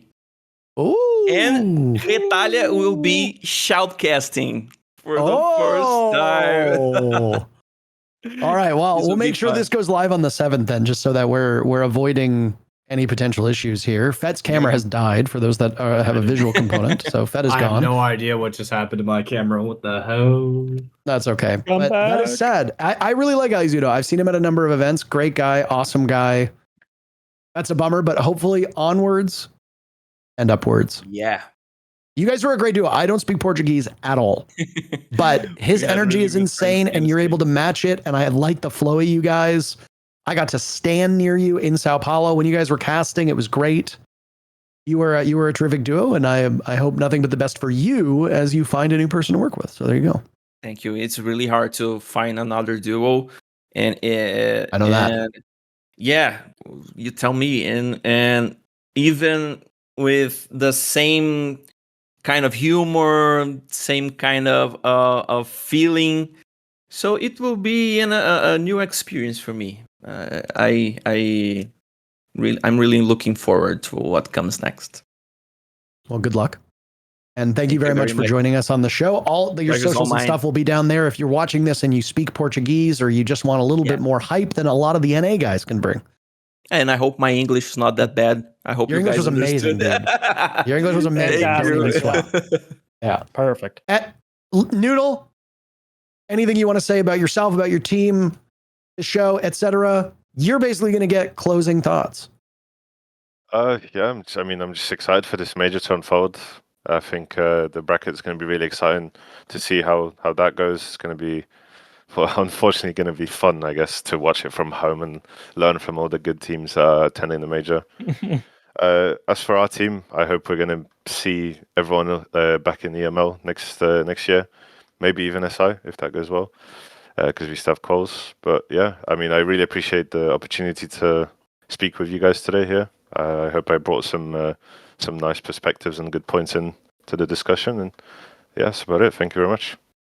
Yeah, you did a great job, man. And I remember hearing an interview of you. I think it was in Atlanta, and it was when I think you were were you with GK at the time? GK, I think. And I remember hearing an interview of yours, and the first thing that struck me was I was like, man, we need to get that accent on the cast when he decides he doesn't want to play anymore. So we put together a short list of people that we wanted from EU. You were on that list, and we were, super happy to get you in here. And I know that you haven't done a wealth of content before, and I know that for people who haven't, like you've got, most of us are streamers or have done content before. I think you've more than held your own. So thank you for your insight. It was excellent, and it is nice to have somebody who's not just experienced EU, but also other regions too. You've been Mr. Worldwide. Yeah, I was going to say, you've been quite a journeyman, and because of that, you've gained a lot of experience that is not just valuable for you as a player, but also something that can be brought to shows and podcasts and content, just because people don't have that same vantage and perspective that you do. So, Noodle's a big time YouTuber, man. I watch all his. Oh, okay, that's a lie. I watch some of his videos, man. Don't hate on the kid. I just put clips. I'm just like good at it. I'm not hating on anybody here, voice of Fett, who with no camera whatsoever. Yeah. Almost picked Of him up course, on Wettables DZ. and JJ are no before longer M80. here. Go ahead. What'd you say? Almost picked him up on DZ before M80. I remember those times. I remember trialing him. I think the first thing I wrote down was great voice. So I agree with those sentiments, Parker. That was when you guys picked up Bola, right? Is that when we got Bola? I don't remember the I think so, timeline. I Yeah. think so. Yeah. That's tough competition. That's tough competition. Yeah. It's I tough was just like, competition. fair enough. Like, what can I do? You cannot. Many of us cannot be Bolo. It's not really possible, unfortunately. I fear there's not much anything can be done. But Wettables and JJ are no longer here. Obviously, Wettables had to go to bed because it was so early. JJ had to go scrim, but we just want to thank both of them for their contributions as well. Wettables streams on Twitch. JJ obviously competes as the team captain of Team Envy over in North America. It was great to have both of their perspectives as well, especially Wettables, because both OCE and APAC, they don't get the spotlight that they deserve. And, hopefully some of the teams will overperform what we feel like or relatively low expectations heading into this major. Unfortunately, there's always got to be a loser. There's always got to be a worst team or worsts team. Somebody's got to do it. It's just unfortunate that a lot of times it tends to be the same teams. But to Wettables' point, the inclusion of import teams in APAC has almost certainly made competition a little bit stiffer and is likely, as Mint said, an iron sharpening iron. So on behalf of Last Free Nation, on behalf of Raycon, on behalf of Mint Mobile, on behalf of myself and Fett and Mint and everybody else involved with the show, there was no producer David today. He was away, but we had Light as our producer. So thank you to Light. If you could say that in the chat, that would be wonderful. This should go live a day or two before the actual major begins. So hopefully you all enjoy it. We're going to try to do some shows while we are in Munich, but I don't know if that's going to be possible. So sit tight, obviously. Thank you very much, everybody, from the bottom of our hearts. As always, take care of yourselves, and we'll see you again soon. Take care.